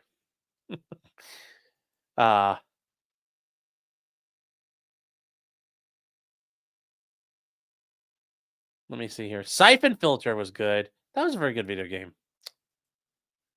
Pepsi Man says Rainbow Six Siege is very gay, though. Yeah, well, it is. The whole Rainbow Six Siege is very gay. They have an operator in a wheelchair now. Like one of the commandos is in a wheelchair, which is like retarded. Colostomy Bag says level 3 Harris. They make like hollow side. They make the EOTechs and all that. They've stopped selling NV tubes to the civilian market. Oh, people can't refurbish nods anymore, and you can't 3D print a night vision optic. Ooh, whoa. That's gonna be tough on the market, man. Either way, Colostomy Bag, I'm not worrying about that because my thing now is I'm gonna go build a 40mm launcher with the 3D printer. So I'm gonna build a DD. So I'm okay. Besides, don't get night vision. Get thermal. That's like the way to go. And I'm saving up for some good thermal. So, yeah. Panzer Dude says the shed is VDV pilled. Yes. Oh. Gandalf says Rainbow Six Vegas and 1 and 2 are the best. Ew. Ew. No. Rainbow Six 3 is like the shark jumped. Raven Sword, Athena Shield, anything at Rainbow Six 3 is garbage, and then from there, it's all garbage.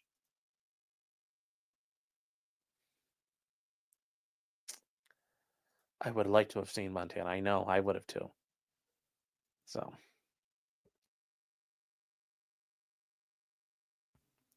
Something tells me I played Command & Conquer growing up. What made you think that? What would make you think that? So. CNC is a classic game. Yes, it is. Is it true that they want to do background checking for 3D printers? Oh, they want to do all kinds of shit for 3D printers now.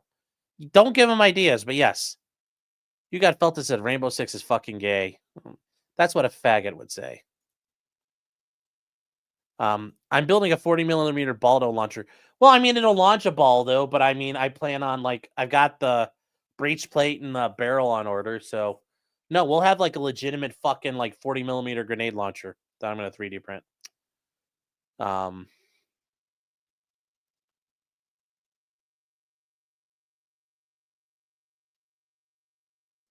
What are those books under the MAGA hat? Any Happy or Mr. Tickle books in that cabinet?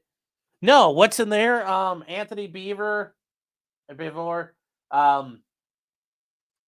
lot of Kilcullen. I got his whole series. The Accidental Gorilla Out of the Mountains, and what's the other one? Counterinsurgency. I've got that. What else we got over here? We've got Miracle at Midway. The Road to Miracle at Midway by Gordon Prang. We got The Road to Serfdom by F.A. Hayek, your boy, F.A. Hayek. The Great War by Ian Beckett. The Origins of the First World War by Joel and Martell. We got On a Knife's Edge. This is actually a really good fucking book.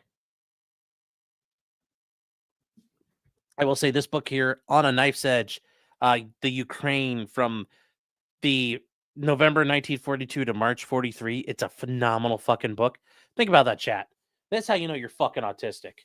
You have a fucking 500-page book on like a fucking 6-month span of history. Like that. Just one little spot in the world, too. The German army dealing with, by November, Stalingrad had been surrounded and the Germans were on the back foot. What they did was actually pretty impressive. The Germans were like fucking, they stabilized their lines with like no troops. It's actually pretty cool what they did. This is by Prit Bitar. This is actually a really good book. Jean Le Carre, Tinker Tailor Soldier Spy. Jeremy Rifkin, The European Dream. This is funny. These two books are hilarious. So this book I kept from when I was in college on my political science classes. This book was kind of the idea. This is a what year was this written? Because I was fortunate enough in my political science classes that I had a couple of European professors, and they were just big on like how Europe's vision for the future is quietly eclipsing the American dream. Didn't turn out so well in hindsight. I mean, this is like 2005, and then like in 20 years, and this was a 2005 edition. This is a first edition paperback. This guy is a this was basically about how Europe's going to surpass the United States. Completely fucking exploded. But it's funny because of the amount of cope in this. And they I think is just acknowledging ignorant cope. Because a really good book to read is by this is by the guy who ran Stratfor for a while. And I know you're gonna be like, okay, private intelligence group, glowy and all that. This breaks down why Europe is fucking crashed and burned at this point. It also kind of highlights what was going to happen in Ukraine. But I think these two books they're great to compare with each other, because this one's Europe's like, oh, we're gonna fucking rub our dick in your face, and then you find out like somebody points out like Europe has only got like a 1-inch micro and they can't do shit. So these are two like books to read, and really you could just get ahead with reading this one because it's a pretty good book. Breaks down why Europe sucks and it can't succeed. What else we got? Len Dayton, Fighter. We got some other stuff up there. Then down below, you got some Brad Thor. I got some Brad Thor, and then over here on the back side behind me, there's actually a couple law books, and then some legal writing books that I have tucked away. A couple of different other things. Yeah, that's pretty much it. So, yeah.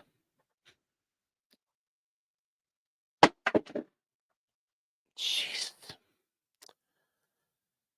And also the books under the MAGA hat itself. Okay. One of them is book 2.0, got me, called Battles That Change the World. And then there's another book here. It's called The Age of Flight. And my grandfather was a pilot, and he has these kind of like super cool older books from like the 80s. And it's about the age of flight. It's like from the 80s. It's kind of like, it's really neat. I held on to it. It's a really cool book. So,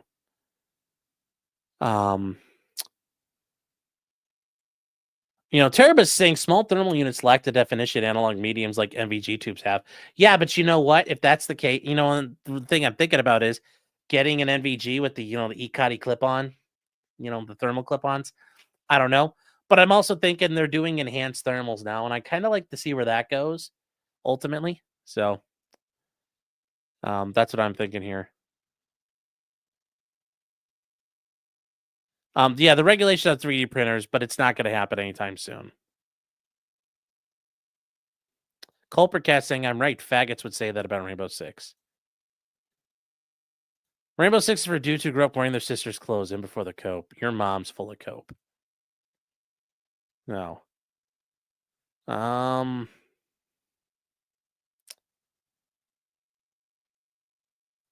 Mexican Vader says, how would you respond to getting the Communist Manifesto as a gift? I've already read it. It's fucking garbage. So I'd say thank you to the person, but, you know, I've already read it. It's fucking garbage.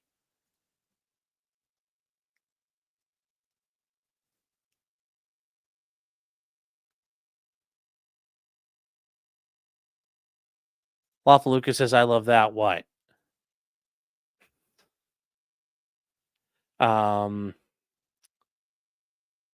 Reading is gay. Reading's pretty important. Keep reading. Read, chat. Read. It's good for you. Industrial Society and its future. That's actually up here on the desk. Up here in the corner underneath the monitor. I can't get to it right this second because there's shit sitting on it.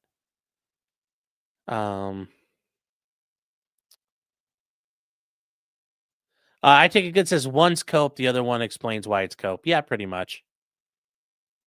Yeah. Don't show them the Turner Diaries. Well, you could download that on your own. You could download that on your own if you want. Terabus says Operation Gladio. Operation Gladio kept the fucking commies down. So you want to know why you want to know why the commies were getting murdered in Italy in the 80s? Gladio. You want to know why there were like other communist assassinations throughout the Cold War? Gladio. Gladio was based. Brad Thor cucked out over Trump. Yeah, I know, but I'd read him before, so I still have him.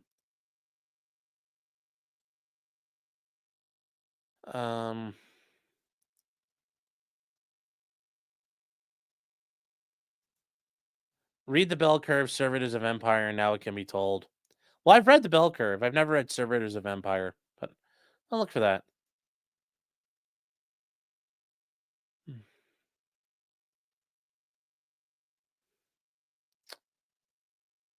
Did I see the stuff Runkle was messing with SHOT Show? No, I need to take a look at it. I haven't really messed with too much of it. Let's see here. Did Flashpoints talk about the migrant crisis? No.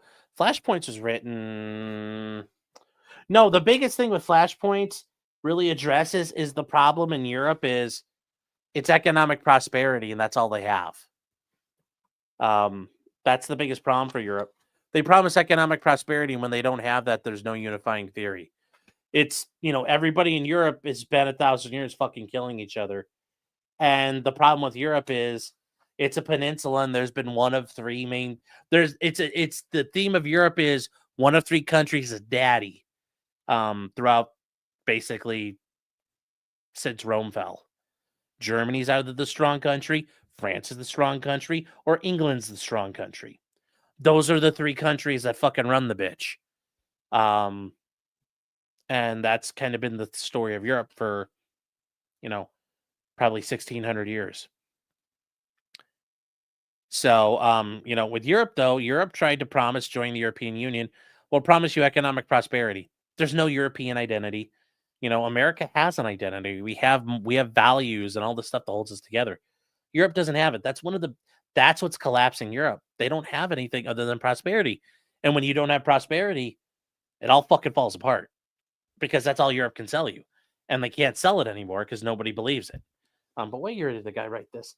This was written in, what year was this written? 2015. So kind of like right before the migrant crisis fucking smashed into Europe. So, like I said, this is very well done. Let me see. What are some of the other things he cites here too? You know, because it's interesting. Like he talks about the beginning of it. And, you know, like at the beginning of all this, when Europe, because it really was Europe, little Europe, fucking attacked the world. You know, 1400s, Europe just fucking went, blew up everywhere. You know, like the strongest country in the world at first was Portugal.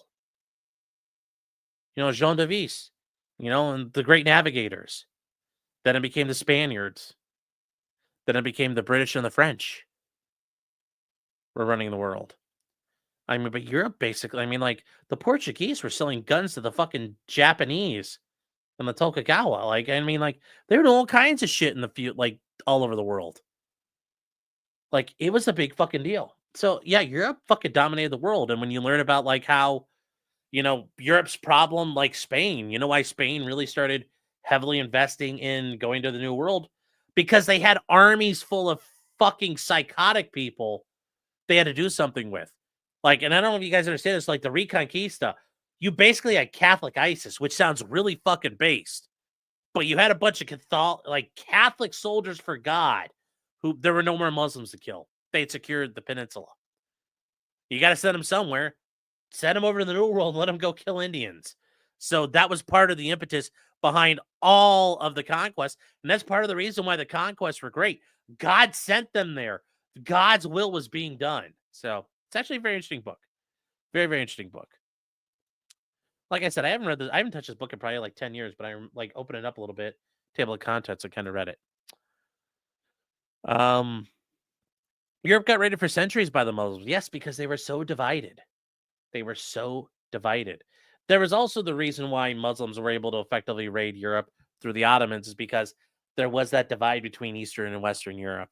And, the whole, like, Western Europe saw Eastern Europe as, like, the other Europe. And, we're not going to deal with those guys. And because they didn't want to, Eastern Europe was weak and they got exploited, by the Horde. And then, obviously, the Ottomans got their foothold in the Balkans. And, yeah, it kind of happened everywhere. So, Reconquista is the longest war ever. Yes, a 700-year war. Yes. So, yes, 800 years of war. Yes. Yes. Yes, but the church doors at San Juan de Compostela were finally returned and bolted back on at the end. And that was a famous church in the north of Spain, way up in the northwest corner. And the Muslims took the doors off of it. And one of the last acts of the Reconquista was putting the doors back on that church. So,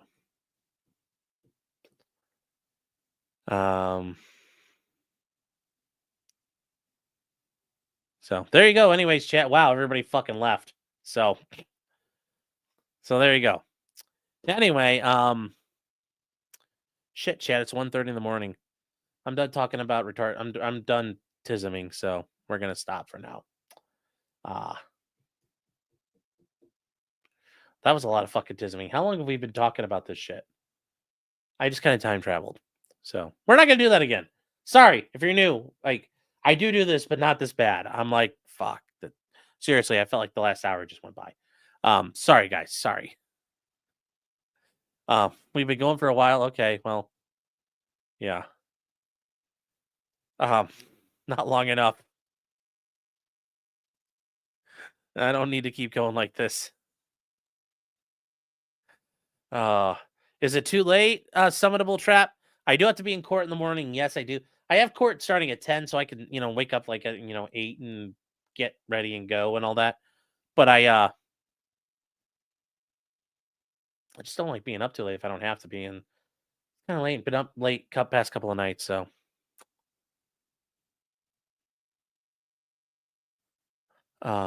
You're Tism too now. Brett shows your show is awesome. Thank you. Thank you. Natasha says tomorrow we go over the Russian front. Which Russian front? Because there were two Russian fronts, World War I and World War II. And, despite what most people think, the World War I Russian front, when there were trenches, it was like 1,000 yards apart, usually. But for the most part, World War I, the Eastern Front was a war and maneuver, mainly restricted to rail lines because there weren't really like vehicles at that point. But it was a war and maneuver. Just not on the scale of actually, I would argue it's probably even more impressive scale. I think my professor was right about this. The scale of movement in World War I is actually bigger than what happened in World War II. Just because the armies were so well equipped ultimately, even though the German army was mainly horse-drawn and all that, okay, whatever. But still, the German army and the Austro-Hungarian army basically running around Eastern Europe and Russia, And then the Russians being able to do what they did for as long as they did, it was actually fairly impressive. You know, with 1914, 1915 technology. You know, though and also it's just the scale of the battles, like the Battle of the Masurian Lakes. You know, well, there are multiple battles of the Masurian Lakes, but those were actually really impressive. You know, the Przemysl, all those different things that occurred. T-Rex trucking. Oh, I'm not done yet. I'm not done yet. I pulled a Runkle. Well, I don't think Runkle's ever done that like that. So, it was better than listening to the Quebecois murderer. But you see, I am the smartest man alive. Ho ho ho. Ho ho ho. Unlike law students, says, yep. You beat listening to a non-practicing attorney goon over American Beauty. Yeah, well, doesn't take much to do that. Yes, Kash Patel's hearing is tomorrow. We were going to watch, guys, of programming out. We're doing ASAP Rocky for as long as we can, starting at 6, and then we'll probably stop around 9. And then remember, if you guys are new, we do the Thursday night show. We got all kinds of shit to talk about tomorrow. Very interesting show. It'll be a lot of fun. Pretty based. So we'll see you guys tomorrow night at 9:30. We'll start ASAP Rocky probably around 6 would be the plan. World War II is actually more relevant to Ukraine today. Yeah, to an extent it is. To an extent it is. The interwar period is actually very critical to how things are in Ukraine. And even before that, really the breakup of the Austro-Hungarian Empire is like kind of the foundational part of Ukraine. I mean, excited, like, okay, yeah, their whole identity going back, whatever. I don't really care about Rurik and his Falcon and all that. But, you know, like from 1918 onwards, really was a big deal because of just, you know, people like talking about all the ethnic fighting. It's like, yeah, but that was the only reason why Western Europe wasn't doing it is because they had already settled that for decades and centuries already. So that's how you get your 25-hour stream. Well, yeah. Did you know the matroid of a complete graph Kn extended by a flat of 2 non-adjacent edges is not near regular, but K2 representable? Like the spice or the mountain? Well, that's my autism. Yeah, I don't. Panzer Dude says his short streams are like 6 hours. I've never, like a lot of the times when Runkle's going at night, I end up having to bow out because he's so far behind in time. I can't keep going. Can I cover the Tuskegee Airmen shit that has come out lately? I don't know what's come out about them.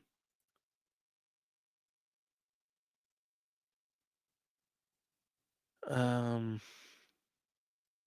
AV to the 7th is covering it live. Yes, but I still think it's an interesting trial. It's not a murder. That's the cool thing about it too.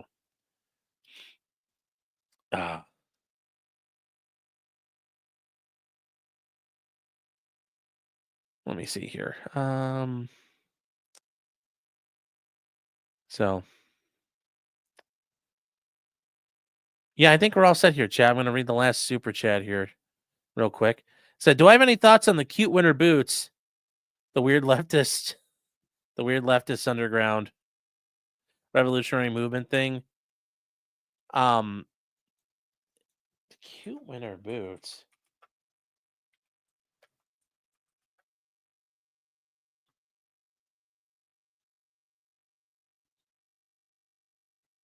No, I didn't know. I didn't know that's what they're claiming there. Oh, keeping safe from ice. Oh, fuck the Suffer, commies. Suffer. You all gonna go back. That's all I can say. I didn't know they were calling it cute winter boots, but I haven't been on TikTok in a while, so. Haven't been on TikTok probably in about a week or so. Nate says, you got to wear a respirator when you're welding. Don't be a statistic. I'm in an area where the wind kind of blows through, so I have a fan running. So I don't wear a respirator. I run a fan. So.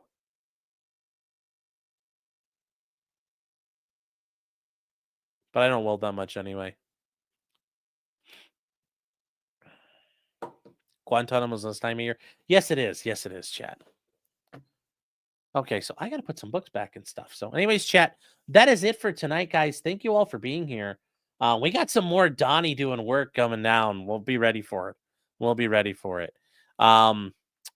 So chat, remember, until next time, God save the Republic and long live the Emperor of Mankind. Take care, chat. Good night. Oh, yes. Well, 7's in the chat, yes. And if you knew anybody on that plane, anybody on the helicopter, F's in the chat, man. F's in the chat. So good night, guys. Take care, everybody.